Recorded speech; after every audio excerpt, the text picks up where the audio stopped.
Hello and welcome to the stream. There's a couple of things, unfortunately and fortunately. So we've sort of switched servers, which means that poor old server manager Spatey isn't going to have to keep firing servers up for us on Saturdays and managing that, so we should be able to manage it ourselves. That's the good thing. The unfortunate thing is that the mission that we started, the files, I can't seem to get running at all. I thought I'd got them running on one of my old servers, but no. So we'll have to start again, which is a bit of a pain in the ass. But hey ho. So this week we'll be going from scratch on this mission, which is called Foothold. And basically from there, I want to see whether, you know, the server thing is actually working anyway. So hopefully it'll save the files, hopefully it'll all work, but we'll see. So without much else being said, currently we're starting at Batumi and we've got to take out the mining facility. So I'm going to be going and dropping some mortars over here. That's if I can remember what the mortars are called. So if we have a look in the back, should be able to drop down the hatch there and wait for that to open, and I should be able to then load in some mortars. So this is a sort of segmented back on the Chinook, but you can set a button that'll just open it all, because as much as it's nice to sit here and do one little bit at a time, it's sort of, you know, a bit paint dryish, so to speak. So what I'll be doing now is loading with logistics and not logistics. Oh man, what a great start. Loading with support, no. What am I loading with? CTLD, there we go, manage crates. So, load crates, previous menu, get crates, there we go. So what is it I'm after? Under support? No, not under support. Do you know what it's under? From PDML, from managed troops. Oh, it's guys, is it? Yeah, you got mortar teams as guys. Right, I thought it was the mortar vehicles. We might be able to get a crate. Yeah, checking under crates. Yeah. Get crates. Yeah, I'm under get crates, but I wasn't sure whether it's support is ammo trucks, Humvees, stuff like that. You've got armour, support and air defence or AAA. You got SAM, AAA, Vulcan, Hawk, NASAM. Yeah, so I don't think there's... Yeah, it doesn't look like it, does it? No. Okay. We can put a couple of mortar teams. Yeah. The most we can get is 4 mortar teams. Right, manage troops. Put a marker of sort of like the closest point that's got cover from the... Yeah, I saw them. So, mortar squads. Helicopter points as well. Let's go. Where Camel likes to shoot from out on the top of that hill. Yeah, I saw it. So, I was just thinking there is a shortcut to get there further back. yeah, I've looked. There's like a sort of valley round the back that you have to go over some hills midsection. Because originally I was looking at the tops of the hills to see how steep they were, or whether they were like plateaus. Because I was thinking that I could take some mortar vehicles, and that's what I meant when I was asking, how close do the mortar vehicles, or how far away do they have to be so they can shoot? Because they would be too powerful. Good for 17 kilometres. Oh, really? It's accurate at between 12 to 15. It's pretty much deadly accurate. Oh, right, I get you. So, again, where was it? Manage troops. So, load troops, other. They're good for about 2 to 3 kilometres. Right, I get you. They can contact JTAC drone and get their own coordinates, and they just keep hammering away till everything's dead. Ah, right, I got you. So I'm just getting some more troops. Maybe load troops or the mortar squad. Okay. So now we've loaded those, we can shut the back doors, get into the chopper. I've enabled, I don't think I've got radios or anything set up on this, to be fair, but even so, I've enabled SRS. Yeah, the IP address, did I say, is in the DCS channel on the right at the top. Did you connect all right? I just got actually pushed the connect button. I totally forgot. I've not got any radios on this, but I'm connected. Right, okay, so what we're going to do now is switch the APU on for 2 seconds to run, move it to about 5 seconds for start, and then I'll go through the rest of the startup. Just if you've never been here before, welcome to the channel. I'll tend to go through this level of detail for everything new that I fly. The password on the SRS? No. I'm not seeing getting a connection. I've got that number 149.40. And you got 5002 for the port. Right, yeah, totally. Didn't put the port number in, do I? So I'll go through a level of detail every time I get into something new, and I won't necessarily repeat it unless anyone's got any specific questions. If anyone's thinking of buying anything from DCS, there is a sale on at the moment. I don't know the prices, but if you got any questions, just jump in and ask. You're not interrupting anything, all right? I'm here to try and help as much as possible, and I'm playing the game, and I'll explain what I'm doing as I'm doing it. Okay, so I'm going to move this down to run for approximately 2 seconds, then down to start for around about 5 seconds, and then let go. And then let's see if this cheap viewers. So hopefully that will start. If not, let's get rid of this guy. That goes. Yeah. Oh, it did. Yeah, it's gone. You're right, Mort. How are you?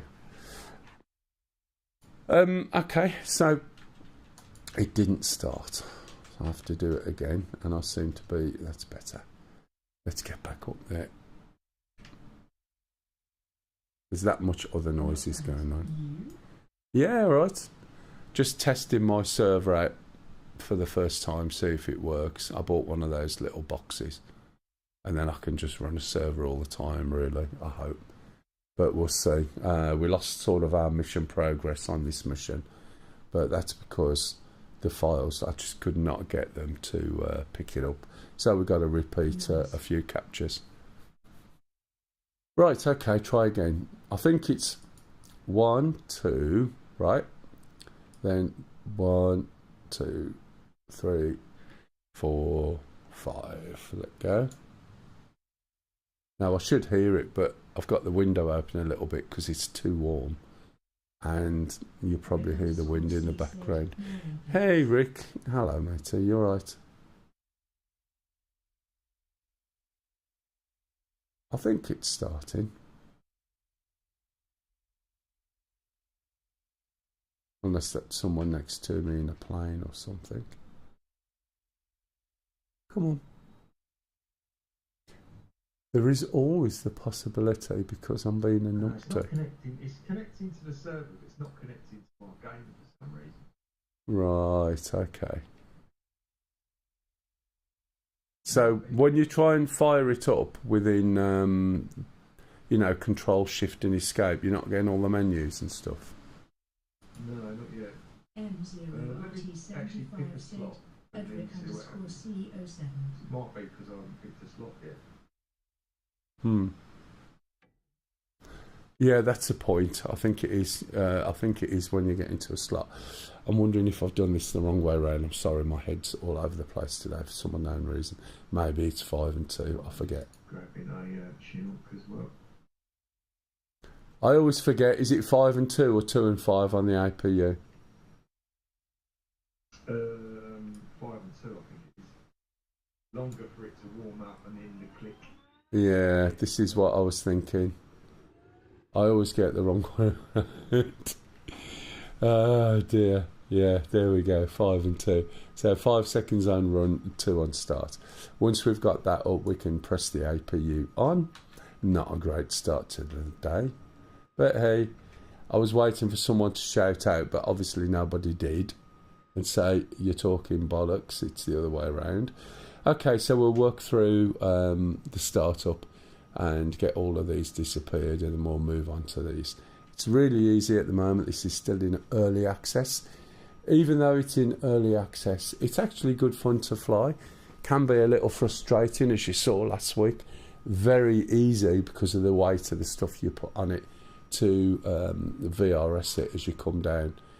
One of the guys is a helicopter pilot who comes in and he thinks that it's a little too aggressive for what it should be on the VRS, but hey. Hey Stingy, password's changed, right? So it's a capital letter at the beginning, then lowercase, then the numbers. Okay, so I'm going to switch on the crossfeed. We're going to switch on the yeah, and also it's on Mel's server. We've lost our progress because it's a new server and everything, but it's only 3 bases. It's no biggie. So yeah, I just could not get the files to work on this. That's why there's a backup one if I couldn't get it to work at all. But I need to test it, see if it's saving all the files properly, and we're not going to find out till it's used. Right, so what I'm going to do now is move this down to the ground position just by rolling the mouse. That's why I'm doing it, right? And then we're going to look down here, and where we've got NG1 and 2, we're going to hold the engine 1 start. It's called... They're really old, all that detail, I think. Things have changed a lot since then. Yeah, and you've got problems coming into Thingamajig, haven't you? Right, it's called Mel's server, and just bear with me and I'll see if I can whisper. German flight simulator said, hey, is there a server where you can fly like a campaign or objectives without stupid airborne, greater than shutdown, greater than restart, greater than repeat? I feel like the AI in the flying campaign always know where I am. As soon as I go cold, the fight is over, as the enemy always know where I am. Yeah, I know what you mean. I believe rotor heads might be the place that will help you out. I'm not sure if this whisper is going to work, Rick. Can you whisper to Rick for me and just give him the password, please? Because he can't come onto TeamSpeak, can he? Anyhow, welcome to the channel, German Flight Slimmer. Oh yeah, you go jump on Discord with him, Rick, and he'll sort you out. And if anyone else wants to go into the Discord to get information. Yeah, that's what I said, rotor heads. Right, so all I'm going to do is hold this over to engine number 1. We're going to look down at the numbers and we're going to wait for it to get to 12 and then let go. Okay? And then the rotor should start turning, he says. And yeah, there it goes. And so we're just waiting for that to get up to speed. It'll go up to about 63, as we'll see on here. And then when it's got up to about 63, we'll go over to engine number 2 and we'll do the same thing. You see, most of the caution summaries have gone. German flight summary said, @Rick_C, thanks. I'm more into jet and getting to know them for the start. Oh, you're more into jet. Right, okay. I misunderstood. Here's a server where you can fly like a campaigner object without stupid airborne. When you said stupid airborne, the implication there was that you were getting shot down or planes were getting in. There's loads of servers with various airborne, but the way you sort of implied it, it looked like you was after helicopters, which is, as Rick said, is rotor heads are likely to be the best place to go. Right, so engine number 2 is done exactly the same. Sky Pirate server, there you go. You can be biased, it's absolutely fine. We'll turn this down to ground, okay, and we'll do exactly the same with the starter. This time we're going to hold it over to the right. We'll look down and it'll go up to 12. There we go. No chance to do anything like flying a campaign or strategic or whatever. So we'll just wait for that to get up to speed.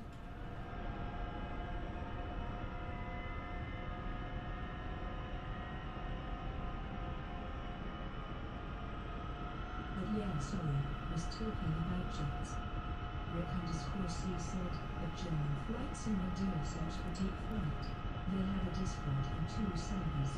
One's for training and has Okay, no air to air so they're both up. requested. The other is PV server with minimal air to air. They will also train Right. you in each airframe. What I'm going to do now is switch on the generators. There's generator 1, generator 2, and we should see all the screens on. Sorry, we need to switch this off and switch the APU off. We're also going to, oh, we're not going to do it, yeah. I'm going to wind these up to flight, and this will basically put the engines in flight mode. Thank you very much for the follow there. And then I'm going to put on backup power, switch off the crossfeed, and can you see what I've done? Did you see what I did?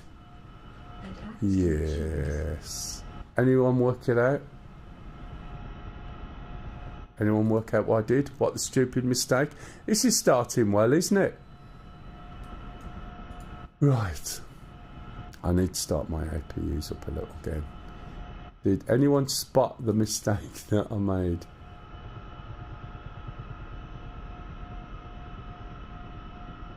No? Let's get the APU going, I'll tell you.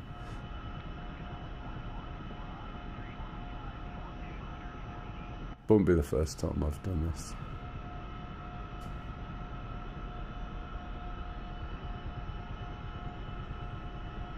Let's see if I can get it going. Yeah, good. Okay, let's put that back on again.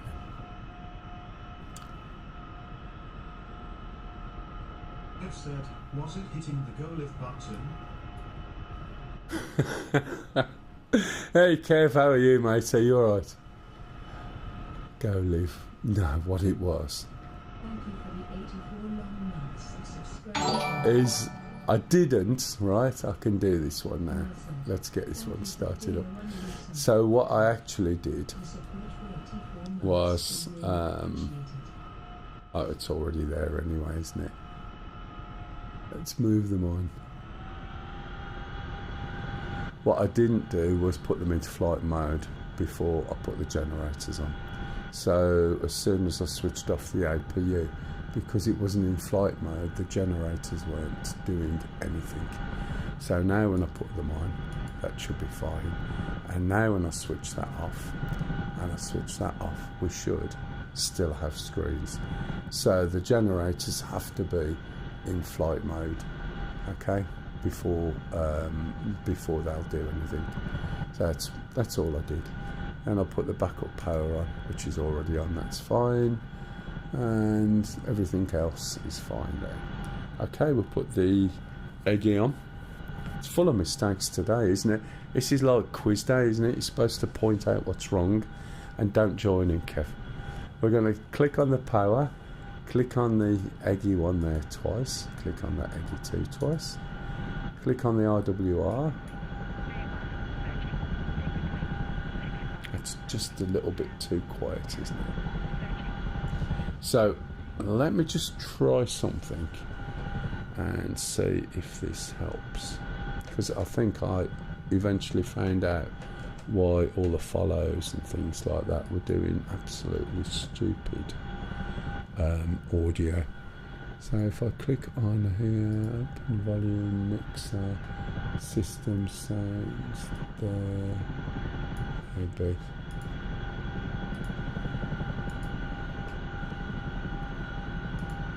Maybe we should hear stuff from there then. Okay.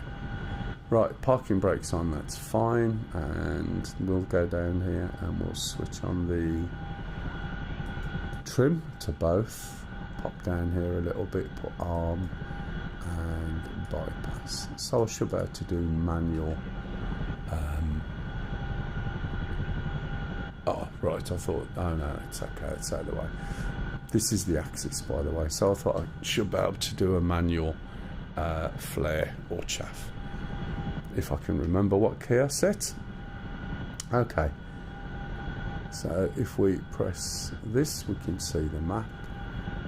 Press that there, and then we have an idea of where we're going. Okay, so what I'm going to do is fly up the valley, if I can remember which way it is, and drop the troops off around this area. Okay, so we're here, we're going to go up this stream, turn first left, excuse me.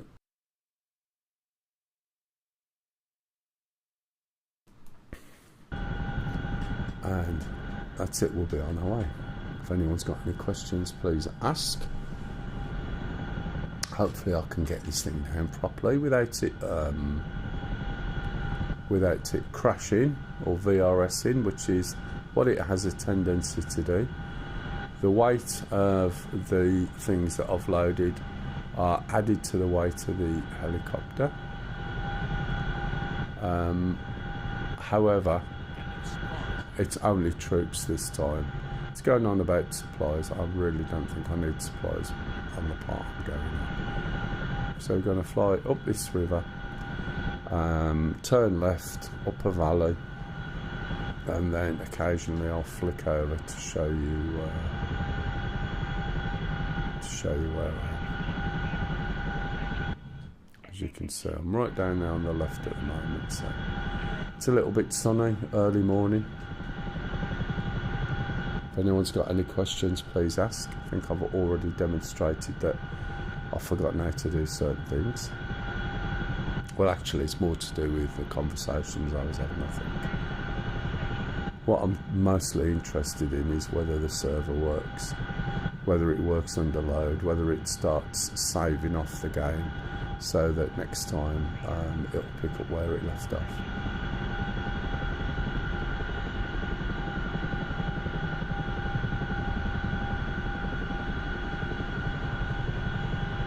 Anyone else got bad wind today? It's really blowing at the moment.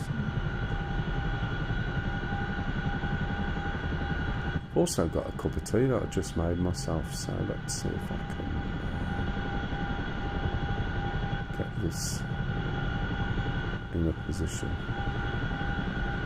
that I can let go, which I should be able to, but we'll see. Should see me on the map there. Yeah, I can imagine. It's surprisingly warm, and that was one of the problems I was having. You know, it's been quite pleasant the past few weeks, where temperature has been quite reasonable, so you can you know, have your computer on and you're not melting. But today it's really stuffy. Whereabouts is that? Is that UK or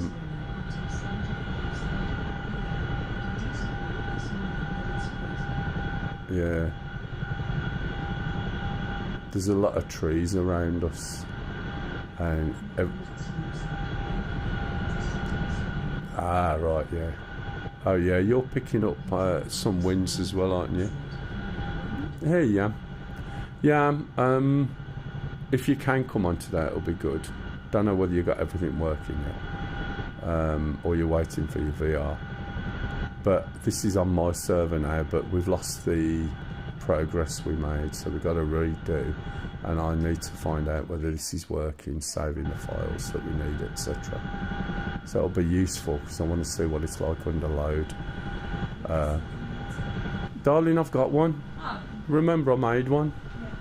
Trouble is, I can't see where my trimmer is. I can't tell if it's working or not. It doesn't look like it.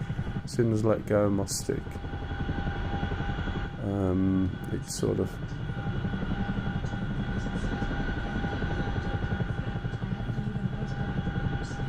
Jeez. There is a Discord more, but I don't know. I think Stu's on it at the moment. We've had a Discord all the time, but I don't use it. We've always had Discord. Use TeamSpeak, but there is a Discord, and it's got details in there. I think Stu's on there.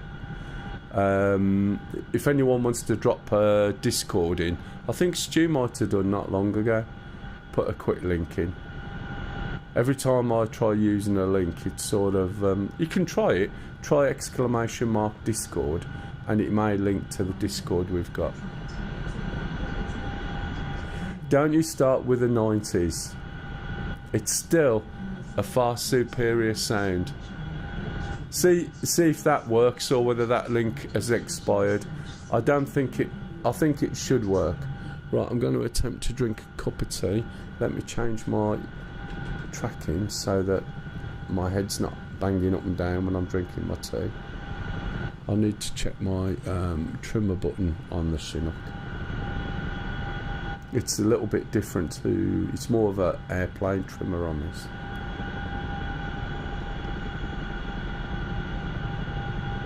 So I'm doing this sort of left-handed, but we'll see.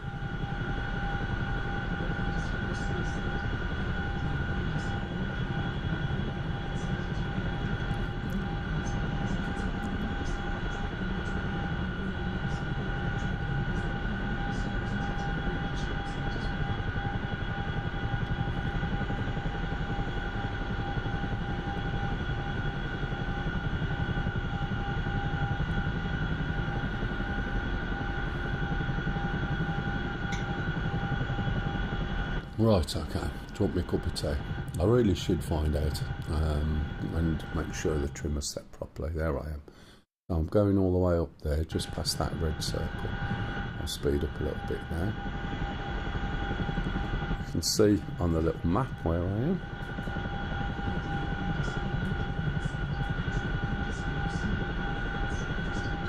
Yeah, I thought that. The link works. Excellent.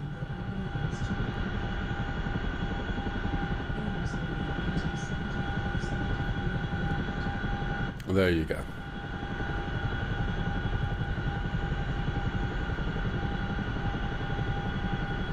My problem with Discord, apart from the fact you don't really have much to do with it yourself, it's all stored somewhere else, is it tries to be too much and it does too many things, and it turns into something like Facebook, which I don't have Facebook and I don't have Instagram.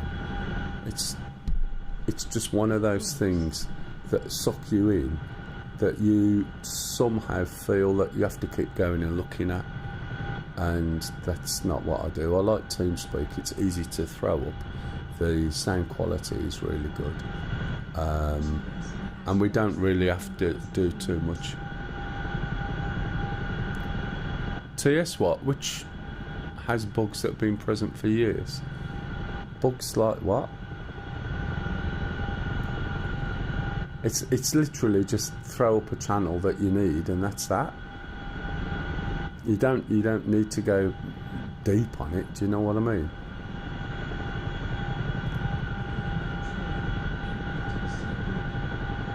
Oh, yeah, there was an issue when they changed, but I think there's a plug-in that you can grab hold of, and that's it. Yeah, no, push to talk. Everybody who's in TeamSpeak is push to talk.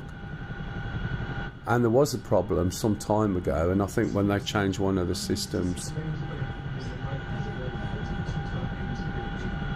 Yeah, oh, there you go. Is that 6 you're on about, or 3 points something?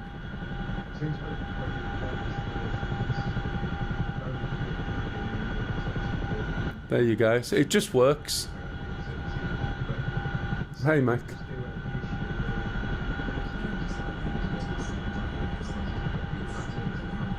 Yeah.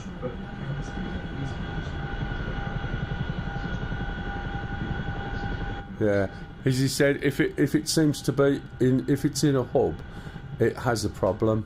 So whether it's that or not, I don't know.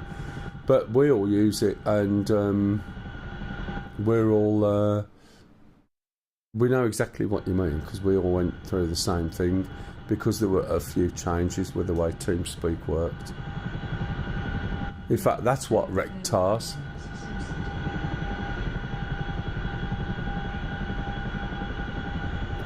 That's one of the reasons, right? I don't update mine, because my client is still the old client that worked.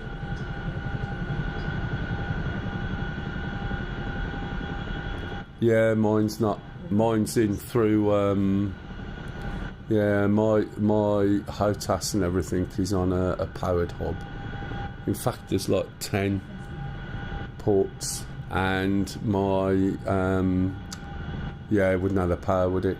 And my mics are going into a little PreSonus box. So the XLR mic's going into a PreSonus box, and then that's plugged in. So it's all indirect stuff, but it's working. But yeah, I wouldn't know on the later version. Every time mine comes up, it says upgrade, and I just say no, because I knew that the one version worked, and that's all I've got. I haven't upgraded it for yonks. It's like everything, when it works really well, it just does the job. But you don't have all that nonsense on there, do you know what I mean? Especially as you don't have control over where it is, what it is, and everything else. And I do remember when Discord first came out, there was quite a few times when it used to just stop. And when you're playing something like this, or that's your main communication, you're a bit buggered. Have I gone past yet? No, I'm not there yet. Do you know what I mean? So if you suddenly lose your comms and there's nothing else, you are a little bit screwed, to be honest. Starting to slow down. I'll be stopping just after this ridge, I think. According to yeah, there'll be a bridge coming up soon, so I'm just starting to slow this thing down a little bit.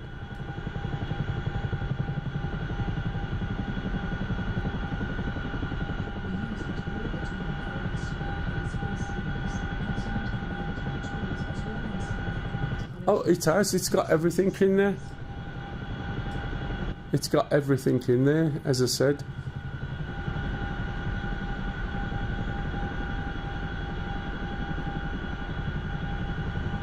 I think.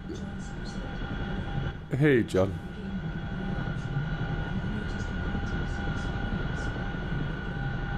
Playing what game? Oh, the game Nuclear Option. Right, I see what you mean.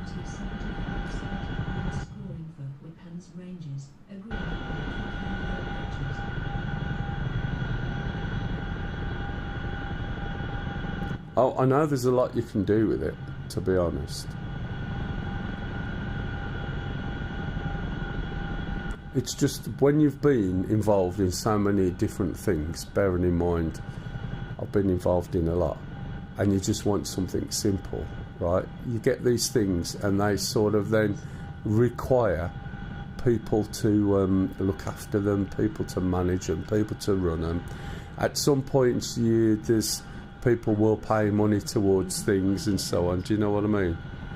And so after my experiences with all the others, I mean, the last experience, we had a group that we created, and one of the guys decided that he didn't want to be part of the group now, and because he was the one that actually paid for the domain name, he took the domain name of the group and then said it's his, that's it.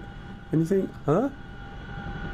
And you just think, Jesus, what you would have thought, you know, being with older people. And sometimes it's just, do you know what? I used to run a club, right, with 5,000 members. And I took the decision at the beginning, A, we're not going to be paid for anything we do. And B, right, it's all voluntary and no one's being paid for anything. And this is how it's going to work, right? It's a sort of benign dictatorship. However, if somebody comes up with a really good suggestion, because we're very thin on the top, right, we can make a decision and make a change without waiting for AGMs and everything like that. And we run this club from 1994 to about 2010. And yeah, people moan like shit, right? But everybody had a say, and we just did it. And the insurers were like, well, this isn't how they normally run. And we're like, well, yeah, but that's how we run it. That's it. We're not having AGMs. We're not doing all this nonsense. We'll have a set of rules. Here it is. This is what we got to do. And it worked.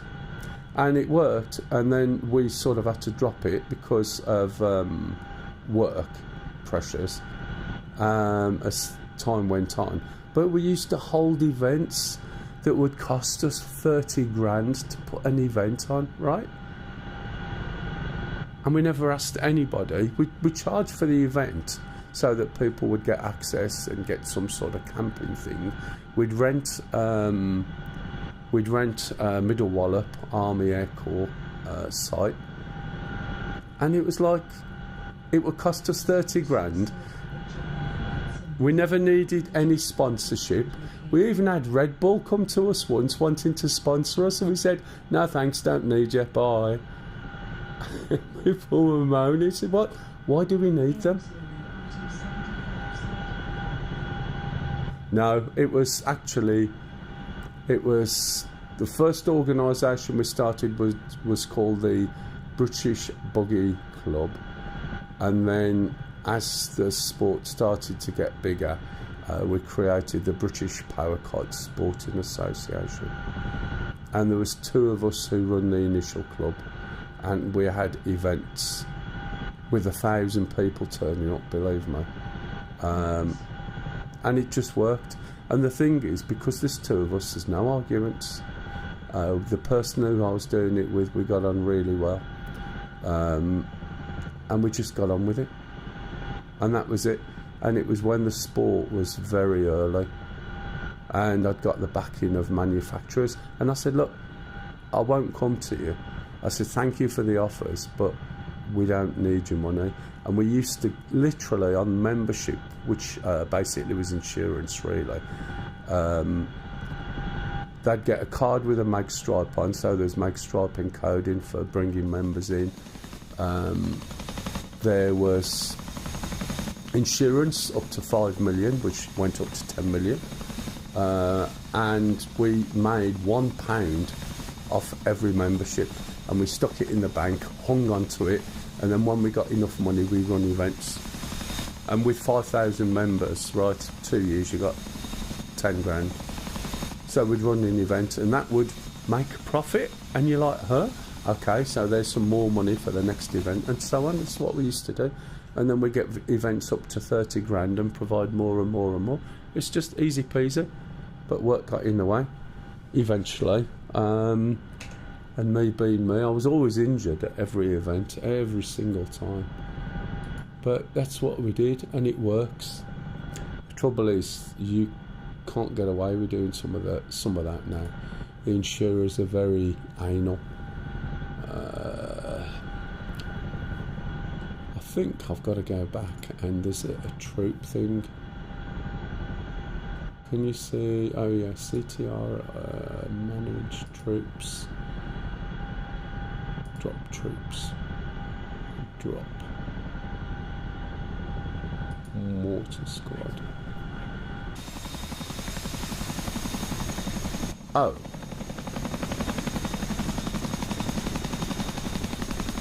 So is one mortar squad? How many mortars is that?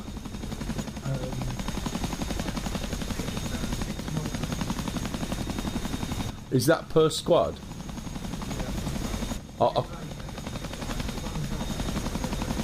Yeah, and a circle of mortars. I wasn't sure whether that was one or all, so I've got to move around a bit and drop the others, yeah? Yes. I mean, this is I've got some too. Morning, Barbie. Let's move that over here.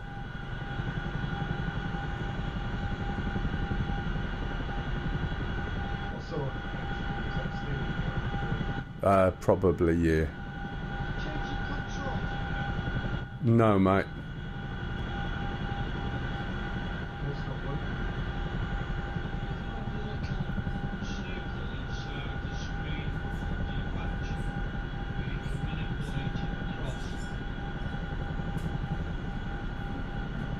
Oh, yeah. That's on the screen,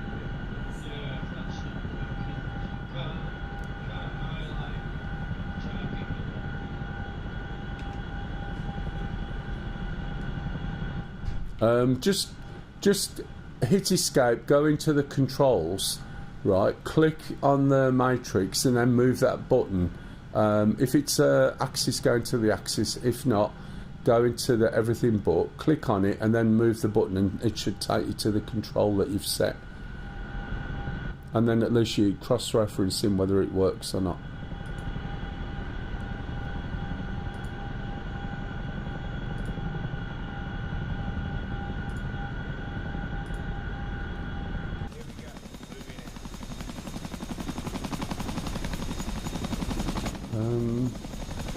Why did I drop the other troops? So, is it an axis control that you're using, yeah? Ah, right, it's not an axis then, is it? If it's a hat.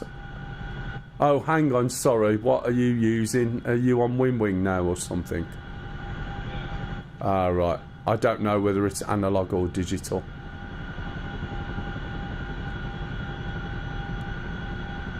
So I'm not sure whether it's an analog or digital control, matey.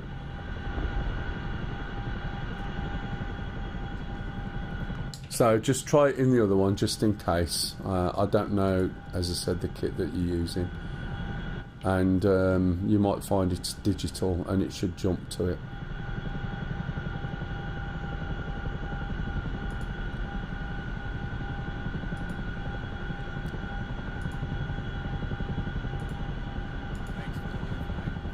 So do these automatically do what they need to do then, Stu? You can direct it. I think you've got to be in the Yeah.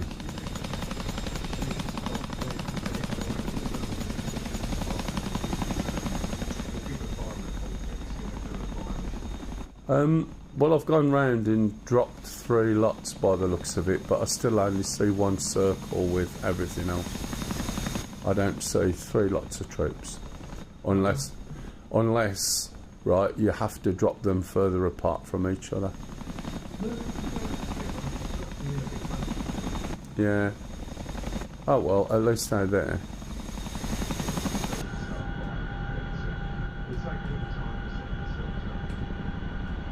I'm going to move out the way a bit because I do want to see if this is going to work. Don't want to hit them when I go backwards.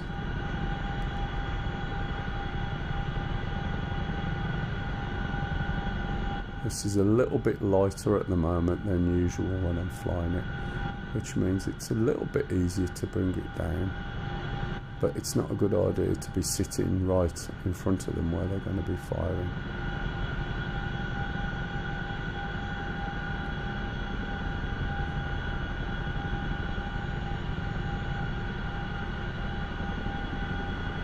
So that sounds like it's your cursor control, doesn't it? Coming back to you, Stingy.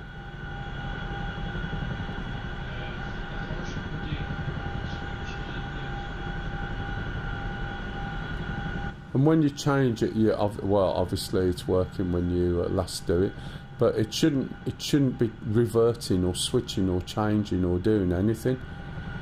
You know, they haven't seemingly changed the controls that much at all.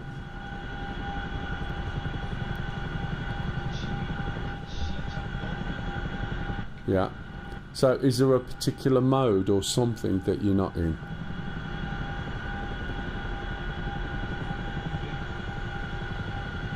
It's alright, I'm not in it, so I don't know specifically. Do you know what I mean? Is it the cursor that you can move between screens?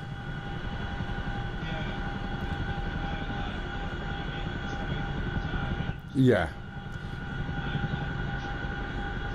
So where is your cursor? Can you see where your cursor is?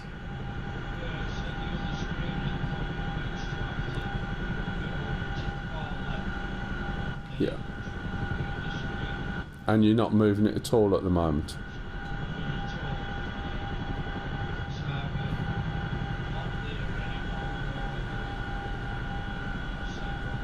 Oh, I've lost this, look. Can you believe it? All I was doing was hovering. So what happened there is it started to drop. And you can't see it moving in the thing, in the axis.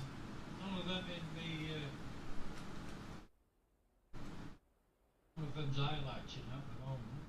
Don't know what's going on. If it's analog, it doesn't highlight, you just see the numbers move.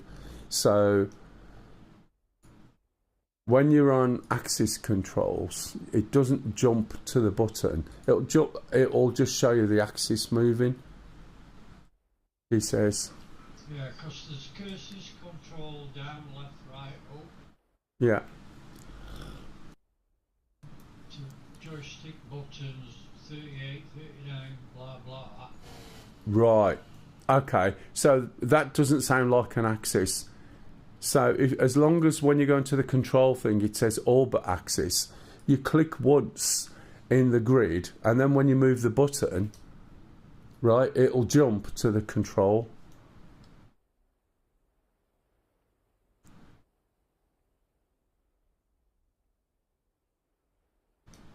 If you see what I mean, as long as you've got something selected in the matrix, just select any column, and then when you move the buttons, you'll find it all jump to the controls, whatever column it's in.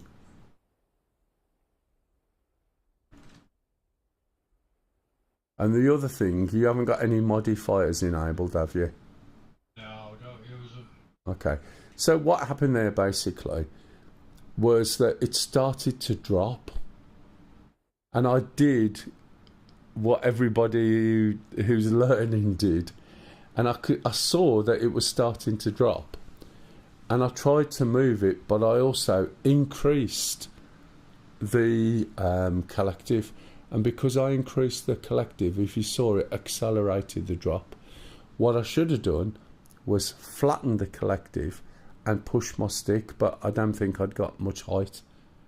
It's a really heavy lump, and one minute it sits there really nicely, and then you've lost it. What I wanted to do was go and have a look at the is that right? Yeah, I wanted to go and have a look and see what the motors were actually doing. Let me switch this off for now. Bob_Bushman said, the cursor /mouse on the Apache is a collective bind, so you can limit to collective, mission grip, in controls to filter out the binds. Yeah.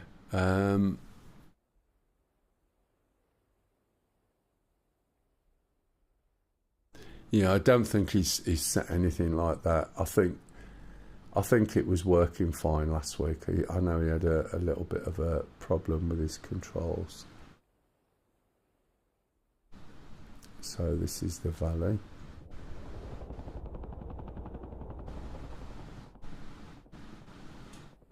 I think this is the target area over here. So here's the buildings. See the helicopters, there's various tanks and things. And they're all moving.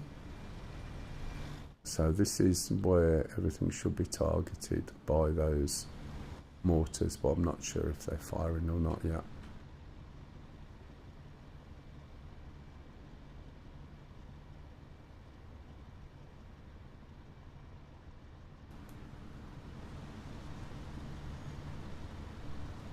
There's a load of, there's a little convoy moving down now. I take it they know that the mortars are there and they're moving on the mortars. Oh, is that what they do? Okay. Hello, Rick. Hey, Rick. So I dropped those mortars off over here somewhere. Was it just this side of the bridge? DCS has been doing some odd things. Had one where after a patch it just found extra access to torque pedals, even if my binds has been stable for months. Yeah. This is the joy of oh yeah, we're not having a beta server and an alpha server. We're just going to have one server because everything's going to work first time. Where are my guys gone? Or is he hasn't dropped his guys by my guys, has he? I don't think so. Oh, mine are a bit further back. Let's come down to here. So that's the whole mortar squad. And he's got 2 mortar squads. That's interesting. When I tried to drop mine down, all I ever saw was this lot. Okay, so let's jump into there. Let's see what we get. Just want to see whether they're actually doing anything or not, basically.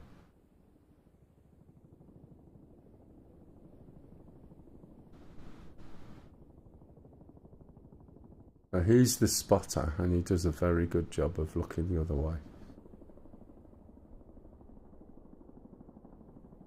He doesn't seem to be spotting much, does he? Unless I'm too far away. Right, okay. Let's jump in the Apache, which I haven't jumped in for a long time. There'll be something else I can't bloody remember, but hey ho.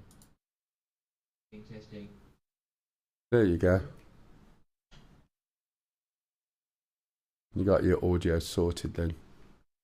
Right, Sam. Let's have a look. What can we have on this?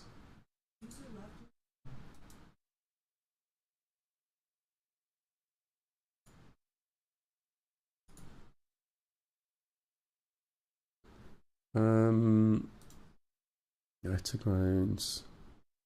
We can put L's on there. Can we put L's on there? Yes, we can. Can we put L's on there? Oh, yes, we can. L's on there. This is going to be bloody heavy. Oh, it doesn't look heavy, does it? Okay, fine. I'll go with that then.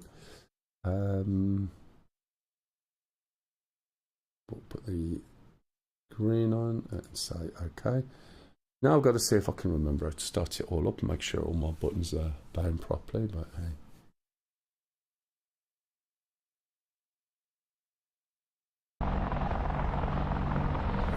It's not auto started, this one, by the way, just in case you were wondering. Right, so we've got white missiles, as has it's possibly Sting, I'm not sure. And that's because then we can use the FCR to target some of these things, okay? Startup is relatively easy. if we look down here on the left hand side, which is going to, first of all, we're going to put this on, and I'll show you what that's for after. Hey Rick again. We're going to, yeah, we could hear you before, mate, and then you disappeared. Okie dokie. So put it on battery first of all, and then we're going to lift up this flap and press the APU. I'm going to shut the door because then it'll be a little bit colder. Colder? Ah, the sound will disappear a little bit. It makes quite a big difference, doesn't it? So the APU's on, and we're just waiting for it all to start up at the moment.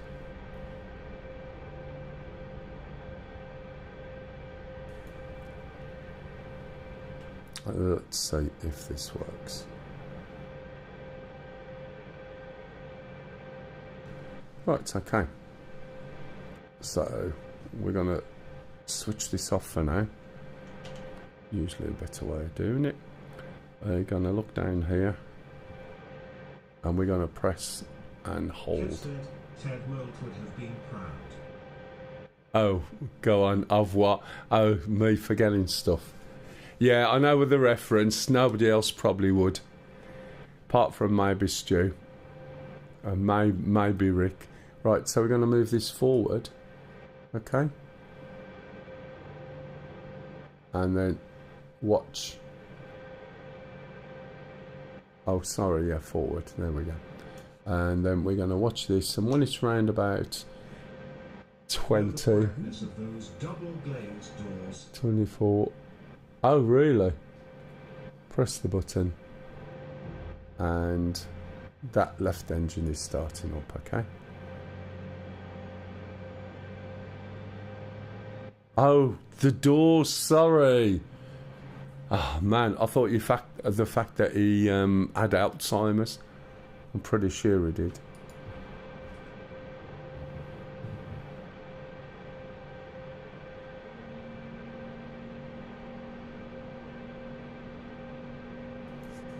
Right, so this is spooling up, and now what we're going to do is look down here and wait until this is below 70, which it is already, so that's absolutely fine. And then we'll start the second engine, which now you can see is a little bit more difficult, so you're going to push forward and then let go, and you'll see this again when it comes up to around about 20 to 24. We're going to press the button and move the throttle into currently idle mode.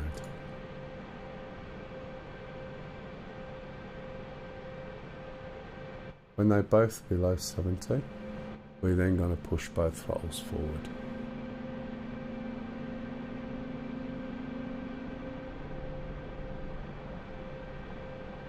And then you'll see all the torque and everything align, he says.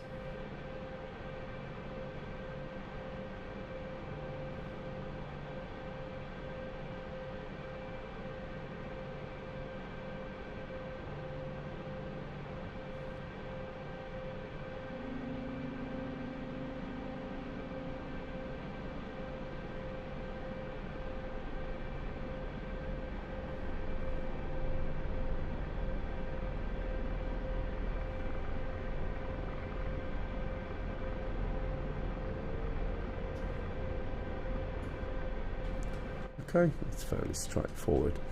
So, looking down here, right, then if I go onto weapons, one of the things I need to do is align my view. Now, it's a little bit moot in as much as the fact that I'm always moving my view around, pausing it, zooming in manually, etc.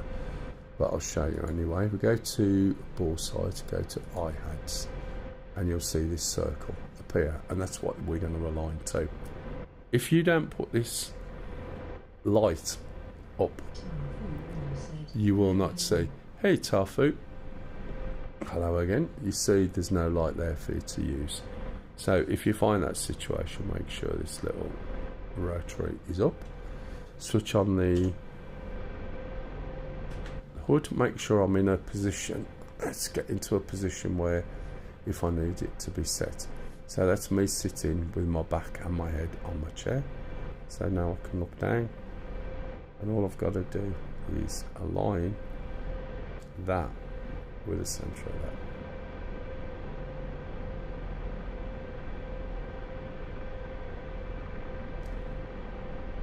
That's good enough, right? Now, when you actually select that, the cursor,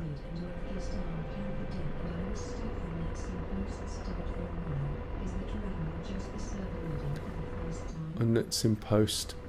Oh, good grief. I'm not sure how much Afghanistan takes. You'll find usually the server loads when it loads for the first time, especially when you move on to, say, Syria and some of the newer maps, the big ones, it does take a hell of a time. And then the next time it seems to be much faster. Assuming you've got how much memory? Because I'm not sure. I haven't got the Afghanistan maps, because to be honest, I have no idea when they're going on about north, east, south, west, you know. Is that all? Do you need all of them? And then you can play one Afghanistan map? Yeah. Yeah, that's what happens, and it can be a bit slow. But I would just wait before you start pressing buttons and wondering what's going on. Yeah, you should be fine.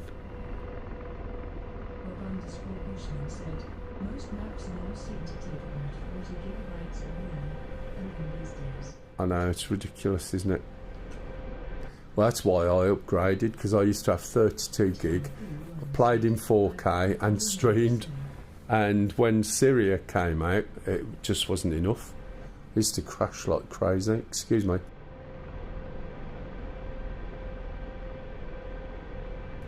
Right, okay, so this is aligned, and it just means that when I'm looking at places, things are tracking with my head. However, if I was firing the gun and it was a bit out, I'd just move my head a bit over, so I'm not too worried about that.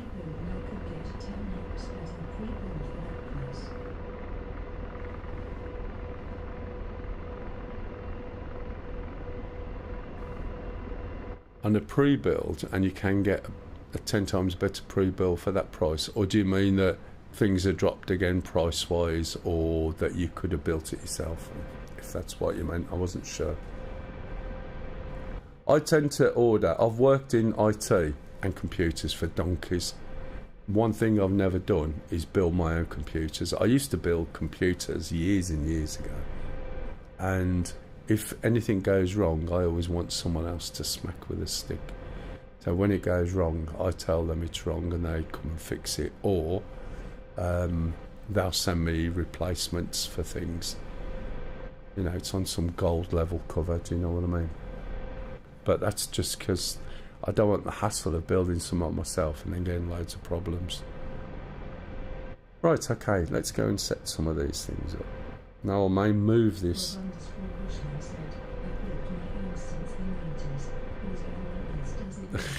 I know what you're saying.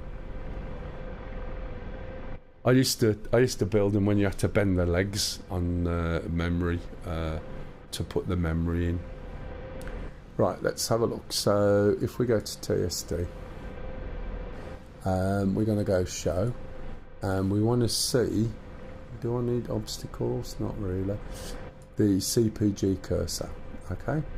If we go to threat show, I want to see threats and I want to see targets on the map. Okay. What else? I'm trying to think now about what I need to set on this, because it's been so long. When you're actually going out, you've got phase for navigation and also a threat show. Okay. So threat show is where you'll see all those little things you picked up.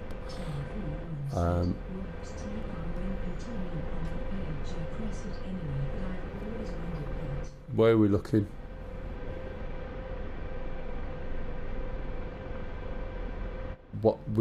Where were we looking at the time? When I went into that one, I can't see where you're looking at the moment. TRN. Just press threats and targets. Threats and targets up here. Sorry, one was on here. Show. Threat show. There. Ah, right. Okay. Initial attack point, Kubernetes or mining facility? Mining. So- You don't think there's some free down heavy anti-air over there?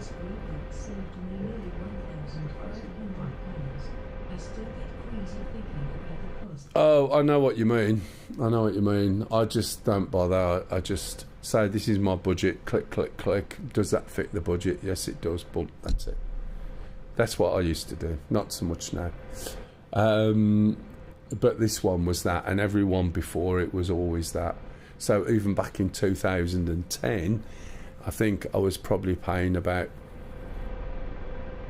somewhere between 4 and 5 just for the system. Never bought the screens from her. But then it was always like quite forward. I remember when I had 4 gig of RAM on a computer and taught myself networking and Microsoft servers and created a virtual infrastructure that all worked with multiple servers and clients and RAS boxes and various things in it. And the fact that you could do it on 4 gig of RAM was unbelievable. That looks like Turning Point to me, I would suggest. It really doesn't give you much information. Rings, yeah, VTS Turn Point. Would it be Turn Point? I don't know. That's acquisition. Obviously, threats, targets, FCR, RFI. That's going to be radio.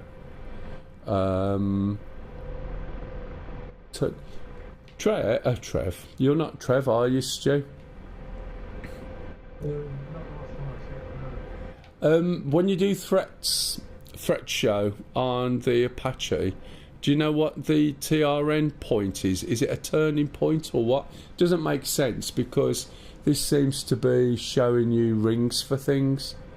Or is it a turning point based on a waypoint? Is it giving you additional information?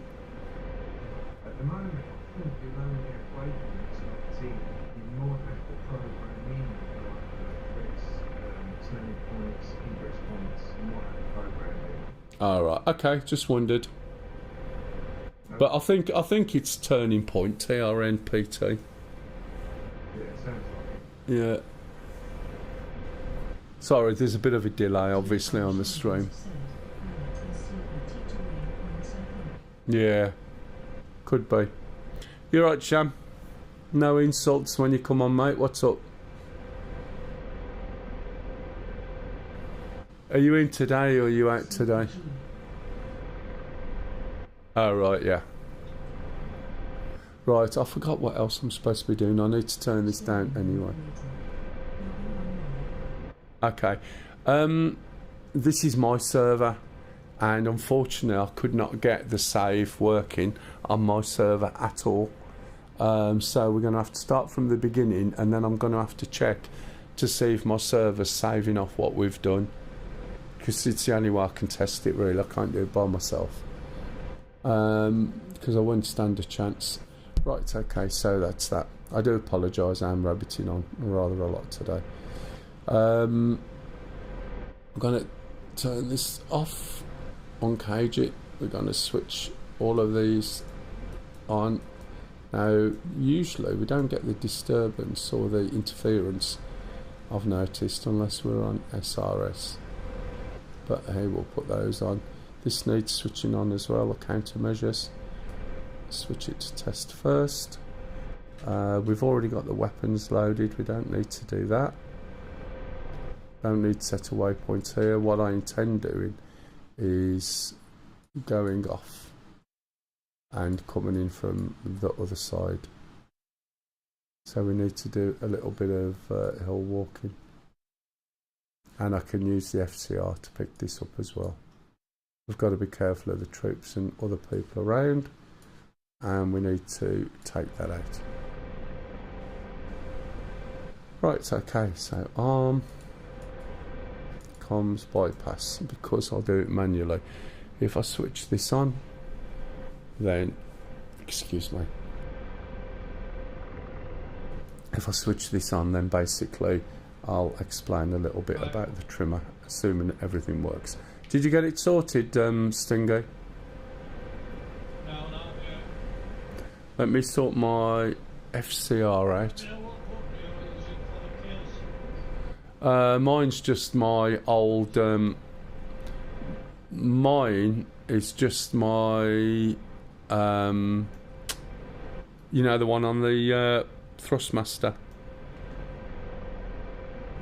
Let me have a look.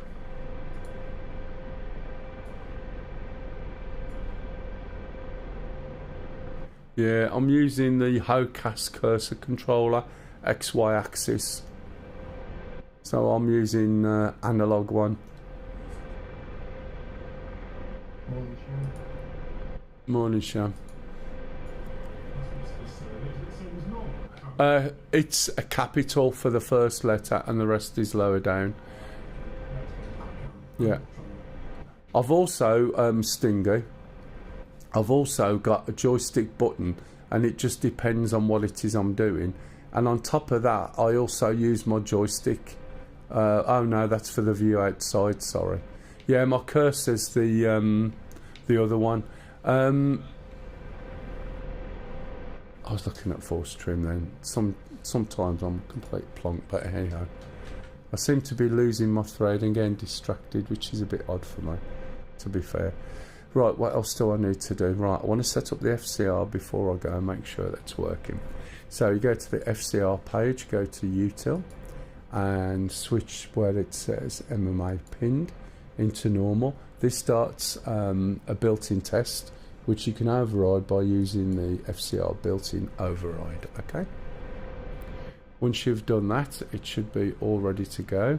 We can select it down here, but before this is selected, you need to switch this little switch. This here, not that one there, right, moves, but you can't move it in the cockpit. So you need to assign a button. So I've got this one, you see it move there, and now that's on there. And once I'm up in the air, I should be able to then press a scan. Okay, you can see that on here as well. Now what I'm also going to do, I won't do it yet actually, I'll put C-scope on, so if I find anything I should be able to see it out of my helmet. Okay, what else? I think I've done everything.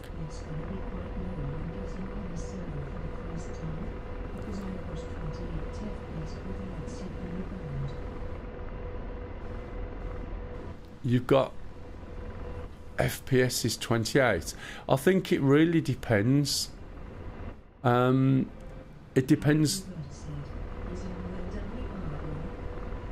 Yeah, you're right, Harry. Thank you for spotting. RLWR isn't on. I knew I'd forgot something.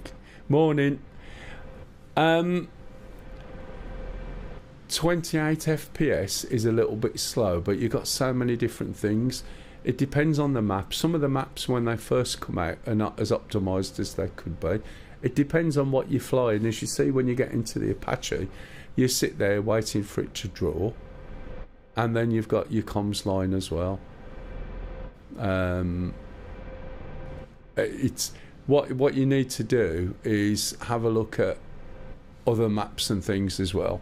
And what you also need to do is are you relatively new to DCS TAFL? Are you relatively new? Because one of the problems people tend to do is jump in. If you look at options, and they'll start with everything set up really high, right? And there's some options are a bit of a killer. For instance, there's a depth of field option somewhere here, and I would switch it off. It's unnecessary. If you're playing in 4K, do you need anti-aliasing, for instance? And if you're having problems, okay, Yeah. So for a year, okay. So just be aware that some of these things, and just because mine might be up high doesn't mean say yours can be up high. And it's a good idea to sort of utilise some of this and try the same missions. And I don't know whether this is a custom set. Bear in mind you can now save it. It's not going to cause you a problem. Once you've got your custom set saved, drop down onto sort of a medium or a low, and then look at the difference that you're going to get in your FPS and compare the quality. Some of the settings make such a subtle difference, it's not noticeable. I'm the other way round. I have mine capped out at 60 FPS. It will do 120, but the problem is I'm streaming and I stream at 60. Why am I going to make my computer do a lot more work for the sake of it? Do you know what I mean? Right, okay. So I would save it, right, as a custom for now. Start off with low, see how much increase you get, and then start playing with some of these settings over here and here. Are you in 4K or are you on 1440? Are you trying, have you got everything trying to make a shit ton of frames? So if you've got a monitor that's like doing 180 for instance, and your card's synced up to it, your card will try, as far as I'm aware, unless it's using G-Sync or whatever, try and develop as much as it can to match your monitor. Whereas if you push that down and cap it, it won't be doing quite so much work. So just have a try and see how you get on with it, basically. That's what I would suggest. Right, okay, that's why it's a little bit quiet. So if we go to TSD,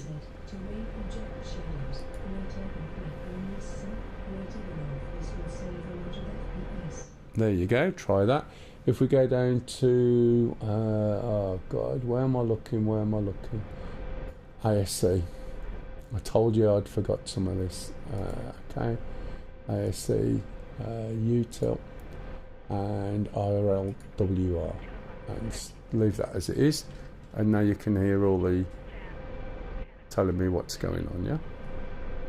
Good spot, by the way, and thank you very much. Now, what I've also got to try and remember...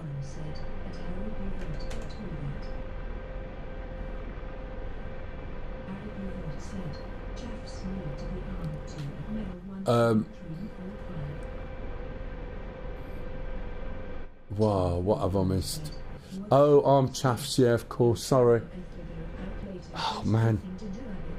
This is me. And this is what happens, right? When you stop flying something for a bit and you fly other things. Never used to be quite so bad, but, you know, I suppose because I'm an old fart now. What am I looking for? ASC chaffs, yeah, because we're unsafe. We can switch that over to arm, there we go. Right, okay. Got to get this guy up. Let's see if this works.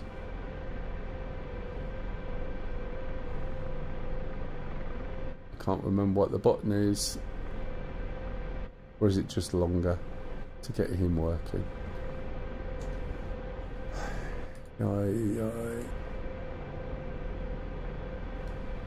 What's the command called to get you guy to ready the systems? I think I might have set one last week. Let me have a look.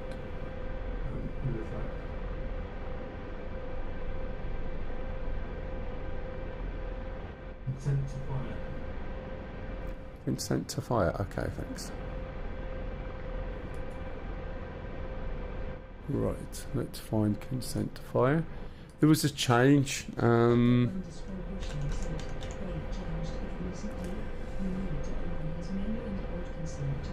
Yeah, button 21. Which one's button 21? It's that one. Yeah, that's it. So you need to hold it. If you want to come in, you're more than welcome. But I would appreciate if you come in to here. Yeah. So it's doing it anyway. If you go to our Discord, do !Discord. Have you posted details on Discord, Stu? What, for the password? Yeah. No, okay. That's Oh, right, because Tarful's asking as well. Only after last week, I thought I won't give it out.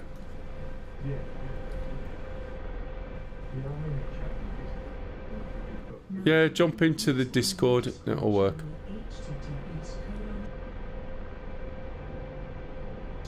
Right, okay, sorry about this, guys. After all of that, we're off, right? I should have the... no. I should have the... oh, right, can you tell what I've done again?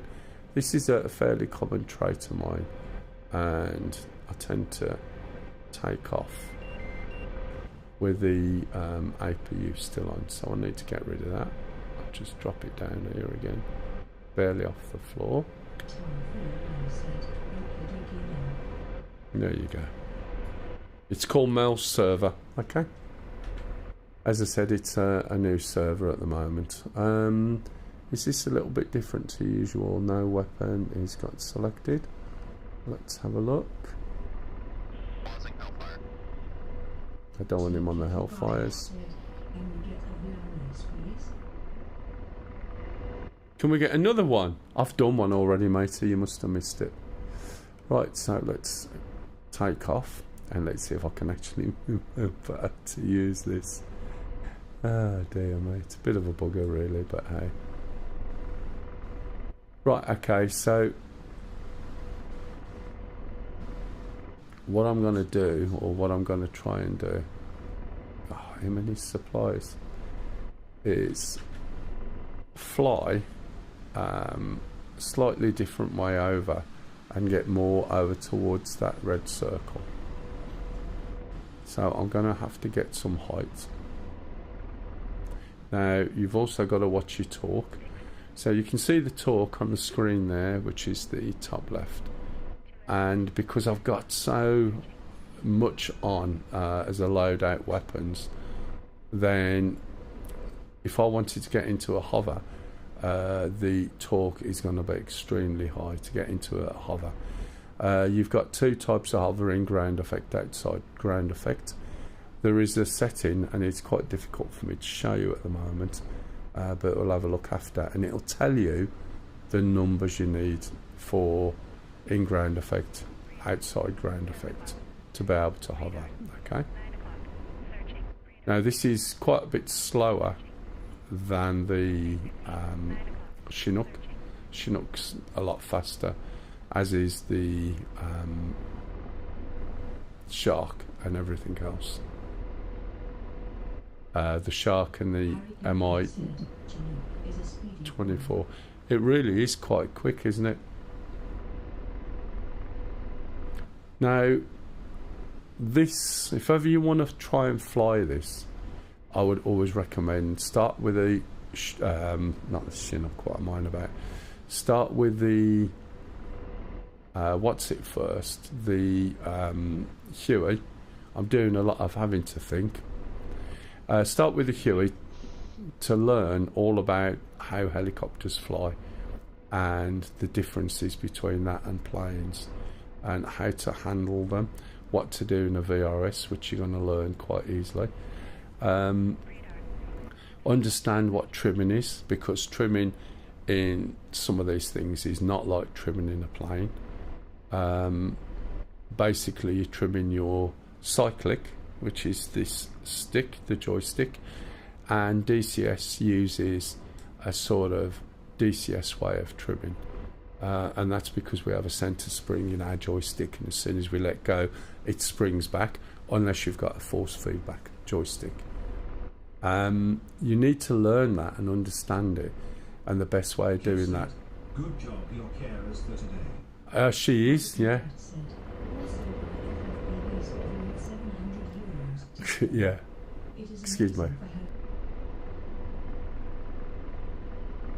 Yeah, Force feedback stuff, I mean, if you can ever find a Microsoft one, Microsoft had a force feedback joystick so long ago, you wouldn't believe. You know, that was like way ahead of the game, but somewhere along the line, some patent trolls got hold of it. And that's why you never saw force feedback for years. Everybody wanted it, but they weren't going to spend the money. And then the patent got released, I believe. Now, I'm having to be careful about how to get over these hills. Now, there's something called ground effect. And yeah, the thing is, there's a lot of people do that, and I don't really understand why. Unless you're training to be a helicopter, right? It would make sense, but then you'd want to spend the money and get force feedback and proper collective. Whereas removing your springs to fly helicopters is a pointless exercise. No disrespect. The way they've got this, as long as you understand how it works and how to use it, it's absolutely fine. The key is use the centre spring system, which should be the default. Don't use the force feedback, don't use the other way. And you'll get used to flying.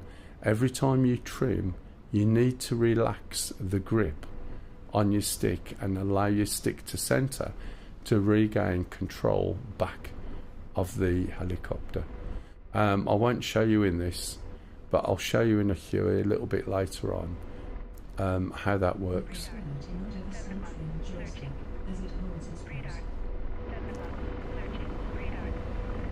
What a centering joystick. Yeah, but you haven't got anything on your joystick that you can press that will fix it in that location. It is compared to the new stuff. Yeah, that's fair enough. I mean, but for the technology at the time, and it still works, and it's not as good, but then that's the same as picking up one of the cheap Cytec sticks back in the day and then comparing it to VKB and Warthog and everything else.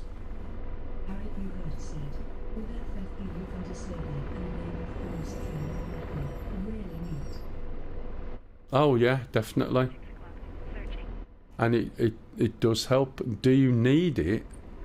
No, you don't. Is it better? Yes, it is. But do you need it to fly? No. And it's the same as pedals, right? And this is one of the things that puts some people off pedals. Do you need pedals to fly? No. Is it easier or better to do it with pedals? Yes. But if you put your joystick in the right place and at the right height, you'll find that you can just as easy, right, control your rudder with a twist grip on a joystick. The biggest problem you'll find is having the joystick too far to the right, so, and your height in the wrong place, so that when you try twisting it, it causes you to also pull on the joystick as well. And that's one of the biggest issues. If you move your keyboard more into the centre of your desk and you put your joystick right where, when you bend your arm, your joystick's right in front, so you're not stretching up or down or out, you'll find it works perfectly. I mean, the other half doesn't use one. Microsoft Sidewinders for sale on eBay for about £35. There's a bit of a problem, and I'm not sure if it's on this version, right? But the version I had was a lot later than what we play, and it's all moosified and everything, as is this. And if you try to attack places too early before you've done subsequents, it will blow you up. Now, I'm not sure if it's in this version or not.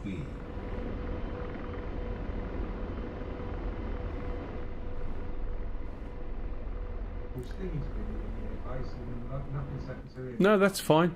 That's what I said. I don't know which version this is because this is the version we were playing before.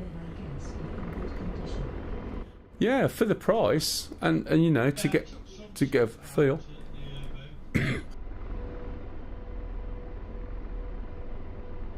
Got 450 points in. Mm. Yeah, you need the points.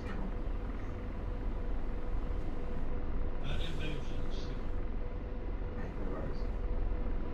Real life comes.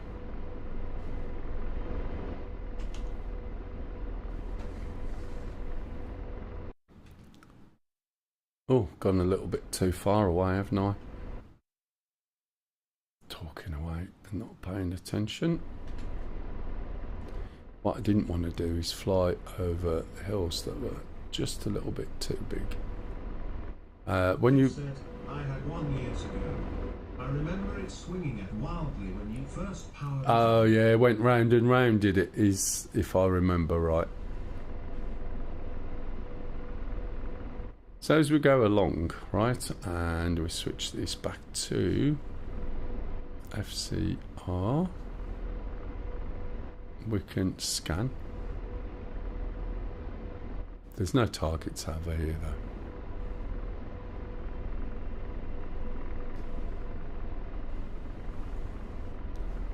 Bob_Russian said, yeah, I think it had a self-calibration router. Yeah, that was it.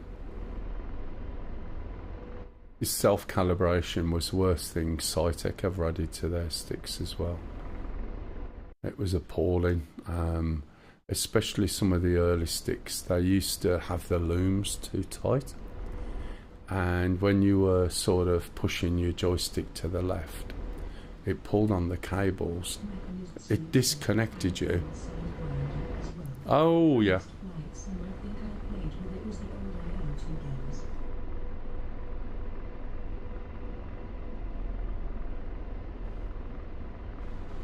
IL2 was quite good as well. I think it still is, but I think it's changed a bit.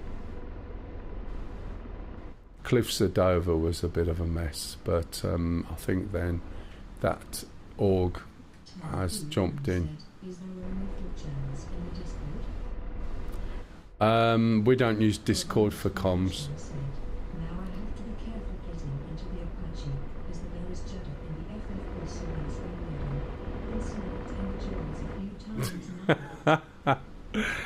Yeah.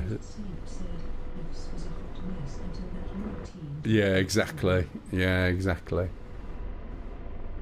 Well, it was the World War II side of DCS was created by the same team that did Cliffs of Dover.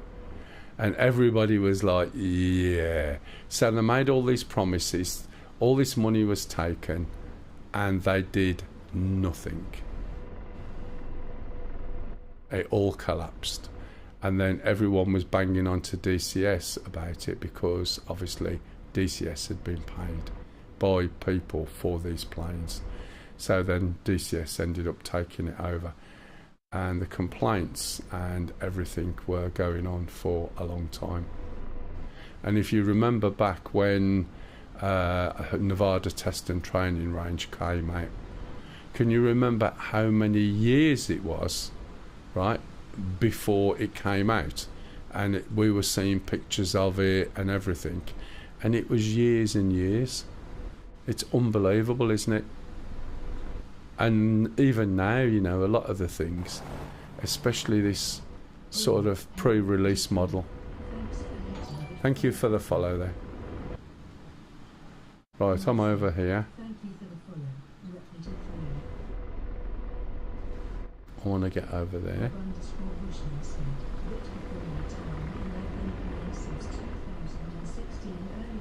Ah, right, yeah. No, I've been playing since it was a standalone game with a shark with a Russian cockpit, and then the next module to come out as a standalone game was the A10C. So when you first bought it, the price you paid was for the module and the game. So you bought an A10 and it was the module and the game. And it was a bit later when they did what they call DCS World. But it literally, it was fine when you weren't sort of flying low level. Flying in a plane, it didn't look so bad, but low level, it was extremely bad. Oh yeah. It was lock on, yeah, before that. And there was various versions.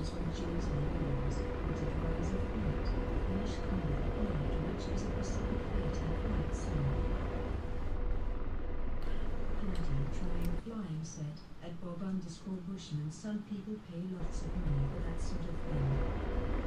Hey, Platter, you alright?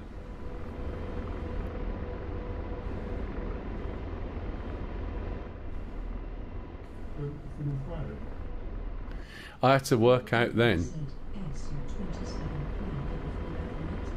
Oh, when that come out, I don't know.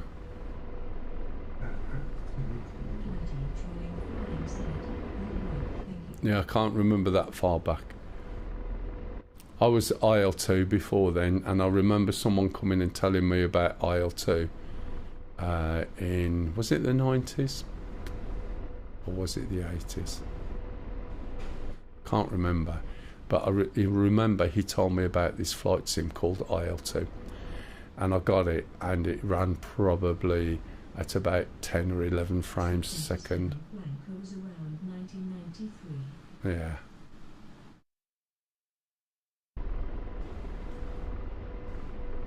It just wasn't very good. The first multimedia spec machine, i.e. when multimedia was created, there was a specification.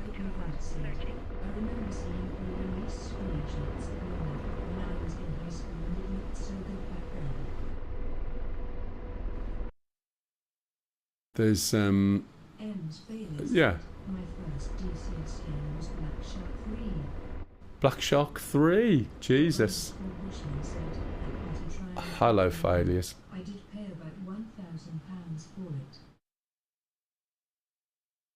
Play the hell out of it. What was that for? Oh, Mac, I'm losing track of the conversation.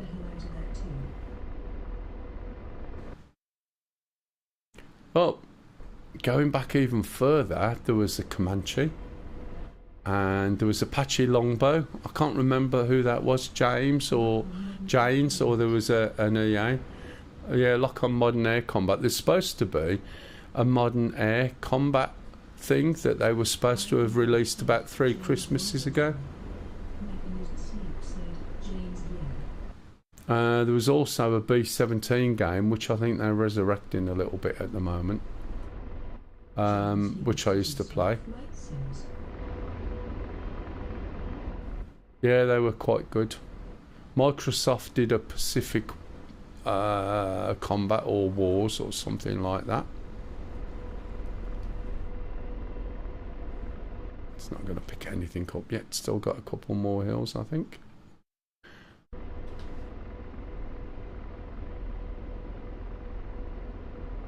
As you start flying and the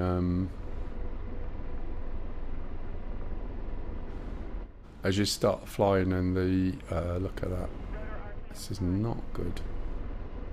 Come on. Need to build up a bit of speed again. What was I saying? I typed all the DOS commands out of a magazine for my first flight sim on an Acorn Atom. Not saying how long ago though. Oh, I can remember. That'll be 1980... No, sorry, 1970 something, late 70s, was it? I remember some of the first boards coming out when I was an apprentice. Oh, let's go around to the right a little bit, because I think where I'm going... Is it this valley? Nope. I might be the one just in front. Already got somebody going over there. You watch, I'll get there and get spanked as soon as I get there, which is not great.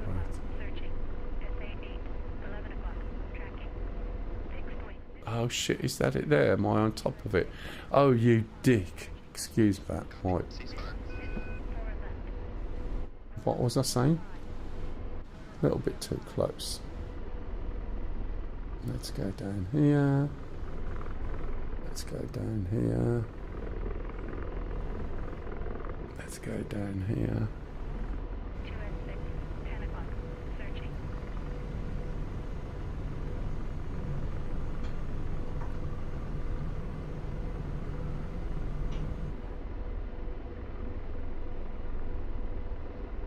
Yay. I think I might have got away with that. I was just thinking, I'm sure I've got to be fairly close. I didn't realise it was going to be like that close. Right, let's slow down a little bit. Mechanism Sleep said, also I am let down that I woke up at 4 a.m. on my weekend.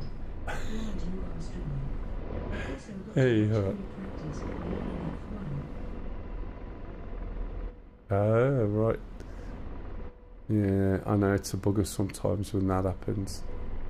I don't like it when I've got to get up really stupidly early, which fortunately I don't have to do quite so much now. And you go to bed and then you sort of wake up after an hour thinking you've slept all night. Yeah, and also, right. What happened? Oh, right, I've just been shot by something, typical.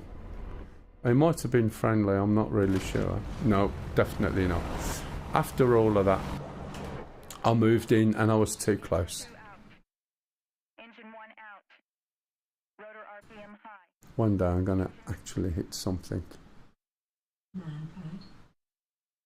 I don't think so, no. I think it's this SA8. What I didn't realise when I come over there is I'd actually come over, but I'd come over here or here, and I was way, way too close. Because while I'm talking, I'm just flying because I don't mind just flying. And I was way, way too close. Debugging syntax errors. Yeah, and nearly everything that you typed in had a syntax error. Let's have a look, see what it was, shall we?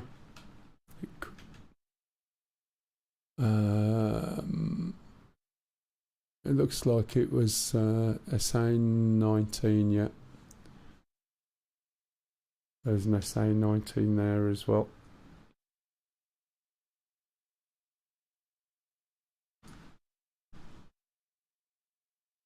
Who's this? Is this Rick, is it?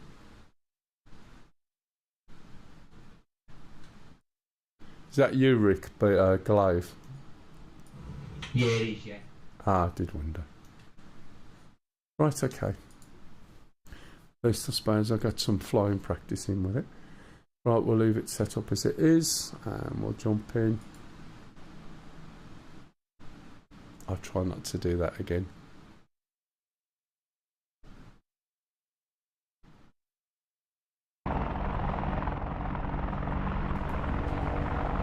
It's alright, the other half's gaming as well, but she's really quiet. It's a day off today.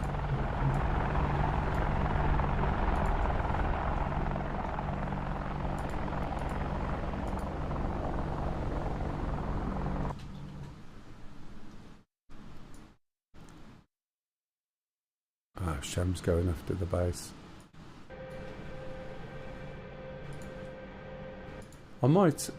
Let me think.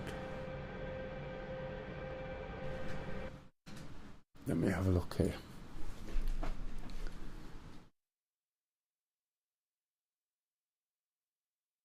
Going after that. I'm just thinking, what is going to be the better thing for it?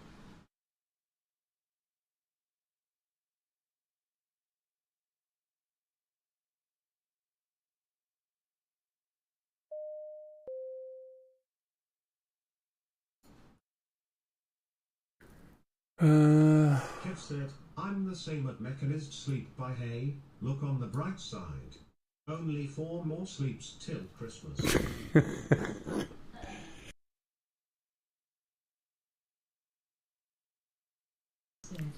other half is playing Black Ops 7 that just released. Mechanized Sleep. Oh, shit. Lol. Right. It's alright, I was just thinking then of going A10, but I think by the time I explain an A10, everything will be finished. Right, I won't go through this again unless anyone's got any questions. I might also go a little bit lighter and take some of these weapons off.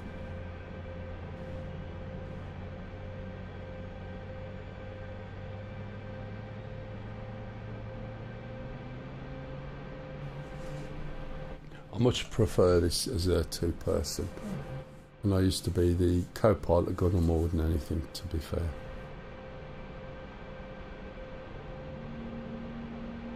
Alright, again just checking this, make sure we get down 70.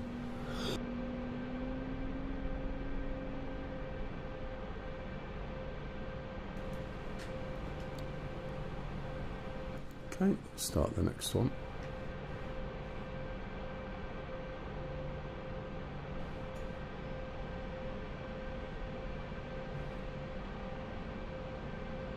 I'm just at this funny angle at the moment, so show you. Yeah. I like the A10. I haven't flown it for a while either. I haven't flown quite a few other things. A lot of the missions tend to be very more helicopter based, especially now you can do a lot more supplies, runs and various things. And there's usually too many planes and they'll just shoot you down in the A10 unless you've got any air support. It's a really nice plane, the fact you can take off and you'll be in the air for a long time.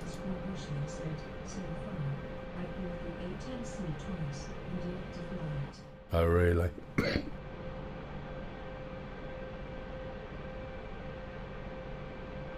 It's rather daunting at first, but when you get used to it, it's really nice.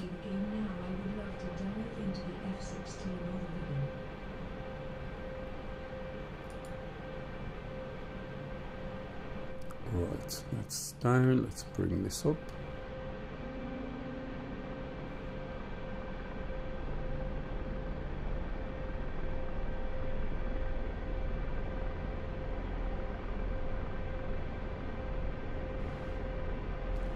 While I'm doing that, let me take off the inside weapons here. Make sure that we get a copy. The radios aren't set up yet for this to work.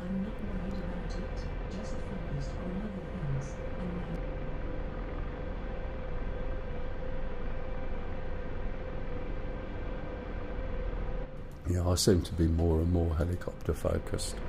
Although A10 and helicopters. I used to fly the AV8 and also the F-18 as well. A lot more. Yes, Cock?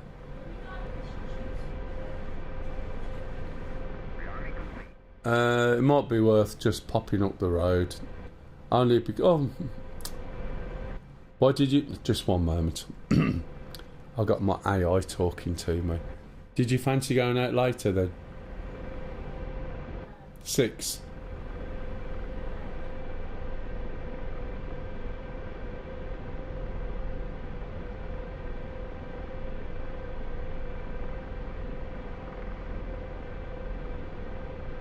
It's alright.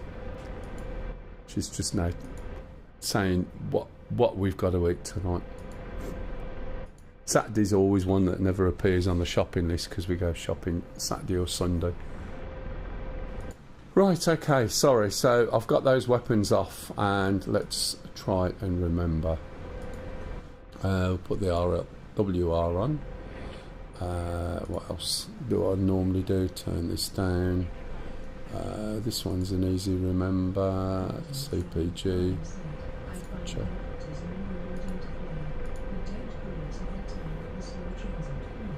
Yeah, this is the thing. I remember back in the day when we used to fly the Shark on some missions, we'd be going from Batumi up to the target area was up at Anapa, and you'd just be sitting there in a Shark just chugging along One of the guys who wrote Mist, Speed, his name was, he used to fly in the virtual wing that I flew in as well. And he loved his helicopter, and he was like turning up sort of like when a lot of it's done. He's a really good guy, but constantly thinking about ways to improve things. Right, okay. That's how I learnt the A10C. It was a virtual wing. Sorry, I'm distracting myself now. So we've got those done. What else is there? I need to do both engines up. Yeah, and that's done. Okay. Oh man, I really am losing my thought today. Which isn't usually like me, but it seems to be getting worse, I must admit. Right, what am I doing? Okay, we've done that.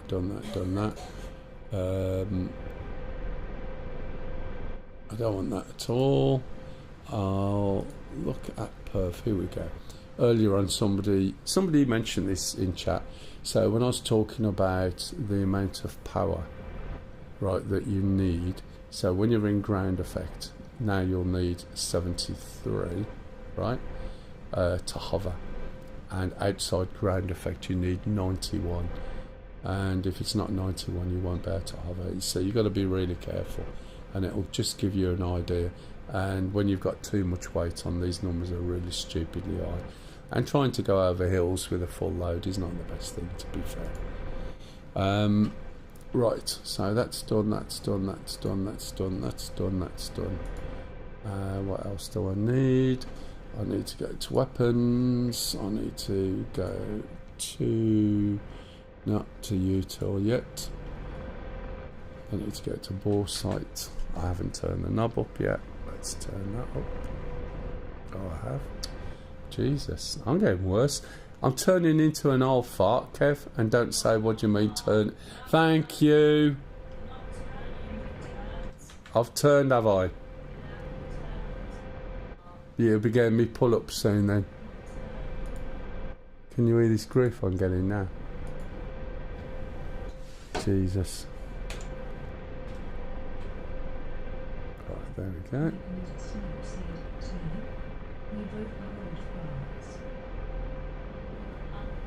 An old farts club. Can you hear this?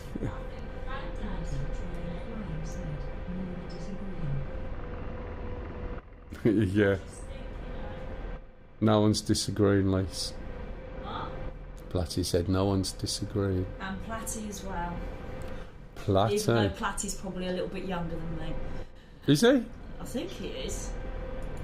Are you sure? Because you're an old fart, you can join. I'm not an old fart, I'm an old fartess. Kev said, I think we could skip clip says it all.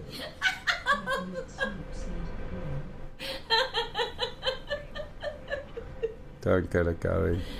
What have I missed? TSD. Hello everybody. This is my AI bot called T-Lady. Very friendly AI bot. I've done it all. That's right, yes, by a matter of months I remember now, Platty. That was it. I think I'm a couple of months older than you. Yeah, I thought you were. She's old. Not that Kev old. said, hi Lisa. Hey Kev. How is Mr. Kev today? Welcome to the T-Lady channel. You coming for my cup by any No, I was chance? just coming to wind everyone up. And you. Will you stop? Orgasmic as ever. Oh, for God's sake. Right, my head tracking is not a track IR, so she comes in and she starts waving.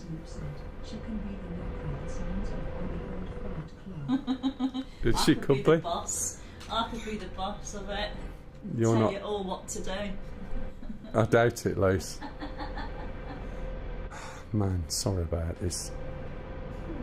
I should have a pause or a sleep option on my AI, but the problem is the only time the sleep option works It's just after I've paid for a film and the titles are finished, and then she'll be asleep. Trying flying said, even the head tracker ignores me. As I was trying to say, it's not track IR, it's AMXYZ, so it's just a little camera on my that's what I missed, on my computer, and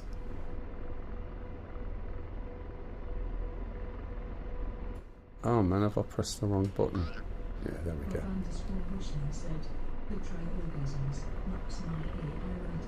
Oh really? Yeah. The thing is, she yeah. I used to pick her up from work, right? Pylon error. Why is there a pylon error?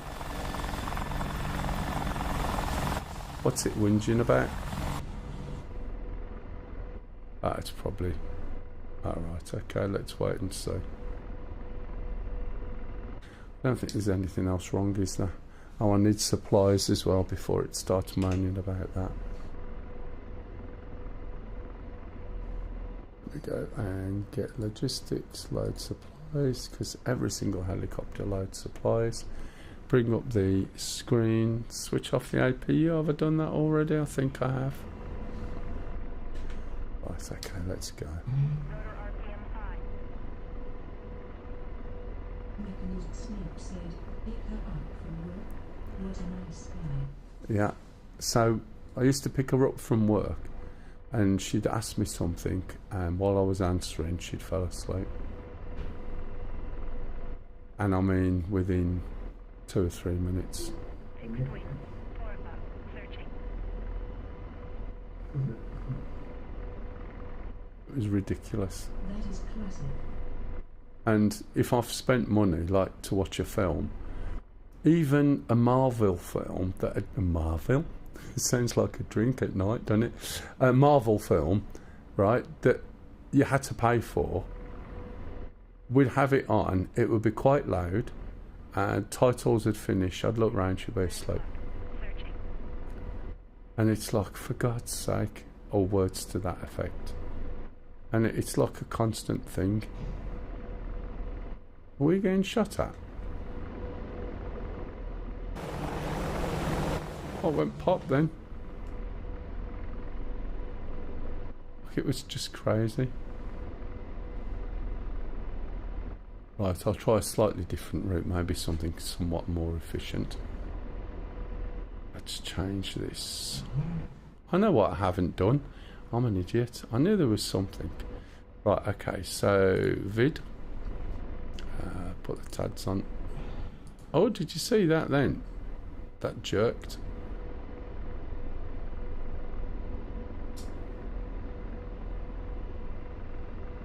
I'll move the tads over after. It could be either. I can send people to sleep.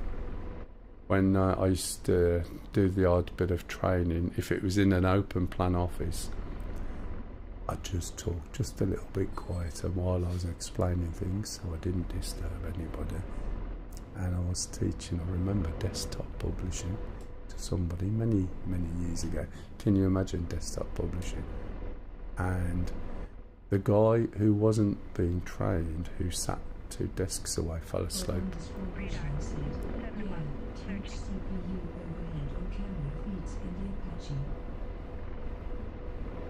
Thanks, darling. Right. AI Lisa, Yeah, I am. go play your game. Shut up, AI Mel. Radar. It was just, I tell you what. But that was like in real life in an office. And he fell asleep, and I indicated to the woman, I went, look, and she touched him, and he looked round and he said it's his fault. And once you start listening, it's not that easy to fall asleep. I've made kids go to sleep on a stage when there's a disco blaring out, and the parents are like, how do you do it, how do you do it? All you got, it's easy really, just doing what I'm doing now. anyway. You know, you make them sit down and be comfortable, give them something to focus on for a bit, and then just slow your voice down, drop it a bit. Maybe sometimes, you know, just yawn a little bit, and you'll find that after a bit, as long as you're not talking up or down or anything sudden, you'll find it just starts to send people to sleep. Can you hypnotise them? Probably. Never bothered going that far, but 7 o'clock. Searching. Stop making me tired. Orbanda's Revolution said, I managed to fall asleep standing up a few times during boot camp, right in the middle of inspection. yeah. And if you do fall asleep and you fall Same over, effect on Sainty, I believe. how Sainty, he was funny. Radar. 7 o'clock. Was the guy used to come onto my channel, and I can't remember, I think it was Singapore or somewhere like that, and he used to come on, tell me he'd come on, put his headphones on, and he'd use me to go to sleep, which is absolutely fine. I don't mind that. I do it with jingles, mighty jingles. If I need to go to sleep and it's like during the day, or I've been at work and I was up during the night and then come back at say 2 o'clock, I just grab a couple of hours, put jingles on, turn him down to a point where I could hear him without needing to listen, and it works wonders. Fixed wing. 8 o'clock. And if you've got good audio as well, if you've got a reasonable mic, and having stereo helps, it does work quite well. I actually stayed standing. Was weird. Guess my body took it easy. Yeah. The thing is, when you're doing stuff like that, the second you stop Sleep said hello. and you get a comfortable position, it's quite possible to just go, isn't it? It's like when Lisa got in the car. She'd been standing all day doing what she does, and she'd get in the car seat, which is quite comfortable, and that's it, she'd go, but in mid-conversation. And now It's called exhaustion. it's not exhaustion. Even now, she comes back from work, and then she wants to watch something, and because it's only half hour long, it's quite doable, something you can drop into and out of. I don't like watching things that take forever, and I don't watch too much TV. And it was hilarious. You know, half hour long, and she'd drop off 10 minutes in, so I just stop it just to see if she's actually asleep, and then I don't mind stopping and catch up with it later, but she'll just go to sleep at the drop of a hat. Even while she's playing games, she'll go to sleep. It wasn't you I was talking about. No, even while she's playing games, she'll be sitting there. She's got a gaming chair, and she'll just you know, drift off. That's it. And then, you know, I can usually tell when she's gaming. I can hear clack clack clack clack clack, especially if she's playing Assassin's Creed, because she's playing with a controller. Who's shooting? Is that? Sounds like someone's right. Oh, it's coming through their mic, I think.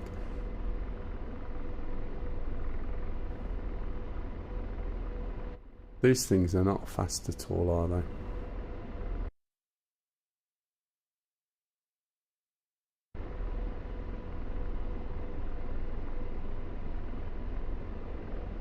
So I've got to avoid the valley,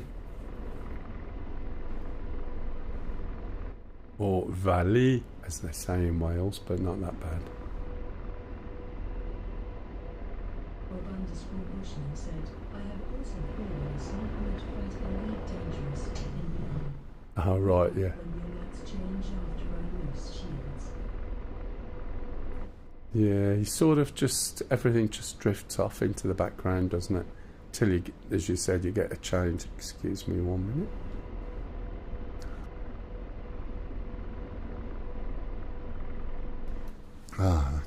So my You can hear my voice is hoarse, but it's coughing.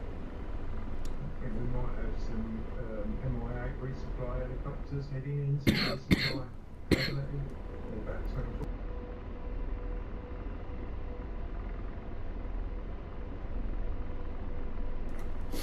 Which, oh, a Cobalete, sorry, that's not us. Yeah, they won't be supplying a mining base, I don't think.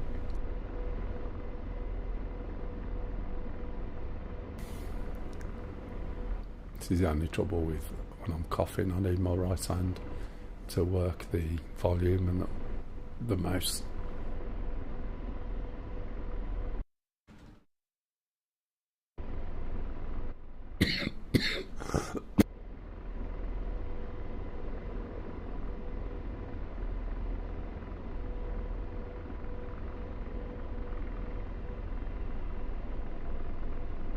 Fixed wing. 7 o'clock. Searching.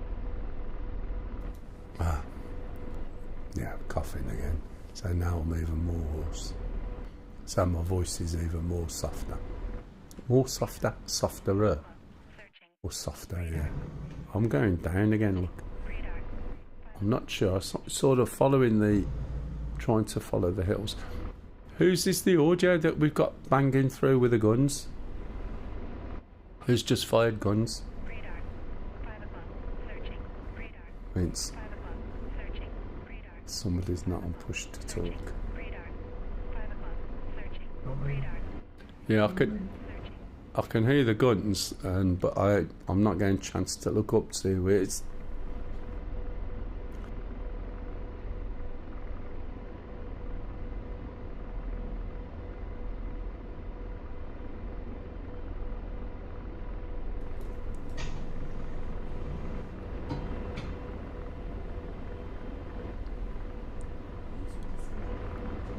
Ah, who's gone? Oh, Rick. It's not a problem, mate. He caught his hand on something. It's a bit of a sort of a metallic ping when you hit, like, if your hand hits something metal. Yeah. Right.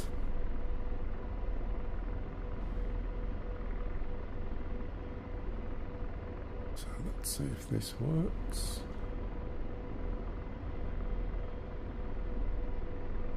And switch over to FCR. There's something wrong with Bill White. He's not looking very happy over in the passenger seat. He's not dancing today. He's not dancing. No, his head's down. His head's down. He's looking down. He looks very depressed. I don't know what upset him. Looking nicely. I wonder if they've removed his decks. He might have done. Maybe that's what he's looking for. He's very depressed. Head down and yeah, not happy at all. Why am I going this way? I keep seeing these little bits of hills and I keep going off to the right when I should be going round to the left. Still. Feels like you're hardly moving at all when you're going over these sort of terrains.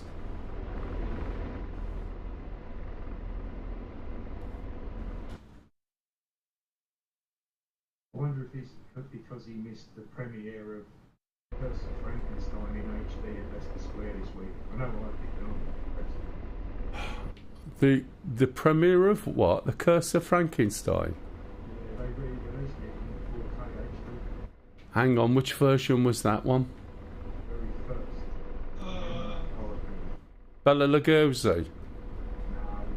he was in Frankenstein. Boris Karloff. Oh, Boris Karloff. Hammer's one in 1961 or 58. Right. What did you do, Sting? Did you just get shot? Well, I travelled that far and got bored. I got round the corner, they were shooting at me. Yeah, that's what I did earlier. You ended up on top of them by mistake, didn't you? Yeah, You cut in too early, that was the trouble. That's what I did earlier and got spanked. You didn't need to leave, Rick. It was just, I wondered who it was. I think it was just picking up from your speakers, was it? I guess.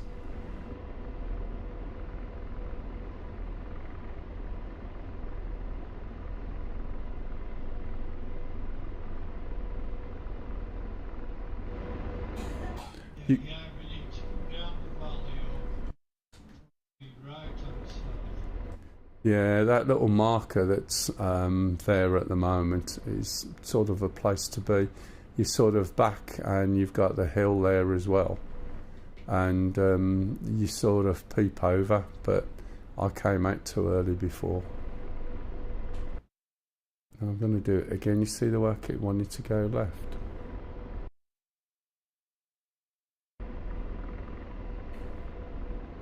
I'm surprised Camel's not come on to... yeah, no, I don't mean fly, just to wind me up. No, he's not. He's honestly, he's not feeling very well. Is he really that bad? Oh dear. Rick_C said, sorry I dropped out. First game of the season tomorrow, and I'm getting so many messages and calls from players who can't see to read. Alright. Yeah, you can say, I hope you didn't duck out because you're picking up on the noise. I couldn't see who it was. That's all. It's not a problem, matey. Right, I'm scanning and I'm over here. Right, let's see if I can get round and get round this hill here, there, to come in this way. That's the plan. But the trouble is with hills, as you can see, it's really difficult to work out which hill's which, isn't it? So I need to go over these slightly to the left of one and then start dropping down a little bit. Where's my... did I put my little man on? I'm sure I did. Yeah, I thought I did. And I need this. And he needs... Good. There we go. So I should have the weapons. Yeah, the mortars don't seem to be still targeting like they were on the other server. I don't know what. Yeah, you having to tell them or what?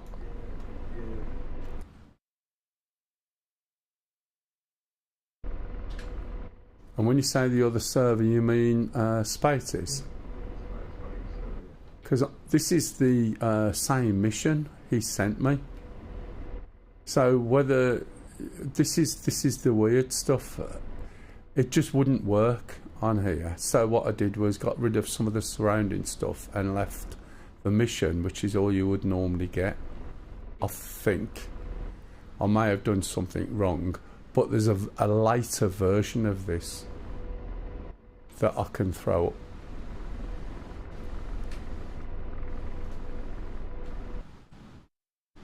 Yeah, possibly that's maybe different. The later version's got the AI are doing their own thing when you place them. Yeah. Well, it's moose driven, and there's also a load of parameters on a file you can set within the mission. Well, I haven't done any of that because I took his files, and therefore, in theory, you'd think they'd just work. Yeah. So I need to go down It's not a biggie. to the left. You can build it. Because ideally I want something I can just leave on, but the trouble is with some of these is, as you said, well, when we come back next time or whenever, the bases will be taken back. Yeah. You kind of need to pour them there when you don't. Pardon? You kind of need to pour them.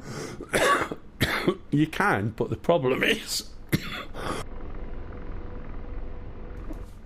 reading the instructions, it says don't do that because it messes up with the AI.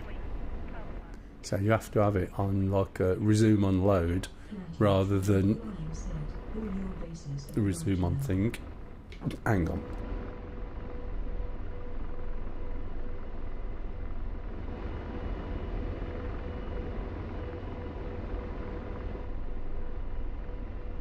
Yeah, he's the one that's done all the moose-based stuff to work around with them, and he's done loads with a lot of all the this guy's missions. He's moosifying them and changing things.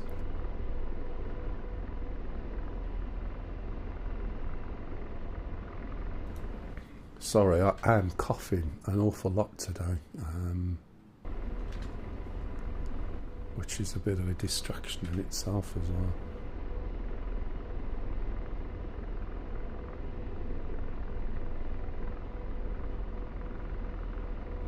So I really want to just go over here, and then I'm going to be perched somewhere around by this green.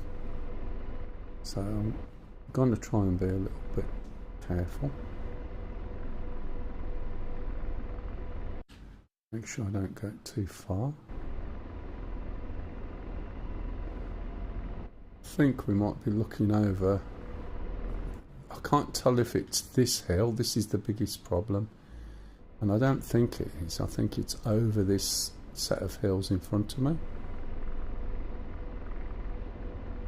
I'm just keeping an eye down there just in case. I'm going to start slowing down as I get here. So I'm lifting the nose up, dropping the collective, as you can see. And I'm having to increase the torque as I slow down, and I'm holding the trimmer down and then slowing down, slowing down. This is not the best place to be, I don't think, but we'll see.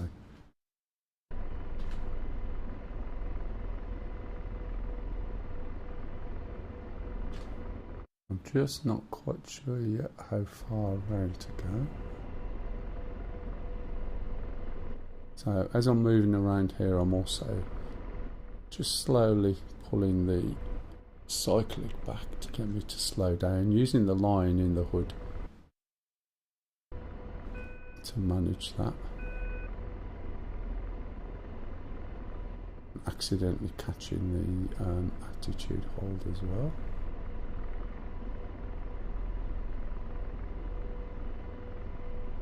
So you can see there where we're starting to get a line down with the valley. But what I want to do first, I'll stop beeping at me. The reason it's beeping is I've caught attitude hold. So we're down to about 23. Still slow down a little bit more. We've lost some fuel, so we're a little bit lighter. And I should be able to get into quite an easy hover in a second or two. This is quite high, but we've got protection from the hill.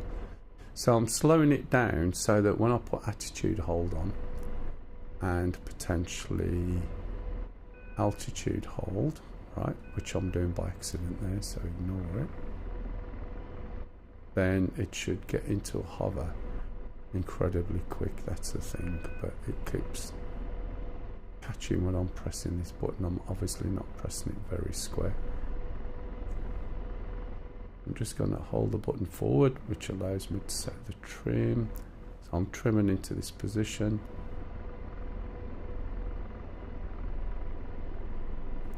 And that needs to move forward a little bit. Again, it's done it again. Having this set on this button is a pain in the ass. You can see the way it's handling there, look. So I need to get it down to about 2 or 3 or something.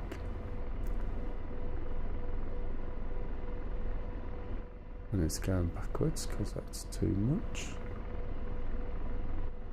The lower you can get the number on this, the easier it is or faster it is, it will get into an altitude hold.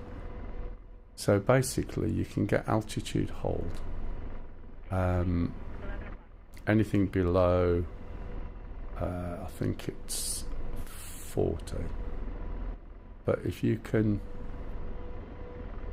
get it early enough, get the speed down slower. Why is it turning round? Stupid computer bloody game.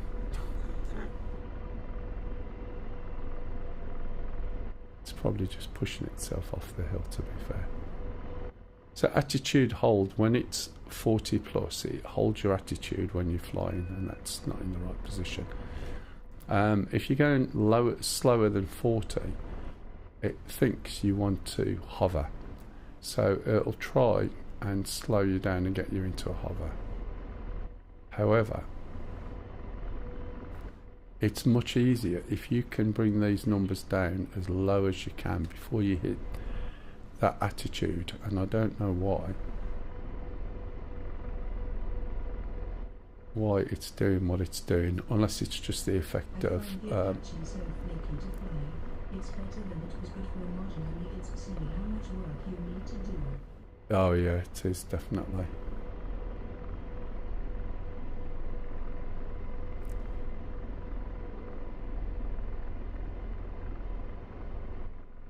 It feels like it's sliding off the hill, so it might have been, I don't think it is now because I'm too high, like a ground effect off the hill which will push you down. And it's really sensitive. You haven't got on the shark, it works in Bushman said, it's weird you can see how the top KCS is pushing max right when you actually want to be facing more left. yeah, I know, it's ridiculous, isn't it? Still got too much drift, but it'll do probably. Let's have a look, see if we can see anything. Probably not. Right, so if I put, Trying flying said, you say modern, but it was designed 50 years ago. I know, this is the thing, isn't it? This is, I think, what people don't think of. So if we do this and we put this on this side, and this will focus on the FCR, let's get rid of, what are the options on here? Not a lot.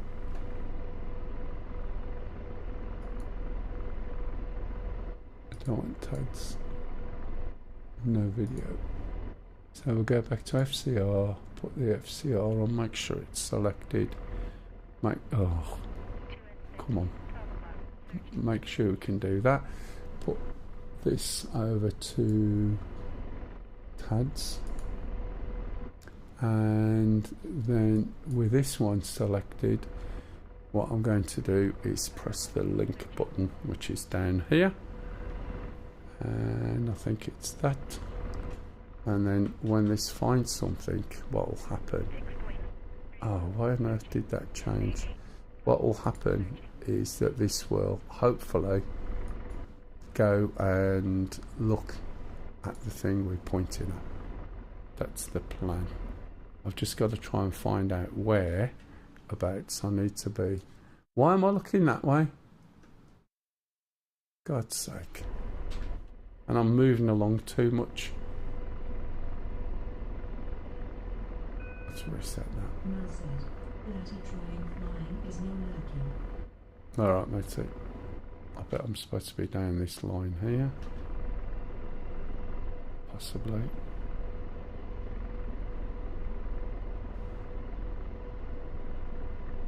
Bring this back a little bit.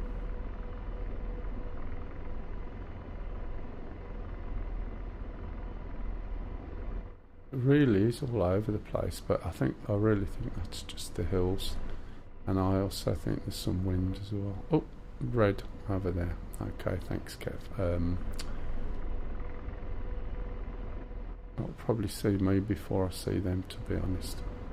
Look, not seeing a thing.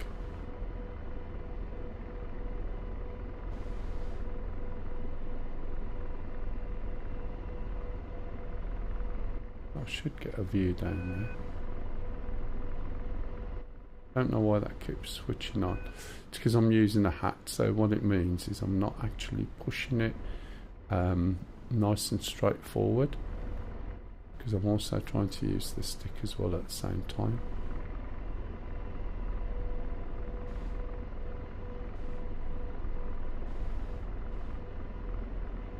Look at it, it's just what the hell's it doing?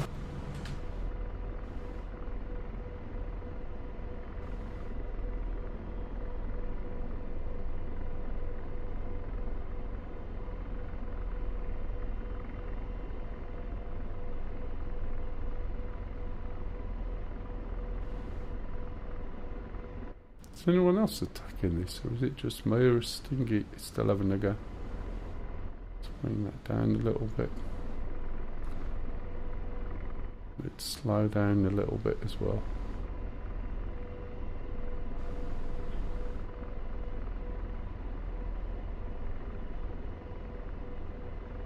This is being really fiddly. That's no good because I didn't want that there anyway.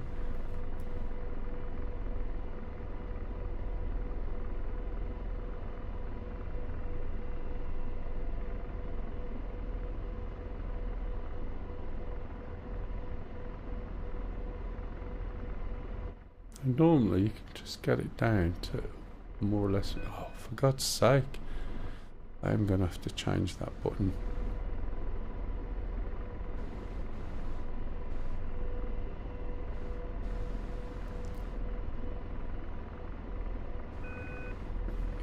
That's all it keeps doing, is trying to set this attitude hold when I'm not setting it.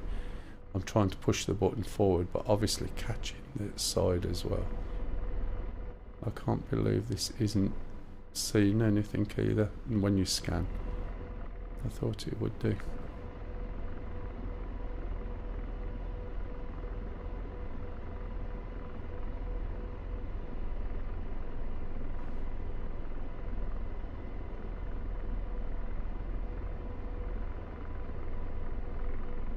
So you hear those beeps when it can't hold what you're asking it to do. But I would have thought that this now would be seeing something out there, to be honest. It's just, I think it's just down here. There's no reason why it can't see stuff.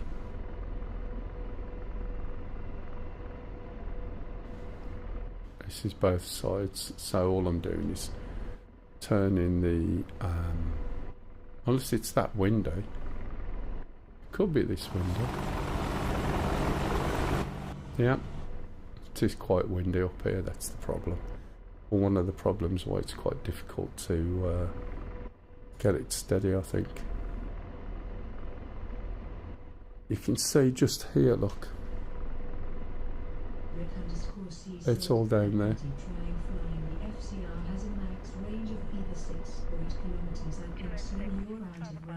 You think I'm too far back? Don't think so. Oh, might be that's me to change that. No, I think I didn't think it had got a maximum range in terms of. I know it's got a maximum shooting range, but I see what you're saying. Yeah, so I need to just move forward with it a bit, probably, which is fair enough. It doesn't look that far over here, does it? We'll just reset that. Just press the button and head over here a little bit. Up to that, see this little hump? Is 6 for static targets and 8 kilometers for moving.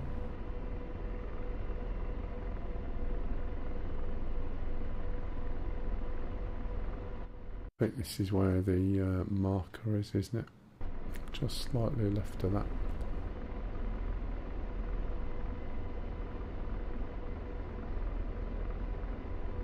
It also seems like it is quite windy over here. As I was saying before, when you've got a helicopter and you're hovering and you're relatively low, if I was to...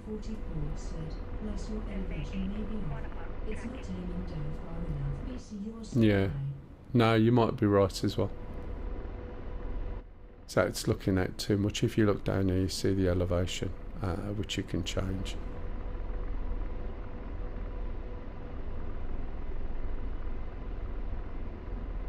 There you go, look, see? So we know something's tracking us there. Got things launched at me again now. Need to drift that side. Lose some height. Can I lose height?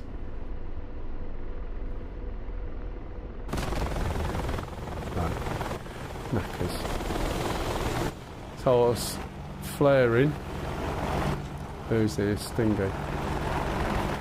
I was flaring. I might try the A10C, bollocks. It is a really tricky little one to get hold of as well, I must admit. But I'll go and jump in an A10. Jump in the A10C2.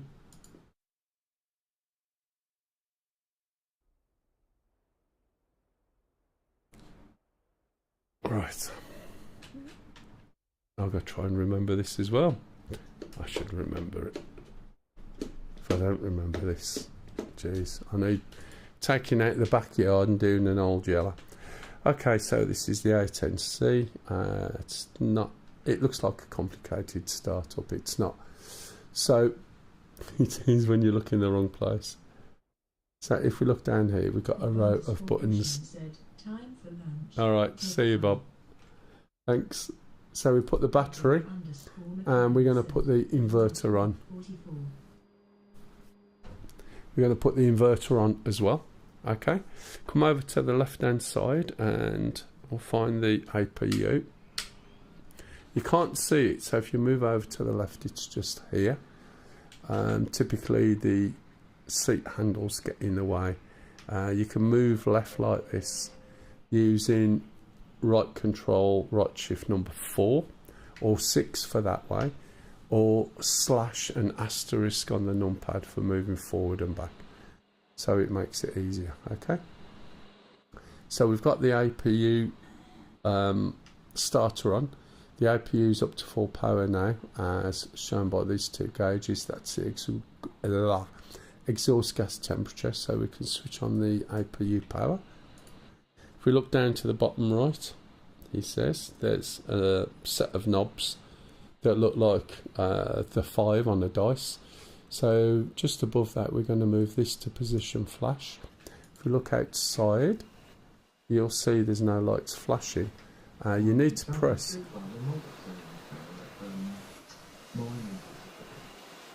Pardon?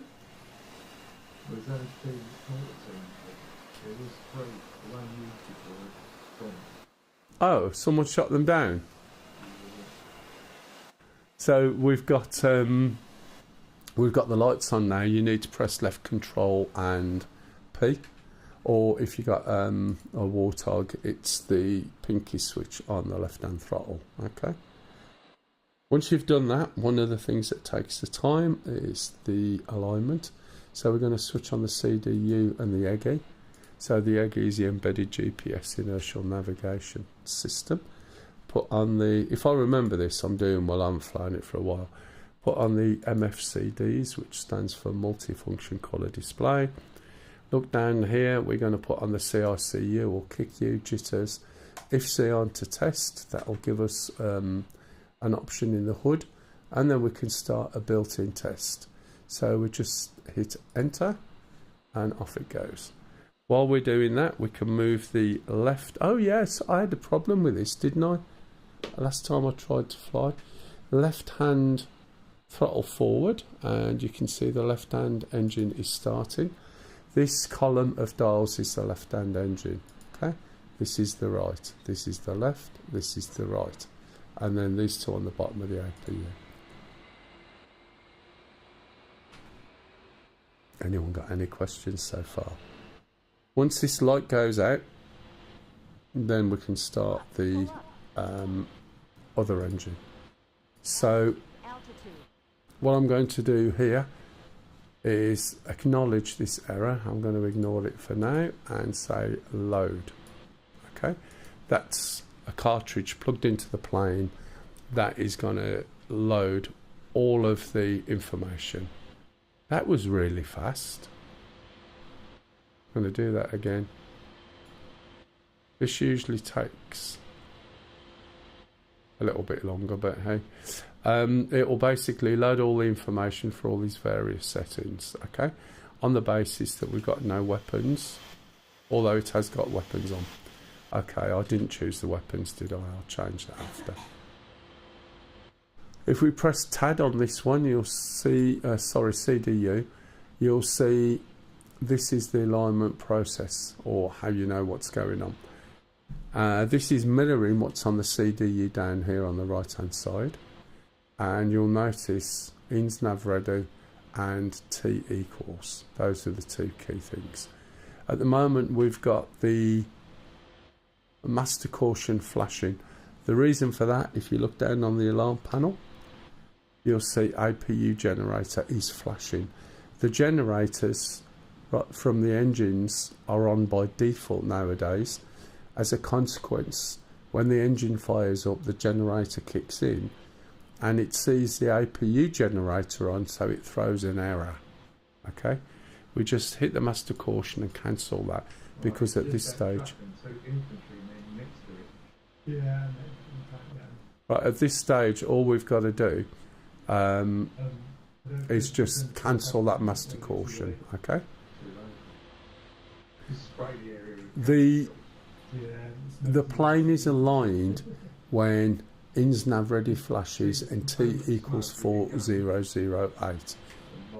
Now, engine start cycle, right, is still on, and this is the bit I don't get. Why is engine start cycle still on? That should have gone off by now when these are in this position.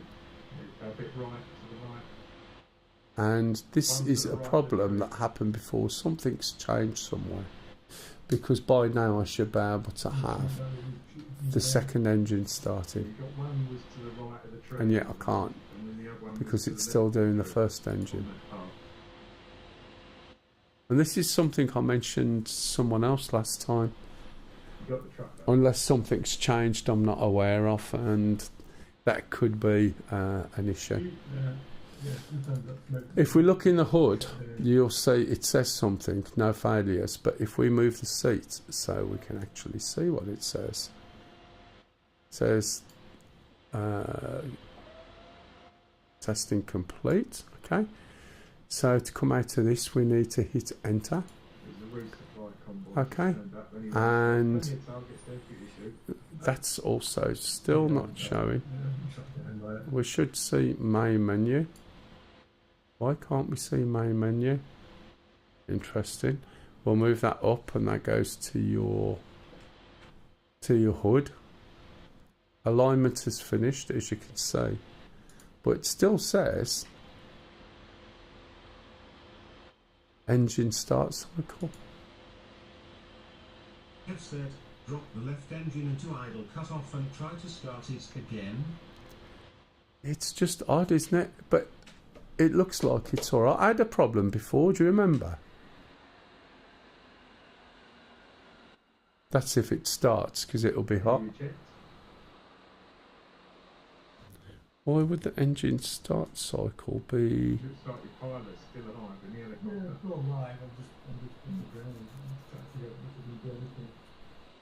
Open the window, then press Control E 3 times. Tea Kettle Barbix said I was 28 tenths. Yeah, it might as well be a pickup. Otherwise, yeah, it's weird, isn't it? It makes me wonder. Right, it makes me wonder, like, whether there's anything wrong with my throttle. This is the weird thing.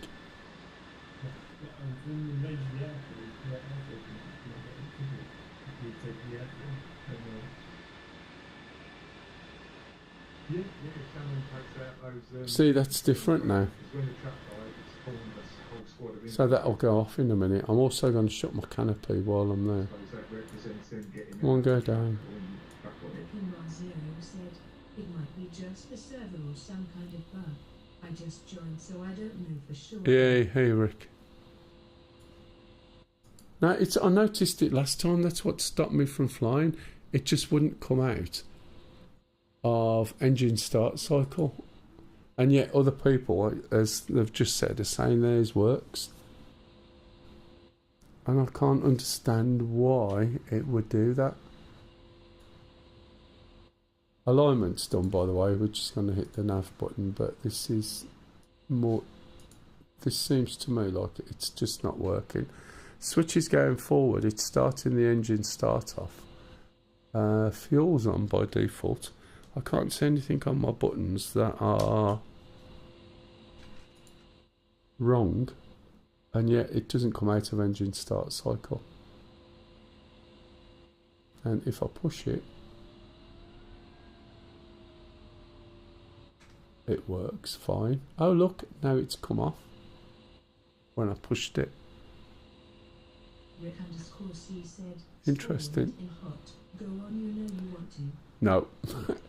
Let's do the right hand Sometimes somewhere. if you have the controls synced at startup set, it can mess the throttles up. Yeah, I know. That's why I always check the throttles when I go in to make sure they're working. I don't think it's set to sync, to be honest. That was switched off a long time ago. Did this second engine start?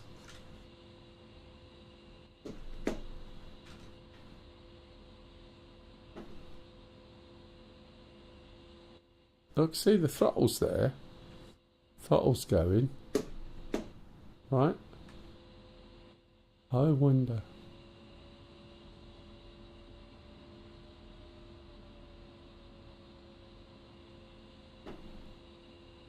Wickenbar Zero said, "What kind of A10 is it? I'll go look if I find something." It's A10C2. It radar dishes are down on the sun site as well. Hopefully the sun site can use it taken as well. And this, you can see, it's getting there slowly.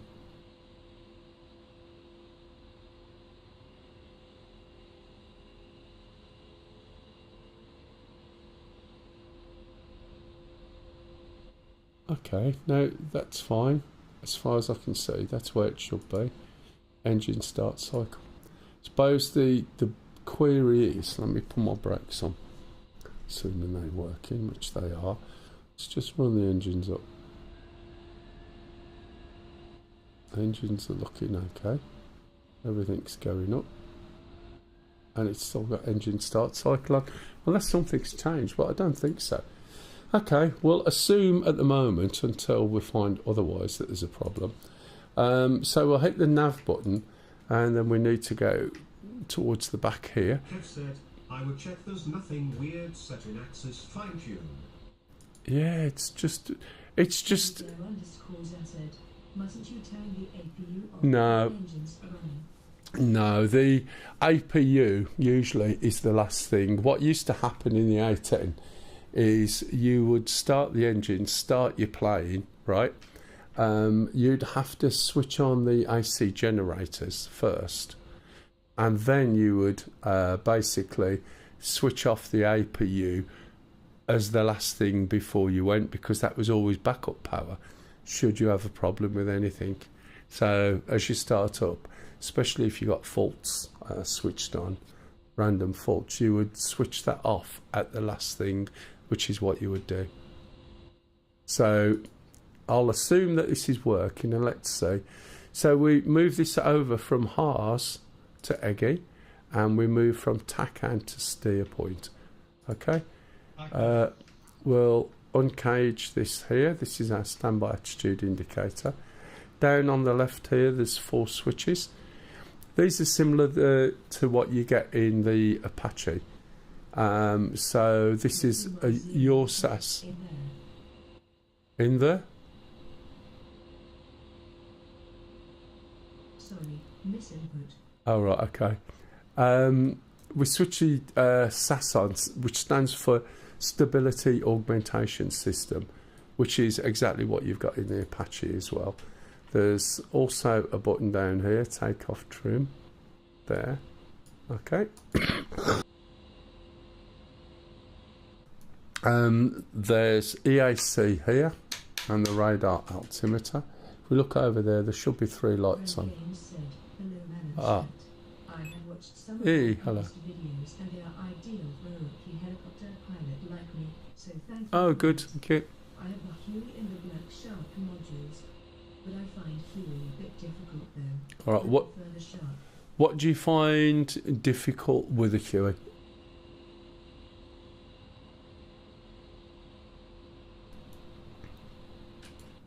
If there's anything difficult with a Huey, it's just something you might find you're doing without realising it, that's all. The Huey is very simple to fly, but very difficult to master, because it is you flying it, rather than controlling systems. I see on forum that this is a bug since 2024. F-16 also suffers from it due to cold weather.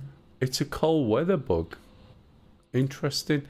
I've not come across it, but that's probably because most of the maps I've played are not cold, and I know this one is.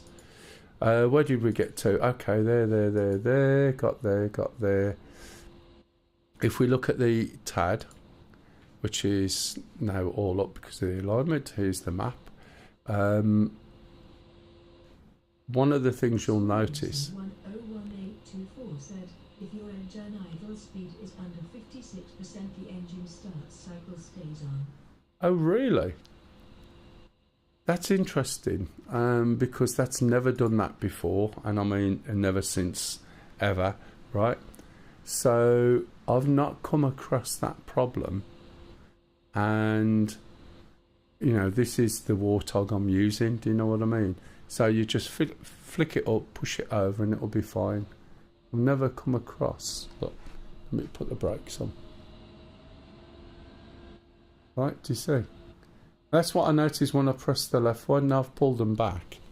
Right, in theory, they it comes back on again, and yet it's in its normal neutral position without any adjustments to any of the axes.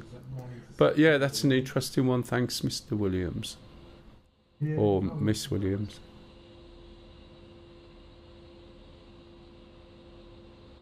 Sorry, Luce, did you call? Okay. 56 cycles. There's your cycles, look. So it's 246, and that one's... I wonder if I've got any drift on the bottom end of these throttles. Might be. Can you see those are on again? And that dial on both cases is on 56, is it not?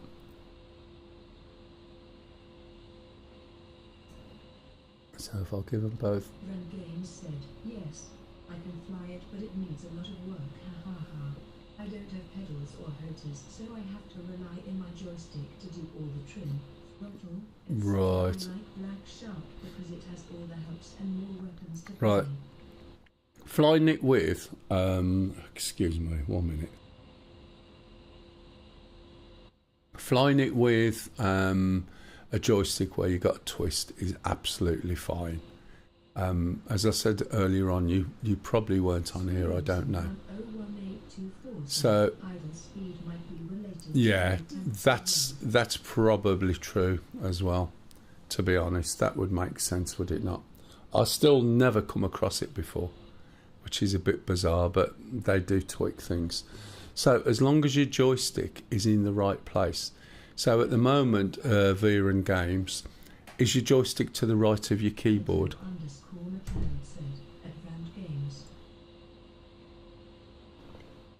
Is your joystick over to the right of the keyboard, so you like put your arm out for it, which is where most people would have it.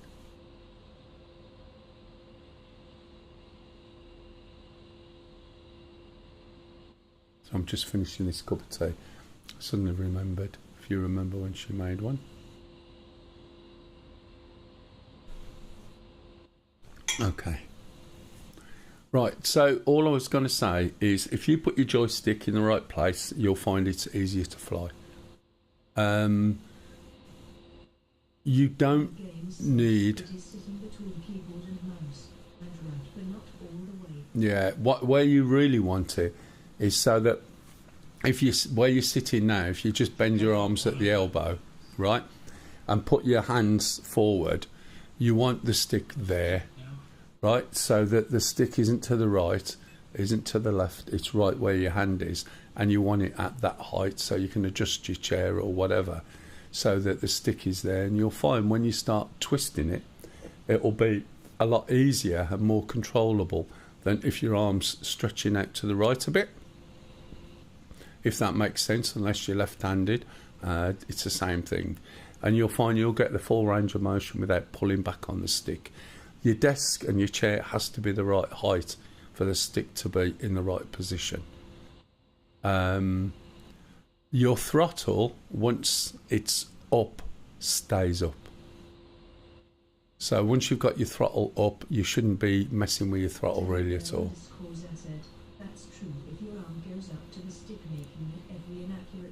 Yeah, so what tends to happen is if you bend your arm at the elbow and imagine you're holding your stick in front of you, you've got your elbow bent out, right, or your arm over, and your wrist is at a different angle, And when you try and turn, what starts to happen is as you turn, say, full left, you'll pull on the stick a little bit as well. And this is where you start getting some of these little odd errors. So if you do it like I've just mentioned, Teddy Bear's said, and you have it in the right position, move your keyboard either to the left so you can use it with your left hand because you haven't got a throttle, or move it into the middle of the table a little bit. The main control that you'd need, and the one that is most sensitive, is the collective. And so you've got your collective and your cyclic and the twist all need working at the same time with the Huey. And you can do it with mouse and keyboard, but it's a bit of a pain because you haven't got that level of control. But it will help just getting that positioning right. You don't need pedals, but pedals are easier. But if your stick's in the right place, that will absolutely do you fine. Ideally, you could do with something to do collective. Even if you've got a second joystick, right, you can use a second joystick as your collective if you really want. And you just need to base your hands on the base of your joystick and then sort of move it, and you'd have to hold it in position. It's not ideal, but it does work. I've taught someone with 2 joysticks before. Okay, right, I think we're nearly ready. We've gone through there, we've gone through there, we've gone through there, and we're back here. I'm just checking, sorry. So basically, if we look at this, you see not soy. Not soy. And a small table, even if you place it to Yeah. the side and has it at the high like F16 will help a lot. Yeah, it does. It does help an awful lot about positioning, because you really do find you put in strain and pulling things when you don't intend to, if it's in the wrong place. Not soy means not sensor of interest. The A10C has a lot of sensors. The hood's a sensor. This is a sensor. The TGP, when we sort it out, will be a sensor. The helmet mounted cueing sight is a sensor. And what it does, it tells you what isn't selected. And think of it like Windows. You need to make sure that the right sensor is selected for the input off the throttle and stick to have an effect. In Windows, if you've got Excel selected, but you want to try and type something in Word, it'll type into Excel. So you need to click on Word, so you can type into that. It's the same thing. Here it says not the sensor of interest. In the hood, it's a bit more subtle, because if you had this big white thing across the hood, it will block things out. So instead you have this tiny little asterisk. And when there's an asterisk, it means this is the sensor. When there's no asterisk, it's not the sensor. If I make this the sensor of interest, you'll see this asterisk disappears, as does the white box. If I make this sensor of interest, it flips back. The other thing is that when this is the sensor of interest, what a nutcase, right? Then you'll see a box around it as well.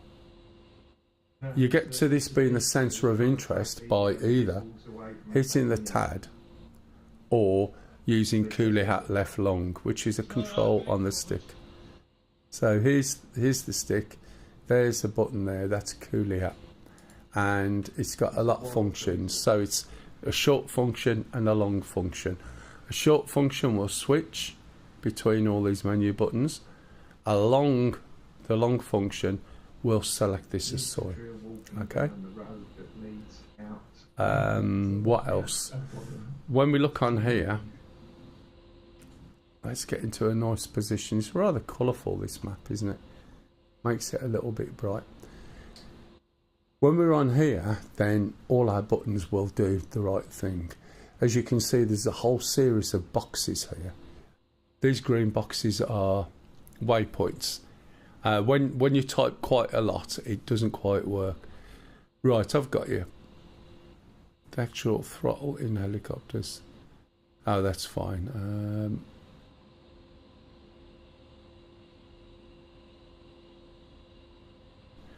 To get maybe the Gladiator Evo Omni throttle. Okay. No, that's fine. That's fine. It's but when you're learning, it can get frustrating.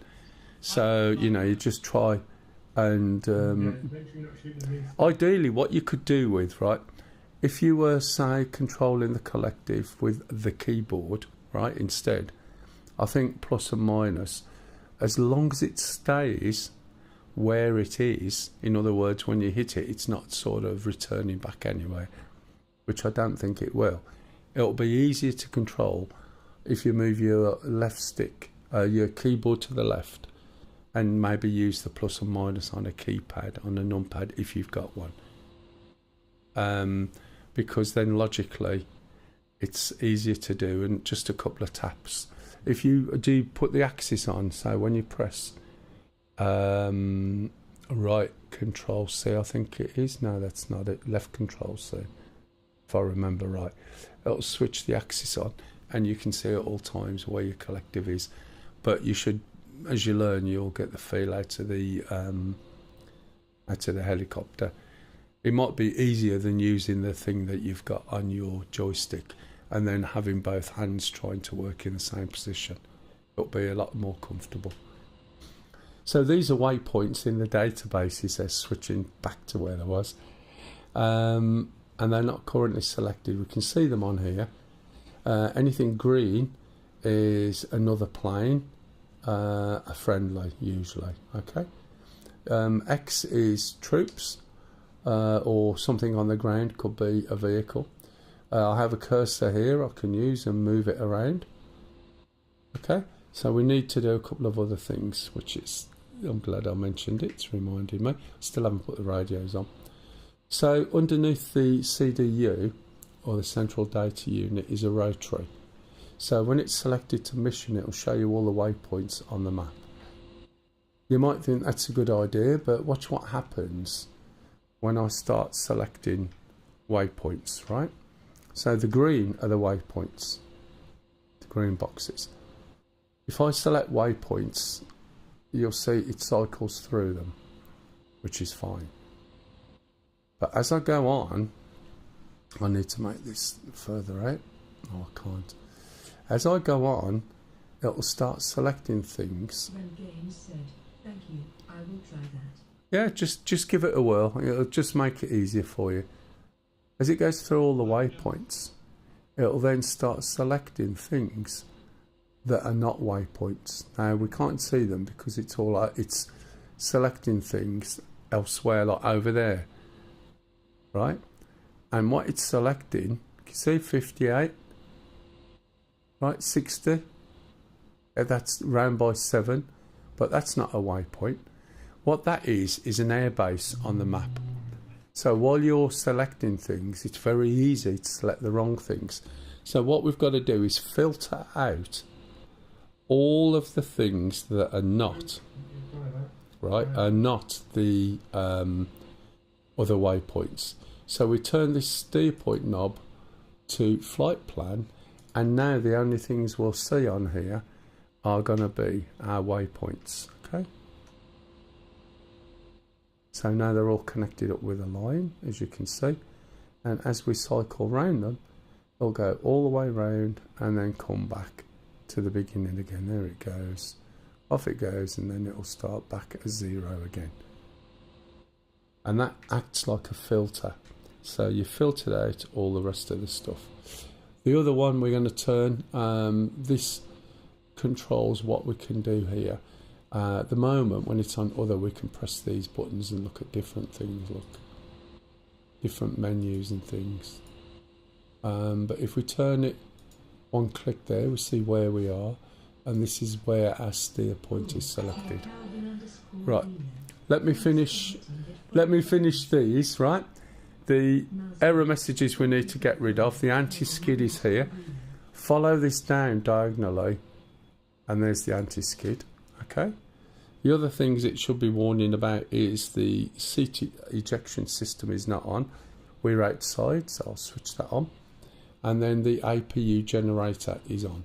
So we can switch the APU generator off, and we can also switch the APU start off, which is there. Okay. We've already established that the reason why this is on is because of the low RPM and the temperature. Right, so we've got all our waypoints sorted out. The mission that we're going on, is that done now, the mining facility, or we got a bit left? No, we're still waiting for someone to bomb the tanks in the building. Oh, you mean me? I'll get there.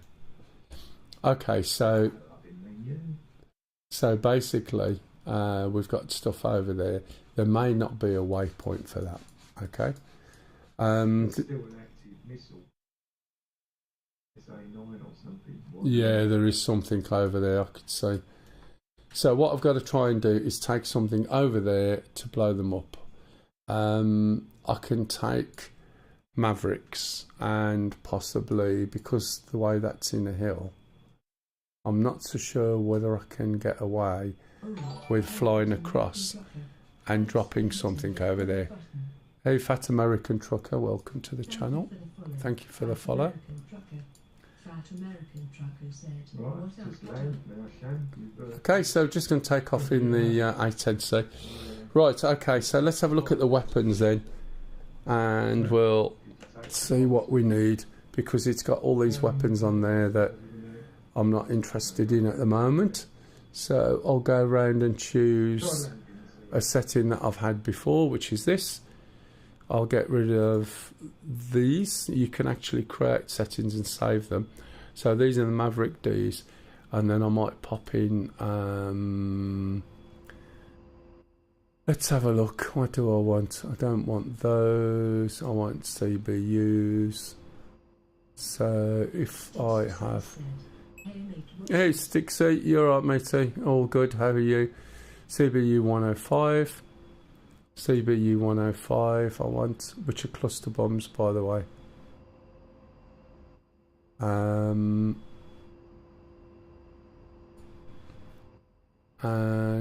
what else?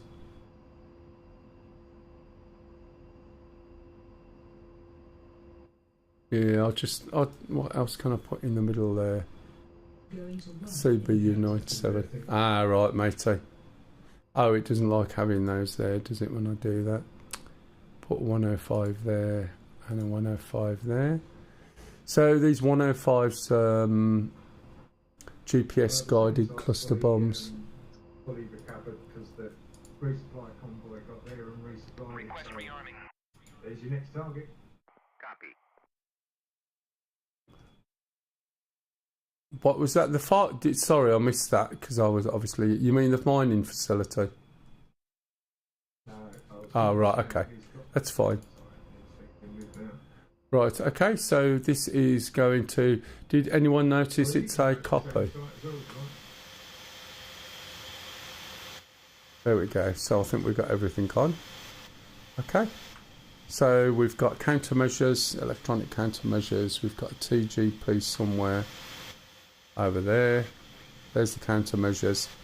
We've got 6 Maverick Ds and some cluster bombs. So this will be interesting on how to go. We've also got an error message popped up. And the error message, you can see here, it says there's a note. If you look down here, it's telling me there's something wrong with the dismiss. Dismiss is Digital Stores Management System. So we acknowledge the error, look at the dismiss, and you see all this red. That's because when the aircraft initialised and we did a load all, it had one type of weapon on. Now it's got a different type. So we need to update the system to tell it this is what we've got. So we need to go and select load, which isn't on here. So we're going to select one of these soft buttons. That's because we can program them. Press and hold, and you'll get this again. And we're going to take the load, and we're going to put it where the MAV is. And then we're going to hit the load. And now we're back at this menu where we can say, right, do a reload of the dismiss. That takes about 4 seconds. And you'll see in a minute it'll come back. If we look at dismiss, now it's all green again, representing all the weapons we've got. And you'll have to do that every time you fly back into rearm reload. Okay, we don't want the load button here now, so we're going to put Maverick back on. And that will give us our Maverick screen when we're flying. I don't think, as I said, that the mining base is on here. I'm going to change this from this mode. This mode tells me where I am, and these outer circles are based upon this size. At 20, that's 20 mile away. This big circle is 20 mile away. This one's 10. So obviously in between the two is 15. We can also see where we're heading: north, east, south and west. Okay, so it gives you an idea of how far away something is. We've got friendlies over here on the ground. If I change my if I change my TAD, I can change it to something called expanded mode. Now, instead of my cursor moving, you can see how I can move the map. Okay, so that's different. Now, what I was going to do was have a look to see where these things are. So normally we follow the river up, we come up here, we go around here, and I think it's quite difficult to tell on this map. And I think, and I've never noticed this before, but if we go to F10, I might be right, and we go to satellite or that sort of map. Well, got to go. Have a good one. All right, no worries. See you, Sticks. Have a fun time at work. What I'm just trying to work out is where this is, because obviously I haven't got a marker, so I could do something.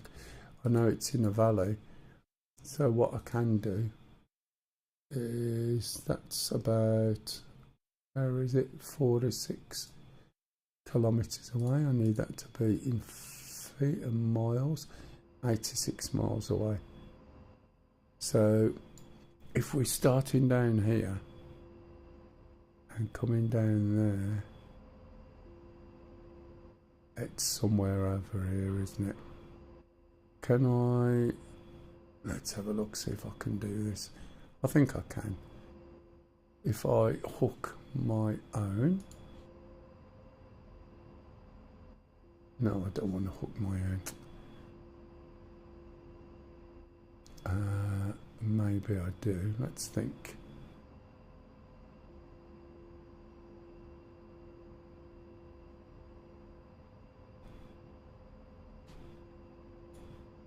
Hook ball. No, hook own. Hook cursor. There we go. Look. Is this giving me the information on the bottom? You can see, we can see what angle we're at, and we can also see how far away we are. So let me just check.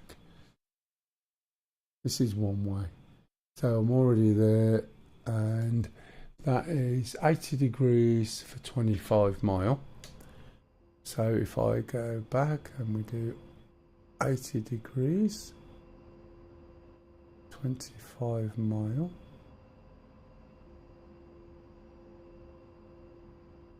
that means they're going to be around here somewhere.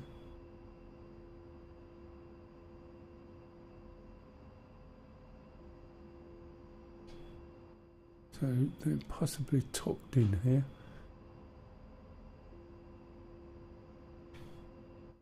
Yeah, that's probably pretty close. Hey, Grandad. No, matey, it's you. Makes a change, it's your end. So if I mark that like that, that gives me an A, and now I can fly and have that idea of that point there. I just go function, mark, and now instead of following all the waypoints, I'm following that mark. No, Grandad, I'm not muted, matey. Okay, so we don't need that hook anymore.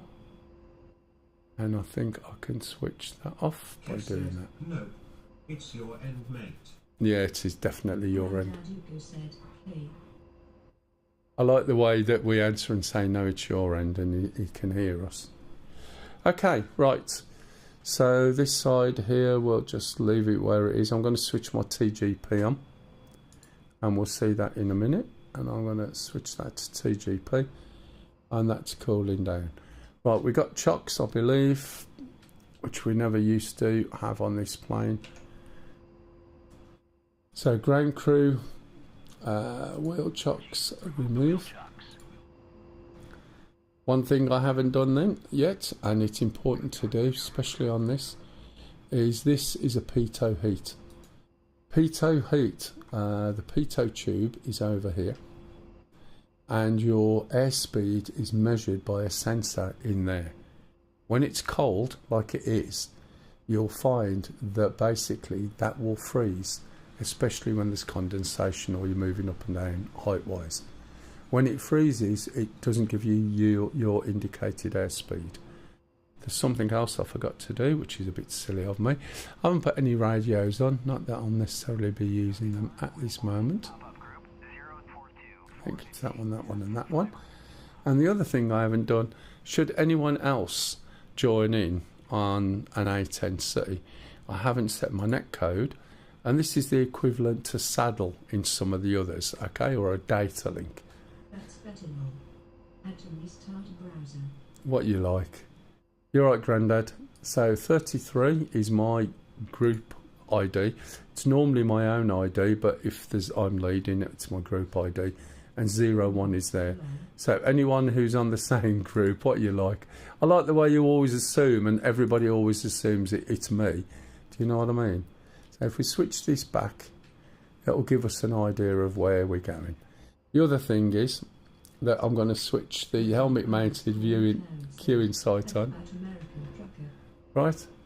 And if you notice, as I start to turn around now, then I'll get a good view. I can quite clearly see the sort of area where my mark point is, okay? And that points to it. It's a little bit dull. I need to turn that brightness up. I can't see that very well. I don't know about anyone else.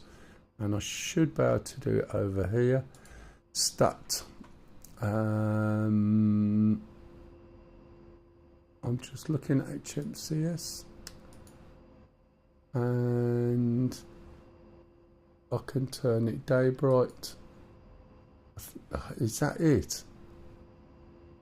Sure, there's something on here that I can change the brightness.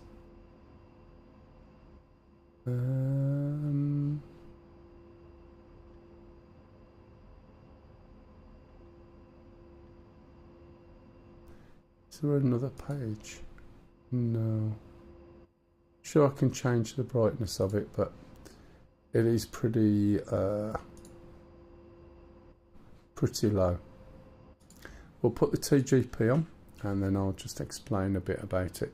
It's because it's so bright, you can see it's a little bit more difficult to see. I think the seat is in the wrong place for a start. Need to go down a little bit. The bottom of the screen should be where the directions are. You can see them coming in now. And there's some other information there. So that's about right. So if I lean over now, I can see those, although I can't read them for shit. But if you look, this tells me... DMS up. Down with HMCS song.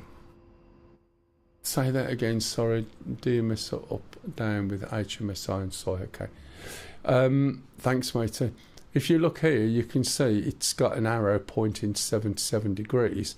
And that says if I go 77 degrees, I'm going to go to that mark, which is 26 miles away. This is all only approximate, okay? So we should be able to go now. 3301, taxiing to whichever runway it is between me. Nose wheel steering needs to be on. And you can see we're starting to move. There's another couple of things not on yet either. Going a little bit quick. Batumi is one of the first air bases usually when you start. It's a good starting place to go, to be honest. So we're not that far away from the target. Can't read the numbers at all. We're only 3 minutes away. It takes 3 minutes for the Mavericks to warm up.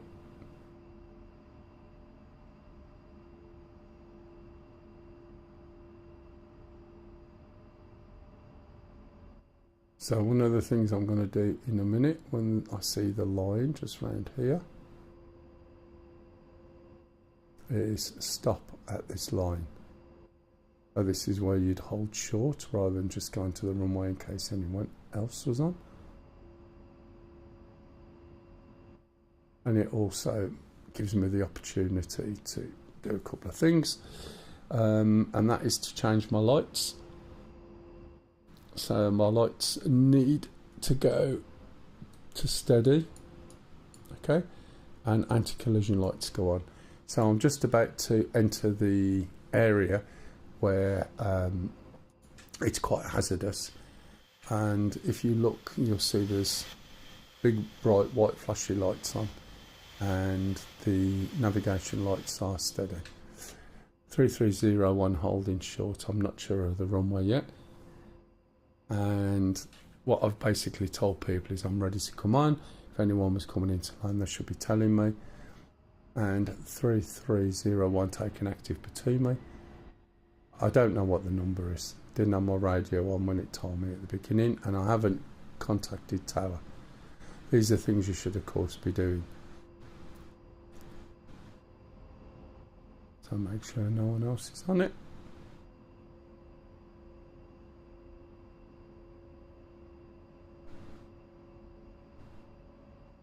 Don't forget takeoff trim if you haven't pressed it already. Yeah, I did earlier. I've got to do it again because obviously I've changed my weapons and therefore my weight is different. So whenever your weapons change, you need to change your takeoff trim. Okay. Takeoff trim can be difficult to see, but if you hover around here, it's around about there, set takeoff trim. It's covered by that button. Okay. There was something else I meant to do and I can't remember for the life of me. Did it? Thanks, matey. I'm glad you're listening. Okay. So we're on runway 31. So one thing I know what it was. Do I head a way back, or was there a way of taking the space? Or was anyone else taking the space? What are you? It's just been captured. Got captured. Alright. So you can land there. So basically, I've just put my countermeasures on, electronic countermeasures. I'm also going to what we got over there, SA19. I'll put SAM2 on, which anything above SAM10 is a SAM2. Okay, and then takeoff. All I've got to do is push my throttles forward a little bit first. Watch down here. Push up to about 80%. Check down here to make sure I've got no green lights. That little green light went off, which we've already established is due to temperature and stuff. And when you're ready, make sure that my flaps are off because I don't need them at all. Press full throttles, let go, and keep an eye on the number 50 on the left, right?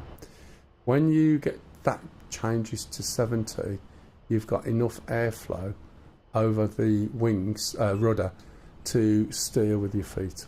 So you switch off your nose wheel steering, otherwise you'll be all over the place. When you get to about 130, right, start putting some back pressure on the stick. Should take off around about 150-ish or so. So we're up airborne, then bring your gear up and you'll hear hello beeping. Now I'm not going to go too high at the moment, just going to build up a little bit of speed because there's other things I need to do. One of those things first of all is to switch on, right, the 2GP to air to ground mode. I'm not going to turn right, I'm going to go left because I know that there's targets off to my right, so I don't want to become a target for something else. If we look over here, you'll see that's where my approximation was of where the targets are. Might not be accurate, but it's a rough idea. And what I can do is, when I eventually get to those valleys, is reset and make another mark point. So a mark point is an ad hoc waypoint. So you can set mark points with the hood, with the helmet mounted queuing sight, with the TGP, or with a tag. If I was flying and there was someone else in an A10, that's a point. Pup's not here, is he? Oh, I thought someone was missing. Then we can share. Mind you, I think Pup was ill as well, to be fair. That's probably why we haven't seen him, Sham. He was on last night. Was he? I see, now Fridays for me are not great, if you see what I mean. I was on a couple of times during the week, but that was about it. He did the old, he went back again and he turned on. Yeah. Okay, so I've put my... Alright. I think there's a whole new crop as well. Not sure what's going on with my trim. But that's trimmed. Okay, so we're just flying over. We're using the hills as best as we can for some sort of cover. This, I can make it look where that is. When you look at the TGP, the dot at the front tells me where the TGP is looking. And at the moment it's looking at the front of the aircraft. If I press China hat forward long, it suddenly jumped over, and it's jumped over to match where my temporary mark point A is. Okay, I think that's a bit short, to be fair. So I need to have a look somehow down there, alright, and find out exactly where the where the mining facility is. So I can see it on here. There's another way of doing that. So what I'm going to do is take a path out, and I can turn round over here, and I can use these hills and these sides to try and cover me from missiles. Okay, that's the plan. Another thing I need to do, if I'm going to use the Mavericks at all, okay, I need to basically go into dismiss, and I need to switch my missiles on electro-opticals on, because it takes 3 minutes to warm up. So there's no point me going there without, right? I'm going to fence in, so I'm going to switch my master arm on. I'm going to switch my laser on. I'm going to take it out of autopilot, because in a minute when I press gun pack, you'll see the nose is going to drop. There it goes. So I'm just going to basically trim the nose back up, have it flying level, okay, and then I'm going to lift up again and then put the autopilot on to take me up. Okay. I'm also going to switch off my lights. I'm going to make sure my fuel's selected to tell me how much there is total, which is 99, and then I'd shout out something like 3301 fenced in, fuel 9.9. Okay, so I shouldn't have any lights on. I've got all my countermeasures on, and this is telling me all the things that could be tracking me. So there's some SAMs over to the left, which we know about, and it's somewhere over there. So I've got to be careful I don't stray too far over there. I need to know which hill this is behind. So I'm going to fly further away than I need to. Granddad Hugo said, I do miss the beauty of DCS. Yeah, it's looking quite nice as well at the moment. Are you watching it on Twitch or in 4K? On YouTube. Looks even better on YouTube, mate. I shouldn't really be saying that, but it does. It's 4K, so it's that versus 1080p. But you got a minute delay on chat, so I wouldn't bother with the chat. It's actually called MELL DCS. That's the channel. And if you've got 4K monitor or 4K TV, it really does look extremely good. Right, again, so I'm not going to try and push too far over. I need to do a nice left turn, establish the valley. Now, one of the things you've got to bear in mind with the A10, if you look, you've got your TGPs on your right wing. The target's on my left over that direction, right? And the trouble is, it's now masked by all these weapons and the body of the plane. So I'm just going over this way because I need to give myself plenty of time to look over there.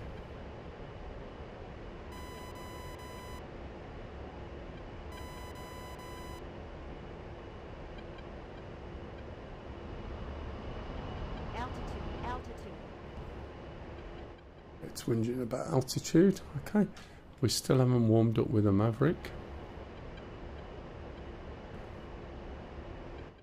Now, if I do it right, I can blow something up. If I do it wrong, like I have done, then I won't be able to. This is telling me that the wind is blowing from right to left. So if you remember when I was in the helicopter really high up on the hills, and I was trying to get into a stable hover, and I was struggling a little bit, as I said, that's why. Because it is really windy. And it's windier over the top of the hills than it is down the side. So you can see my TGP is not showing me anything, okay? We've also got targets over there, and what I'm going to do is turn round here and try and find out where this is. I may be able to come this way and then come back, and that will keep my TGP in the target area. I don't need to be going quite this fast. I know it's not fast relative. I can go back to my MAVs because these are all aligned now, and if I push my MAV over, that will go and look where the target area was that I marked. But at the moment, this might not necessarily be where the target is. It's just on my temporary marker. So I need to turn round. Again, slow down a little bit, not too much. That symbol there is where my thing's pointing, and I'm keeping an eye on my Automatic artillery targeting start looking weird shit. You reckon? There's a whole load of parameters you can alter. There is. I was reading the manual, and you can go into files and switch things on, off. Like every time you die, you lose some money. For instance, you could have that. Not that we will, because we'll be bankrupt. We'll be owing some money. Now this is telling me that the SAM is actually closer up here. Look. Can you see where this is? There's something over here. Where am I there? It's over to the left, isn't it?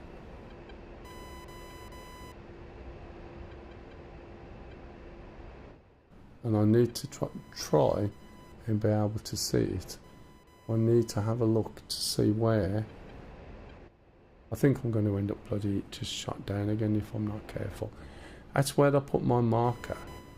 So this is telling me, hopefully, that the target area is the other side of that hill.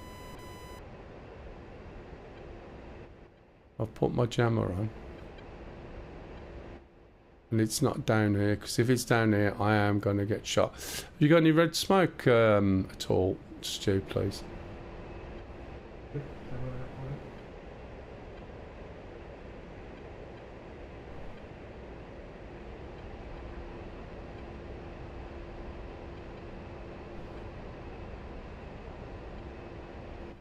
See red smoke. I don't think this is the valley. I think it's that one over there. Can't see red smoke from here. Right, I'm ready. I'm on the city. You want a JTAG up there, so it can lanes for you. No, hopefully I should be able to get there. If not, then yeah, I can get a Reaper over. I wasn't going to use the I wasn't going to use. What's that symbol over there? Have we got a JTAC or anything over there? We've got one currently over the stand, so I can put another one over. No, it's. I was just looking. Oh, it's all right. Yeah, no, don't worry. So I'm going to swing round to the left side. See if I can find out. I might have put my marker on the wrong target.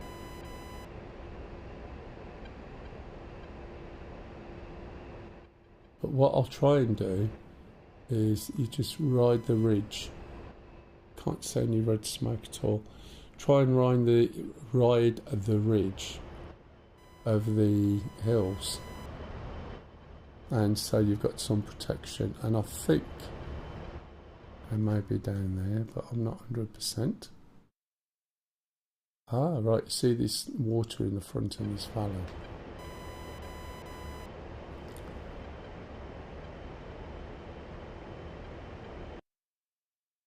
Might help, but I should be far enough away to be able to establish where the target is. I'm going to bore sight this initially. So you hit the BS button, so it's back out front.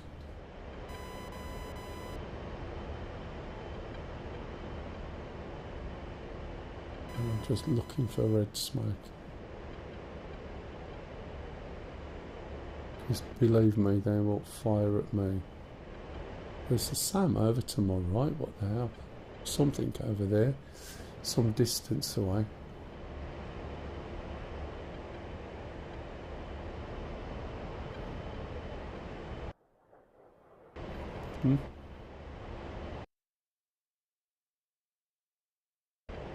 Yeah, I think it's this valley. Look. See? I think it's this one. It's so hard to tell. Can't see any red smoke. Might be the one over the hill. Ah, I think this looks like it might be it. Need to push right over here and then do a turn. I just need a little bit of a range so I can get done what I need to get done.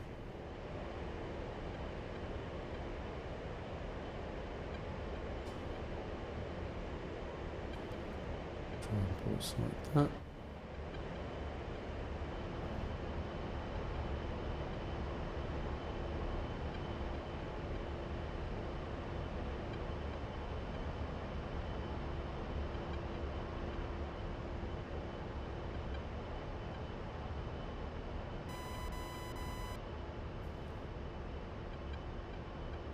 If I press this down, right now my helmet mounted sight is sore as well. Let's have a look, see where I am here. Let's get in there.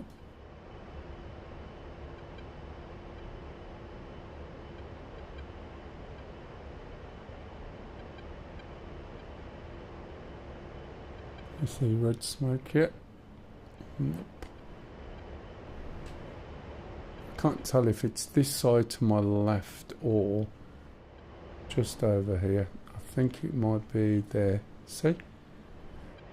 Right, so move that, move that, move that, move that, move that there.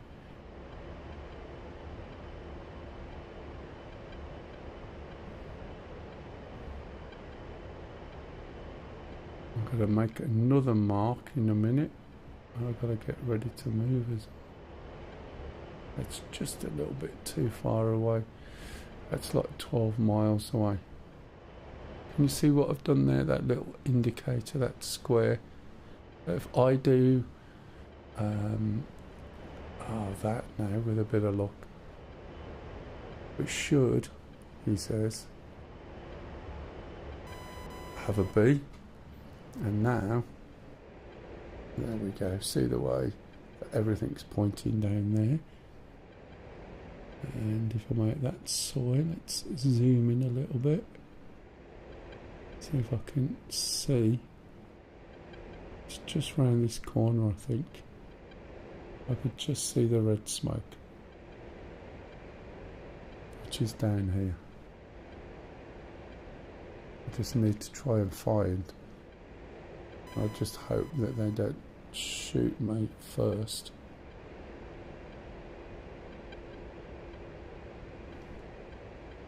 Yep, see the white, you can just about make something out there. So I think it's down this valley. I think that's more or less on it. I just need to try and find a better view of the targets.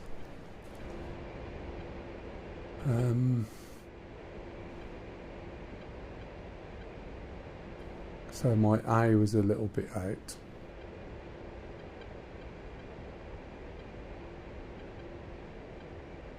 Right.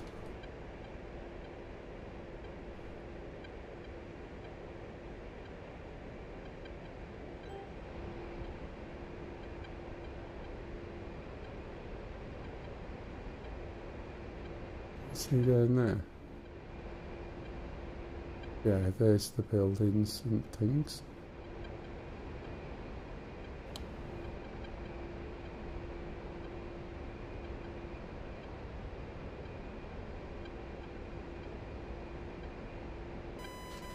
Right, I've now got to see.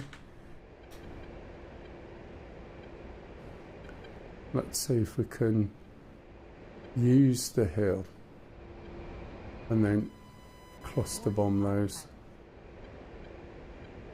Well, that's my plan anyway.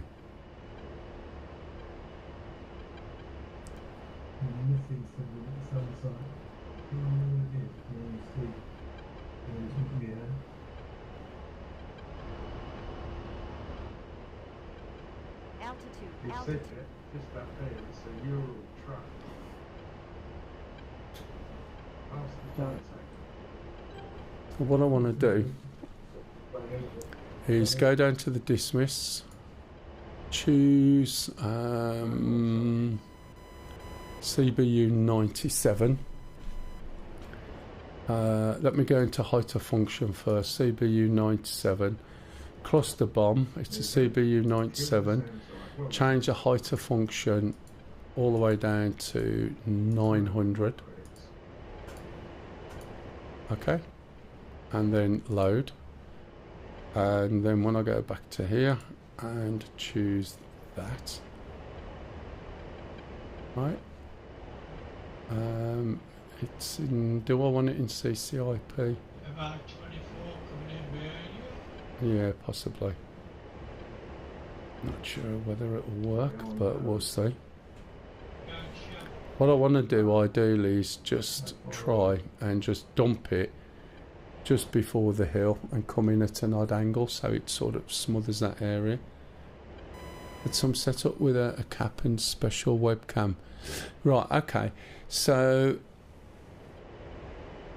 I'm sorry, some of this DH I haven't heard. You're on YouTube, aren't you? Sorry about that. Yeah, so basically you can there's lots of different ways. You can have something that fits onto your headphones. I'm using just a tiny little camera device on the top of my monitor, and all my head movement is picked up by that. I've got no hat. I've got nothing on headphones. I don't wear headphones. And it's all just working. Do you know what I mean? So it tracks your head movements, allows you to look around. You can move in, out, up, down like this, as you can see, rotate. So you've got a full 6 degrees of freedom.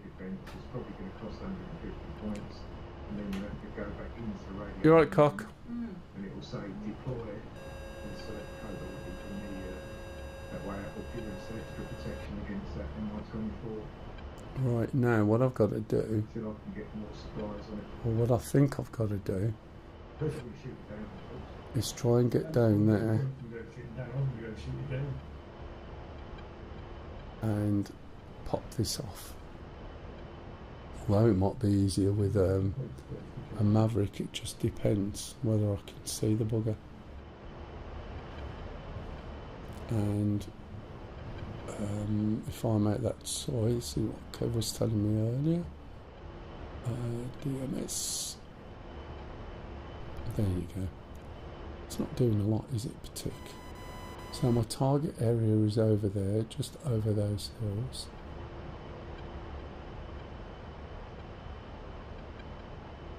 And I'm wondering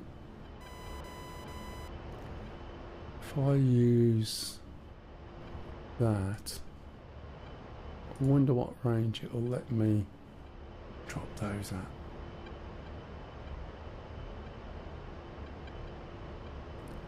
Because I reckon because of the height.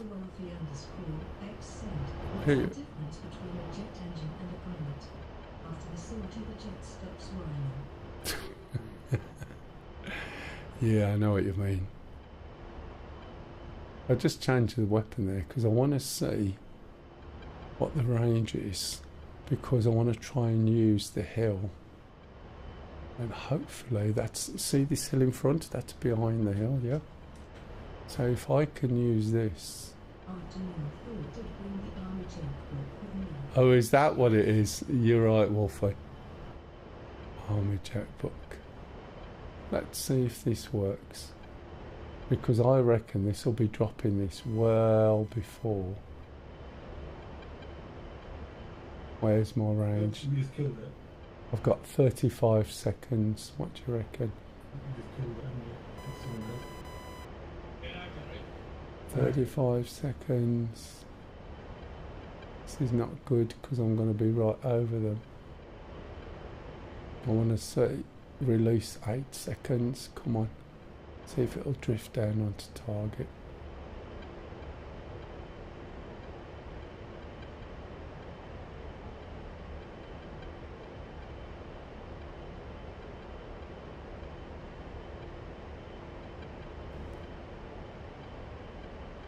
Might work, it might not.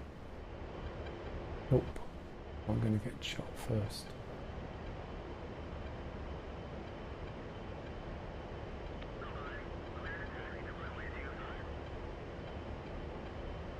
"34 seconds. Man, do I have to be that far over that target to get this to drop from this height? That's not good. See where the building is, 13 seconds. Come on, I need to get it out before they start firing at me. Come on, come on, come on, come on, come on, come on. 2 seconds, 1 second.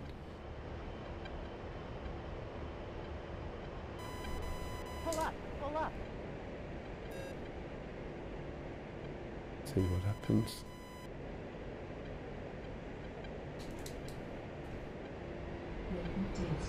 Just got into DCS this week, and this was my plane of choice. I-10C, very nice plane. To be honest, it's been a while since I've flown it. Let's have a little look, see what happens with the weapons, with the bomb, shall we? Let's go there. Let's press the button there. Let's just adjust that. They've probably already fell, but you never know. Oh, huh. Yeah. Did they drop then? Nothing happened, did it? I must admit. Oh, here they are. Look, see. X_LP_X said, I was curious what this was. The good old days. There we go. Look. Probably crashed by the time I'm there. _C said, a golden day, good choice. Takes a lot of learning, but it's very rewarding to fly.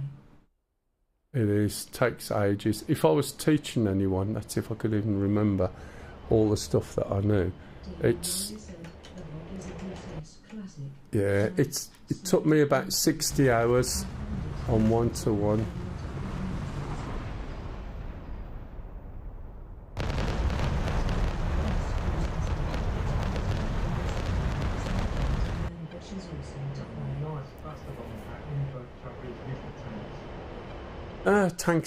Tanks are fine. Is the Sam down now? Yes. You've got a Okay. It missed the tanks by a good 700 metres. Yeah, it was a bit of a touch and go trying to do that, to be fair. It was a bit of a gamble. Let's see if we can do anything with the... if you got the Reaper up then we can use the code. Use the laser. 1688. Dandy code. Yeah. And he's lazy. Okay. You just set your Mavericks to like Yeah. scan. Yeah, no worries.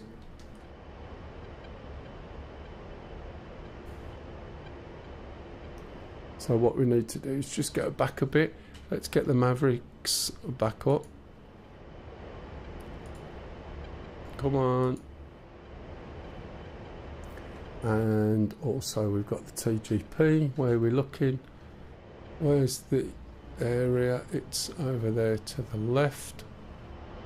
So this time, assuming we've got no SAM, what we want to do ideally is just move up the value a little bit and then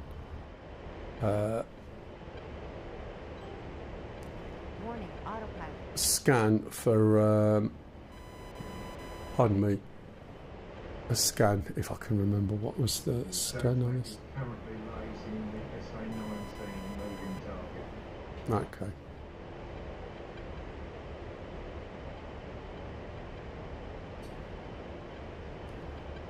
Right, so let's go back to here.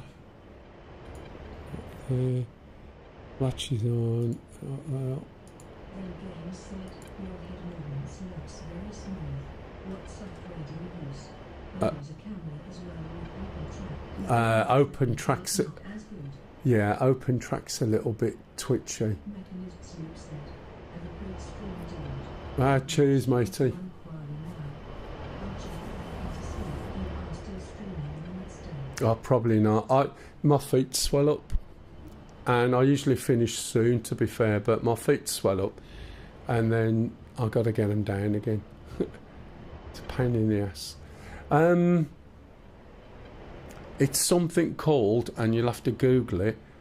I had to buy it on eBay. It's from China, and it's called AIM, AIM XYZ, and that's it. And to be honest, it works incredibly well. It's really quite flexible. Right, let's have a look then. So we've got mark point C.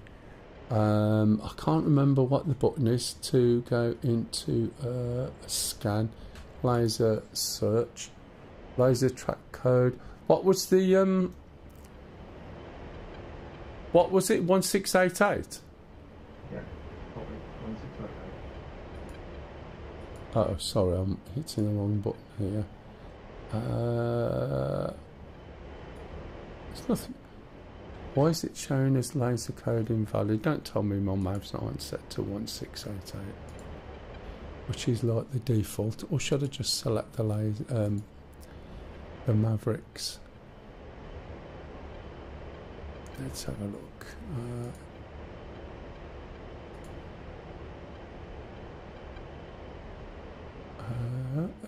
A missile. GM65D laser code's not going to be on there. Where is it? I've forgotten.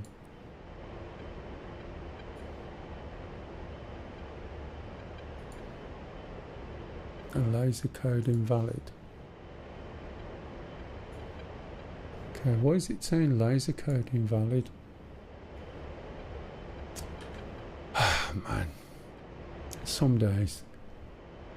Right.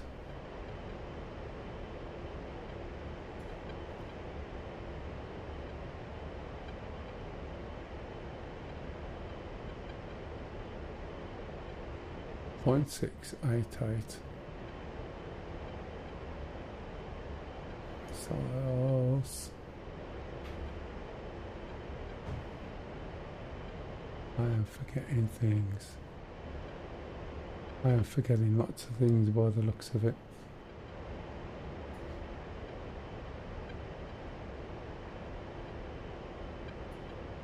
Inventory. Where's my laser code? Laser code are on the bombs. Why can't I remember this stuff? AGM 65D. Why am I not seeing? I've completely forgotten where to get my laser code on the actual missiles.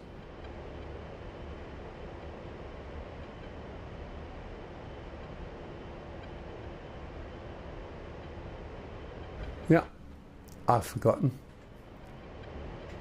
Laser code on here should be fine. That laser code is okay. Can you believe it? I've forgotten how to set the laser codes after all this time. Oh man, I haven't flown for a while, so I'm having a few issues remembering bits. Is it under missile parameters? It's just I went under missile, right? Bearing, aim, 9s.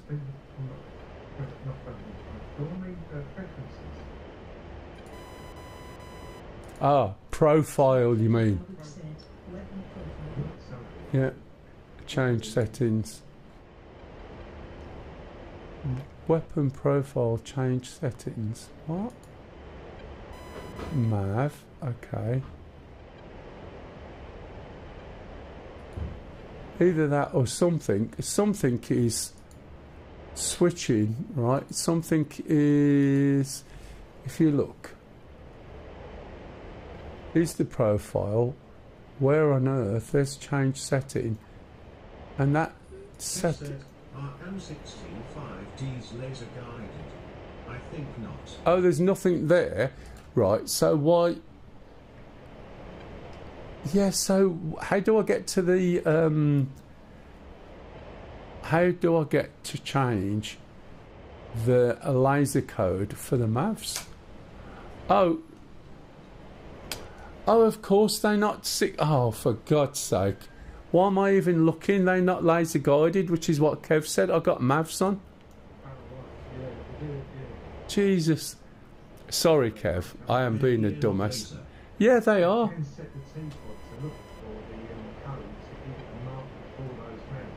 Yeah, I can. Except it still says laser designated code invalid, which is fine, but... Do you see what I mean? So it's a bit of a bugger, isn't it? So you'd think you're about to look for something without actually using that to fire the weapon. Never mind, I'll just give myself enough range. I don't know what I was thinking then. You would like to think they would, except, well, as in the TGP. Should be able to do a laser spot search as the same as buddy lasing. What's, I've even forgot how to go into laser spot search. Anything that wasn't AGM 65s and things were taken off.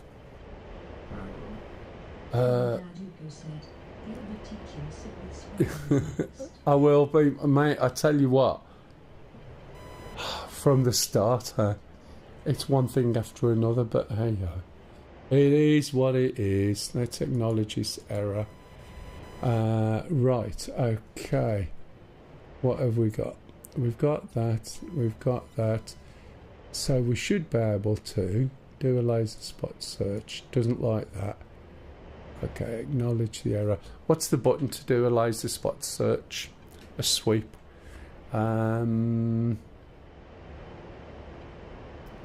Is it? No, come on, what's the button? We should be able to make it go and... Jeff said LSS is set to 1688. Yeah. What's the stack on? It's supposed to be on 1688. It's basically, what's the laser spot search? How do I switch it? I've forgotten completely. It's been that long. It's not TMS right. What's the switch combination? Do you remember, Kev? And this just makes it feel a little bit pathetic, really, doesn't it? But hey, I've completely forgotten what the code is.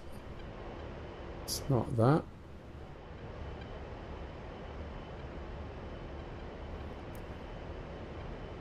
Put that back over there. Let's go white hot, black hot. Let's zoom in a little bit too much.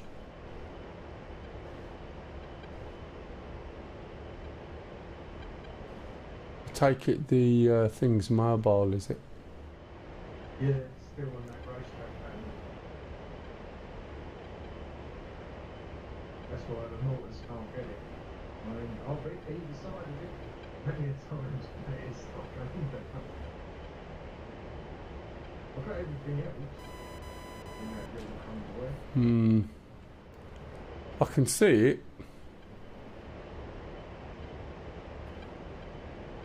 Right, got it.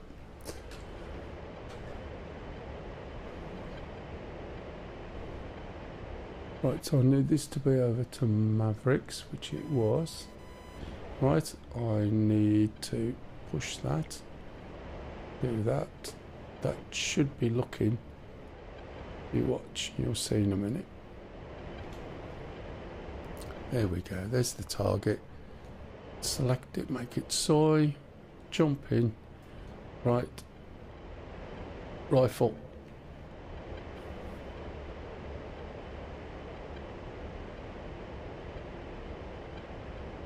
So what I did basically, you can see that my TGP is tracking it. I made it, it should be alright. And this there, you can see the way that is looking straight at it, and that should be tracking it. So I'll push the next one onto it just in case. Has a missile gone in yet? Okay, gimbal limits a little bit off to the right. TGP is tracking it, but I think it's lost visibility.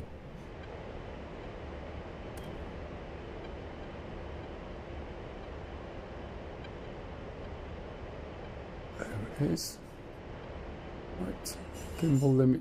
Ah, there we go. Tunguska's gone.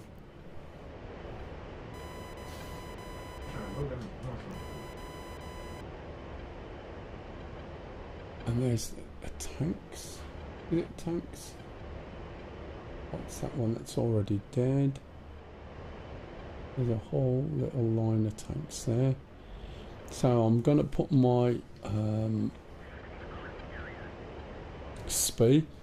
The SPI is the sensor point of interest, and I've put it in the middle of the tanks. Okay, so what that means is if I go back over here and do this, it will automatically point the Mavericks at my SPI. Now what I've got to also be aware of is where they are and where I am, and you can see that that is pointing down into that. Oh shit, I'm right over them, no wonder.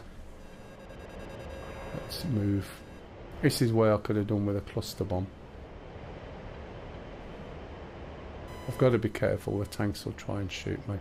So you see where that is in the middle of those tanks, or near enough in the middle. What I'll do is drop a missile in there. Excuse me. I think little bits are coming back to me now. I should just stop thinking about it and just do it like normal. So I should be able to pop a bomb in the middle of that lot. The splash damage will do some damage, but as the tank or one tank blows up, that will damage the other tanks. Just need a little bit of range. These missiles normally will do about between 7.5 miles and 9 miles away you can fire them, and they are very much fire and forget. I just seem a little bit rusty now, because to be honest, I'm rusty on everything. I haven't been flying for a while. I never used to be, but then I used to do a lot more hours, and at the moment I tend to only play when I'm streaming. Just life gets in the way, do you know what I mean? Work is the main thing. So I can see I'm around about 8 miles away from these targets. I'm surprised they didn't move earlier. So I'm going to loop round, get back round over that sort of valley area. Hopefully there's not too much there that's going to blow me up. You notice how much fuel I've got? Over 6,500 pounds of fuel, and I've been flying in this for a while now, and that's why it's quite nice. As long as you've got some sort of air cover, or there's not too much enemy air, it's absolutely fine. You can use the terrain as well for hiding from these from.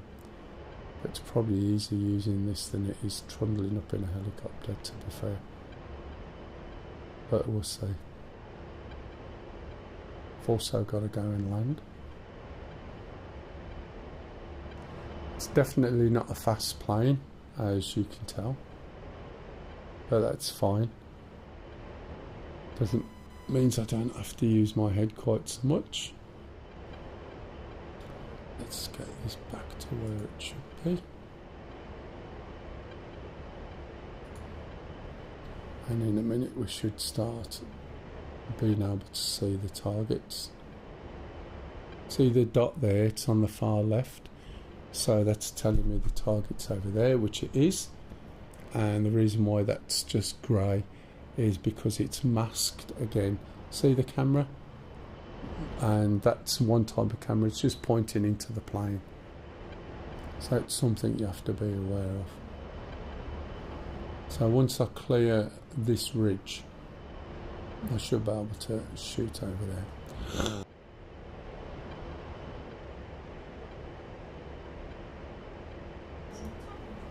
No.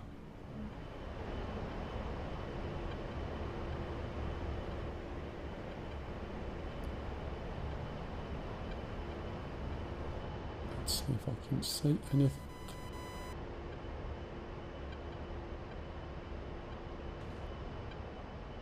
Okay, there's the tanks. I've got a view.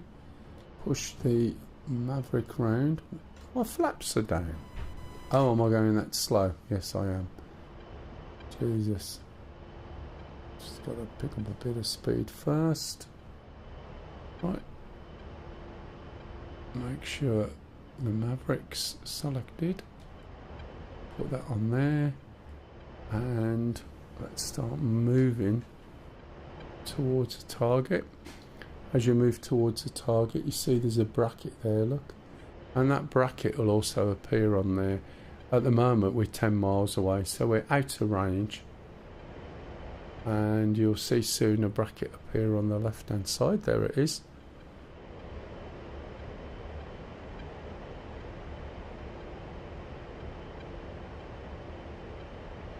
Have I got much of a view? Yeah, I'm getting there now. It's pointing at one tank by the looks of it. So I should be able to pick it off. Rifle. And that will be that one. And now if I switch it over to here, let's go there. Let's press the next missile there. Let's make it soy. Rifle. And what else we got? That should take care of those.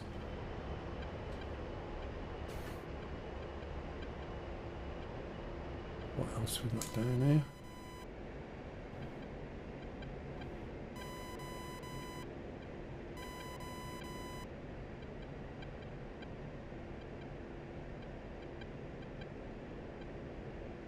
Hopefully those missiles will arrive soon.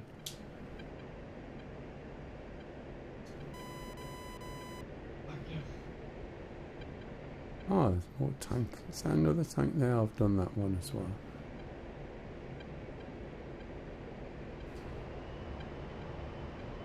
You can see the tanks blowing up. And hopefully that's damaged or destroyed the others as well. Speed brake, speed brake.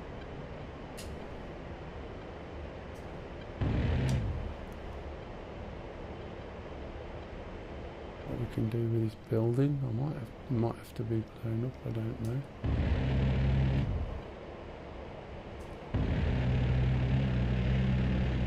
It's not touching the factory. Hold up.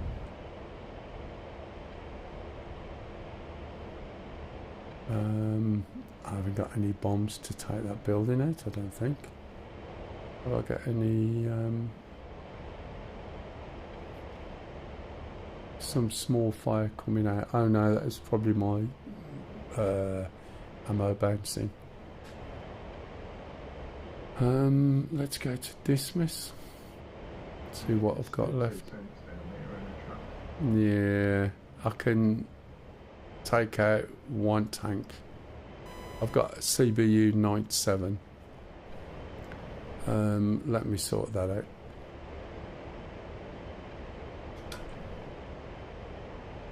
You have a flogger inbound 25 miles. Thanks, Kev. Got planes after me as well. I'm not paying attention to the stuff over there. If we go to here, No, they're off. oh, they're after Stingy apparently. Right, so what am I after up here? Profile. I'll do that after actually.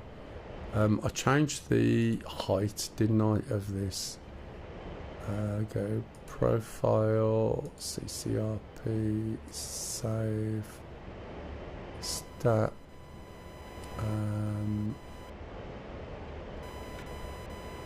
Right. So, how far away am I? 8 miles, that should be alright. Let's turn round. Where are we? Oh, they're around the edge there, aren't they? I'm glad you're struggling. It's been about 2 years for me. Oh yeah, it makes you feel better, does it? I know what you mean. Let's turn round. I don't think I'm in the right valley here. This will be definitely better because of the curve there. I'll be better coming from that position. I should get a better line. So again, I'll head over there. Just you've got to do what you can with the contours you've got, and then I'm going to have to go and land. And then once I've landed, then I'm going to be jumping off. I normally finish at 2, but now I've started blowing things up, makes a change. A little bit unbalanced here. If we look, you see, oh, we've still got mavs left. We notice the way in most other planes, right, I can adjust this a bit more, look at that. Most other planes, as soon as you've dropped a wing, your plane tries to roll over. So I didn't realise I'd got Mavericks left, to be honest. So I'm a bit lopsided, but that's fine. Let's have a look. We're just over that hill there. So see if I can drop this. And I'm pretty sure this is set to 900. I'm thinking I might actually change it back to 15. The reason being is that I want a better spread. So CBU, right, which is cluster bomb, 97. Yeah, 900. That's when it's really windy. But if I put it back to 1500, okay, and go back to here, right, I need to change the profile again, say save.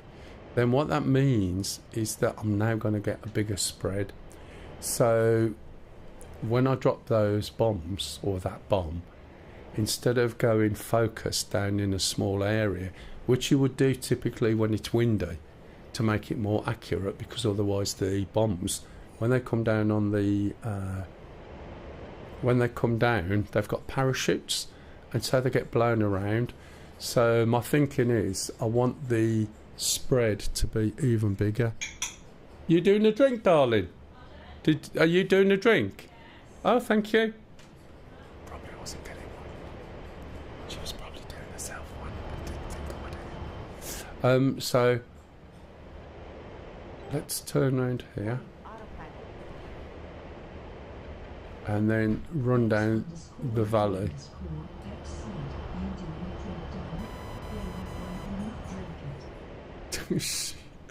I get enough about that as it is. What's even more annoying is when I make it myself and I don't drink it. I don't think... Oh, I might be able to. Mavs will take that building out, won't they? Yeah, I think it might help quite a bit.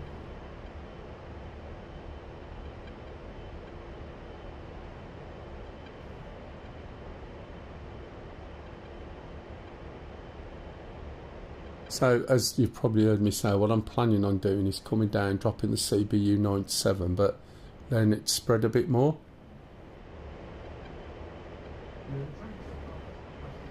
Oh, it's after all those odd things, do you know what I mean? Yeah. The tanks are not so bad, I can gun those. It's just trying to get all the other little bits. Thanks, darling. Wolfie says, "Hey darling, will you do me a cup of tea and then I'll just leave it?" I know, it's terrible, isn't it? What's my thing doing over there? Why is that over there? This needs to be down here.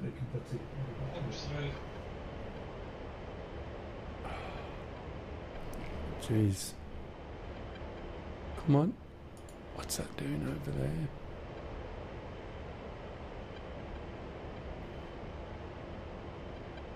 Why? This looks to me like my speed look is in the middle of a bloody forest. Tanks aren't there. Not sure what's happened there. I need this to be back down here. Let's go back. And that's what was that B? Now let's go Z. So mark point Z, right, is where you last fired. So now that should be back on the targets, which are down there. So that's where I last fired. Shouldn't be over there, should it? Those are friendlies. That's the target. What's that letter? Anyone read it? Mark point B will do, I think. Or let's move this, make that soy. That's where the tanks are. Let's just drop a spread about there, I think. One down a bit. About there. There we go.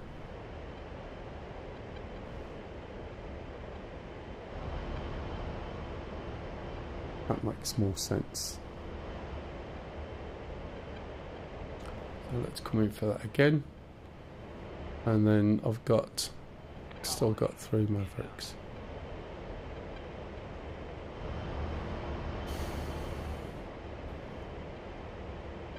One of the other things I'm interested in seeing is whether this server saves, the state of the game. This is a new server I've set up.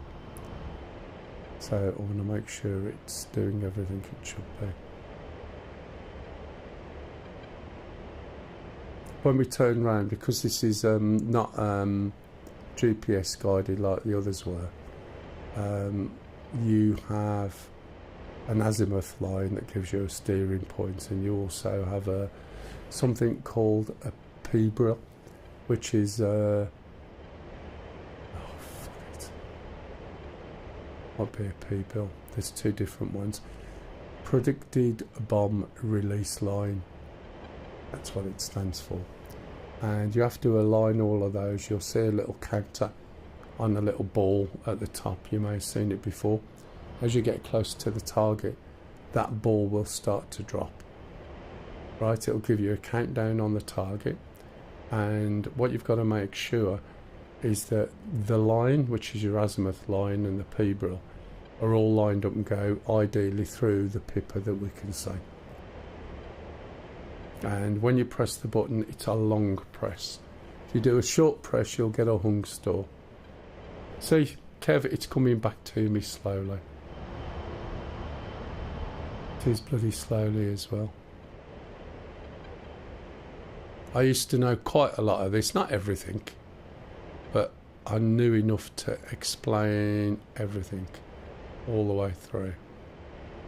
So let's have a little look.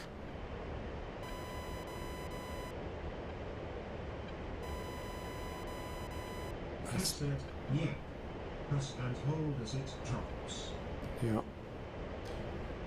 Right, where's my target? It's over there.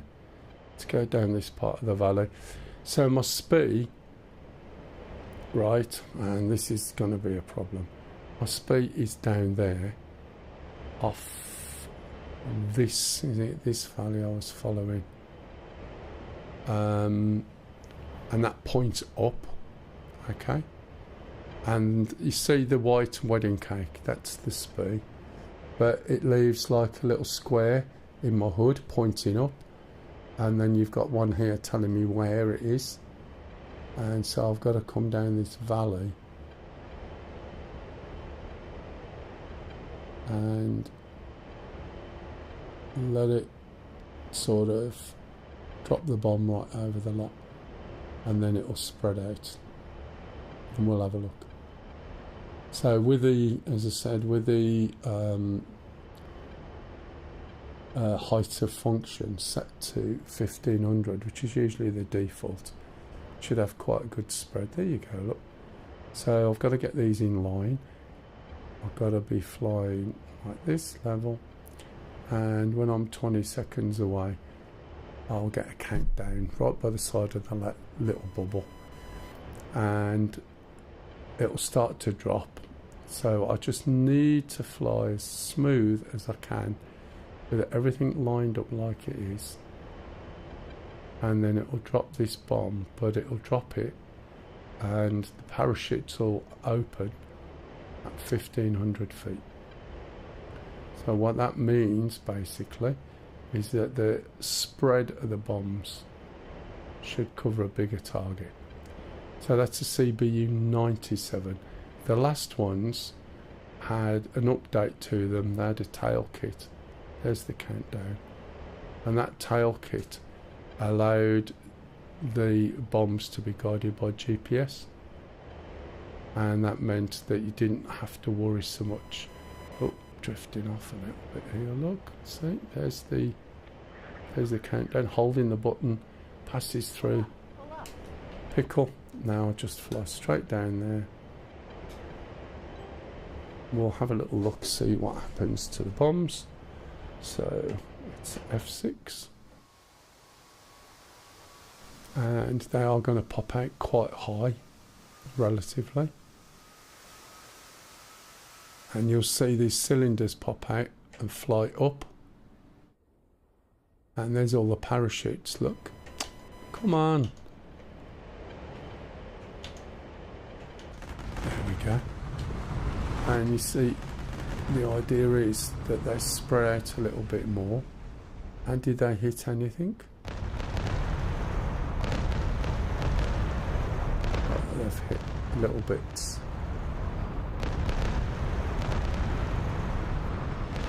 But you see the spreads more. If we look on the 10 map, we can still see damage 272. That's the bombs, aren't they? Those, they were in the right area, but they didn't seem to be that effective.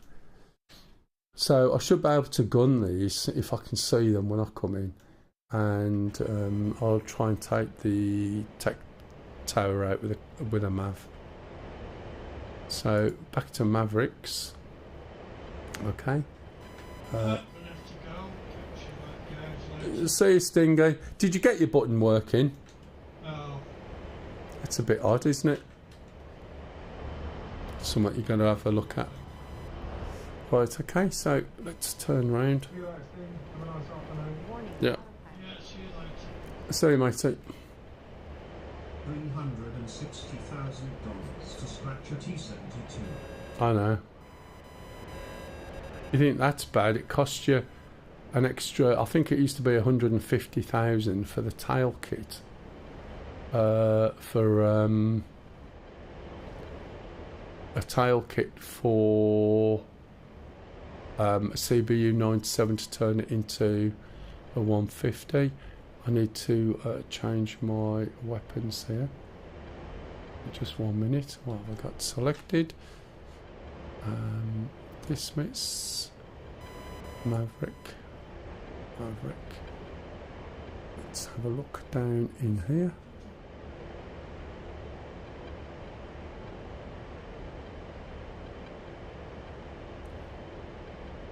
Oh, it's way too close. I'm in the wrong game.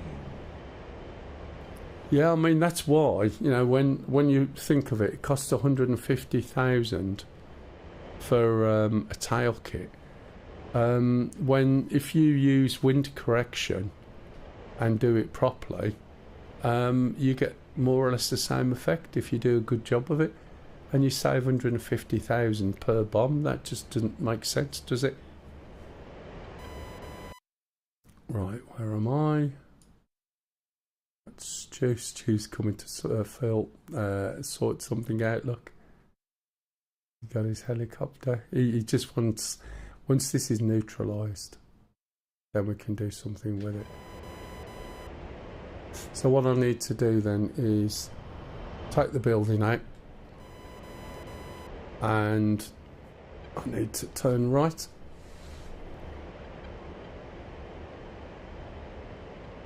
Oh, I know what I thought. I'm an idiot. Oh no, we've still got to go out to the shop. No, we haven't. It's alright, I'm thinking aloud now. So I'm going to put my TGP over there so I can see.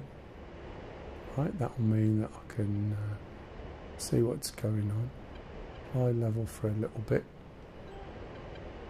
And let's have a look here. Warning, autopilot.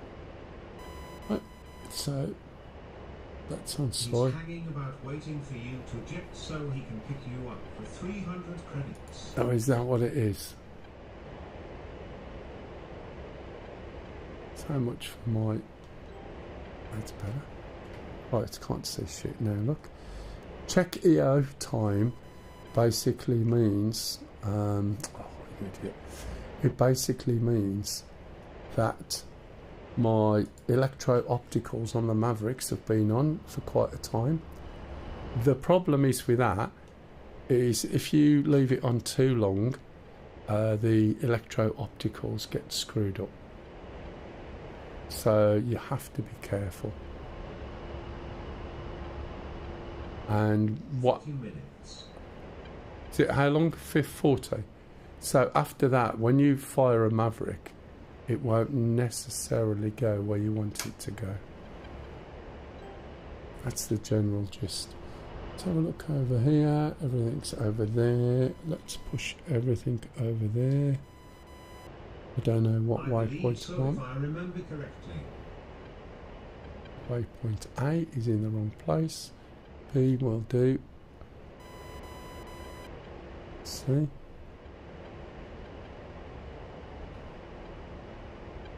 Of course, that needs doing there.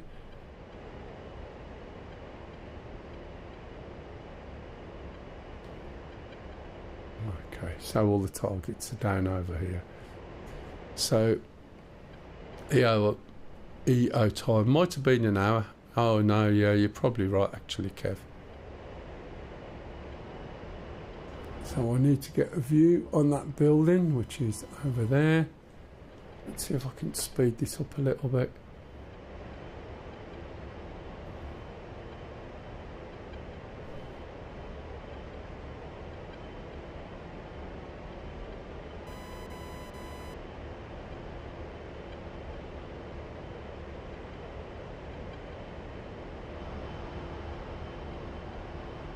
Not in the best place now. Ideally for doing this you want to go up and down the valley, but that's fine.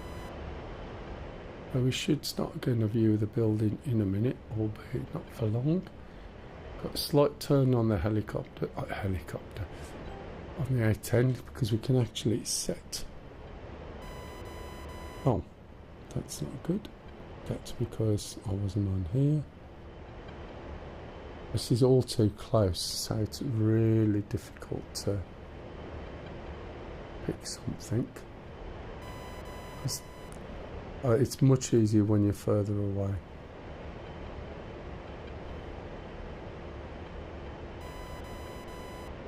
I can't see anything. It's down this hill, possibly.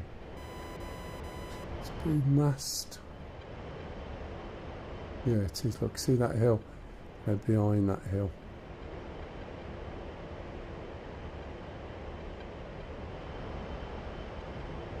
Oh, is that the building there? Yeah. Let's move that over. Select that. Move that over there. Release that. No, I saw it, but then lost it again. There we go, it's down there, look. Or is it that one there? Could be that one.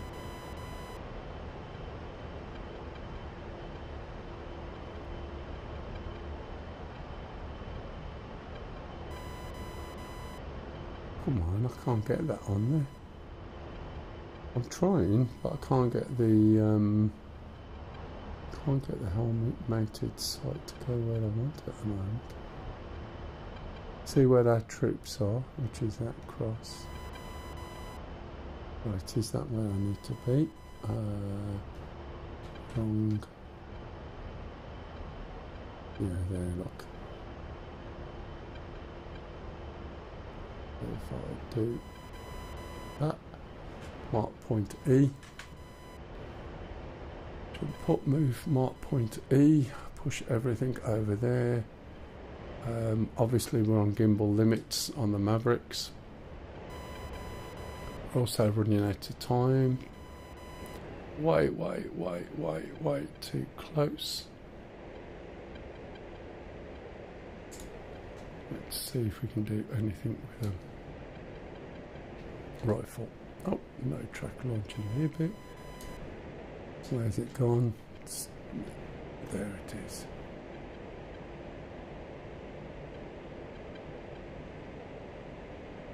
No, look. It's not going to let me fire. That's because I'm way too close, way too low. Just need to get some height, come up from over there, and we should be good. And we've still got fuel. It says.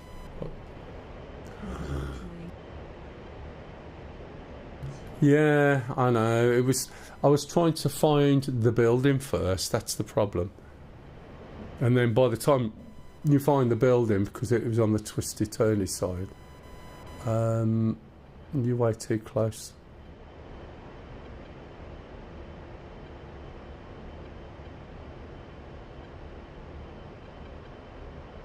So I'm just climbing as I go. Give me some more height, which will give me a longer view, as long as I'm not picked up by anything else. And I've still got those on. That's not the best way to go around, is it? That was because I was slowing down and using them for a gun run. You've said that all seeker heads are to war now. No, I know, matey. We'll see.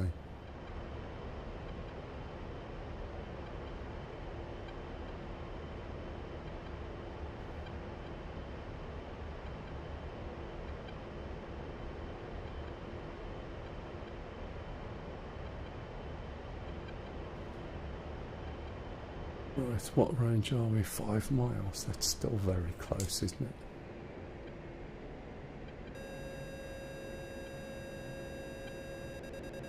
Pull up, pull up.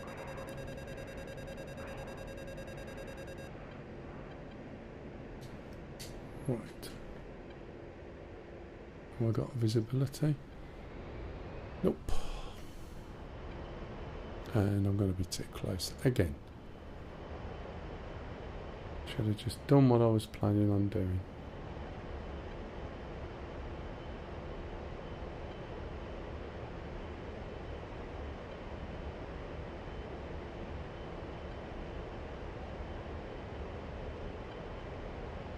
It's right top round, right behind this bloody hill.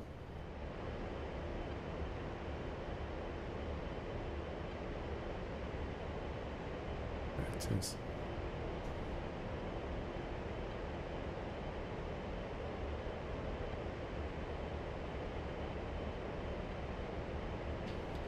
Rifle. Probably won't go anywhere near, but we'll see. Pull up, pull up. I don't think it has. I think it's going to overshoot, but that's because it's too warm. Oh look, so it landed short. I don't know who killed that.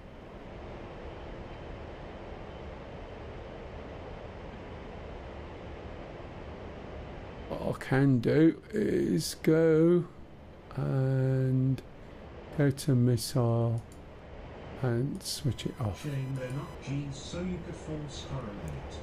Yeah, I know. Let's have a look while we're waiting, see if we can do the guns. Now I've switched it off, I wonder if it'll just go round and do it again while I'm doing these other bits. It might do. Oh, we get told off because I know someone's waiting. Are we supposed to be going out? I forget. We're not, are we? I should be doing something. Where are these other vehicles? There's a truck and other things down here.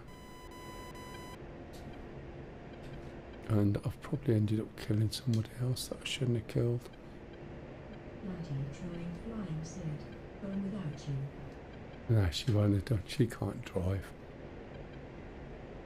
Right, there's... Is that a vehicle?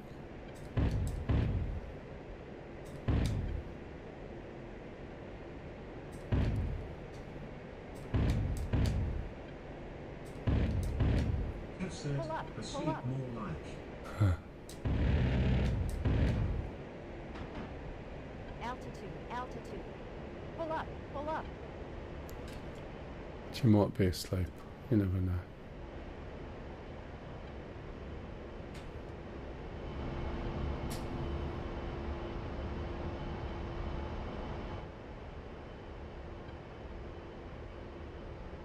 It's getting a little bit slow. It's not lifting because I'm trying to climb 15 degrees.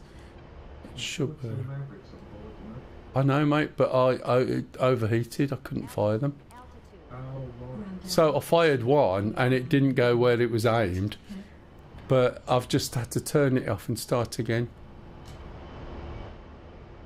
No, he's not. So that's why I'm waiting. I was trying to pick up the little bits while I was waiting for the missiles to warm up, but I can't quite see them at the moment. So it's a bit of a...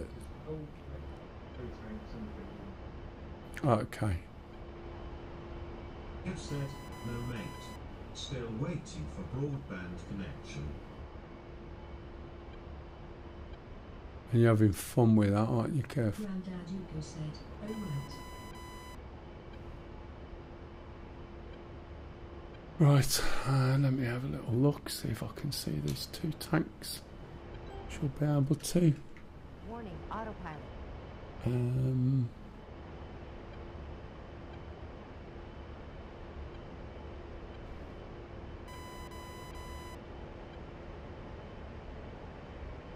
There we go. Pull up, pull up. Where am I Have going? said, Oh no shit. comment. It's only been 8 months now. Oh bollocks. Wasn't paying attention, sorry Stu. I was looking at the tanks trying to pick them out. Oh well. That was a fitting end to a shitty day. So I was just trying to pick those out, but it's obviously that hilly, I wasn't paying attention. We could have took those out with guns and or a Maverick and that, but that's buggered. I'm going to have to go. So I do apologise. It was a bit of a weird stream for me, but hey ho. Such is life, eh? Thanks very much for watching those on YouTube. I'm just going to be winding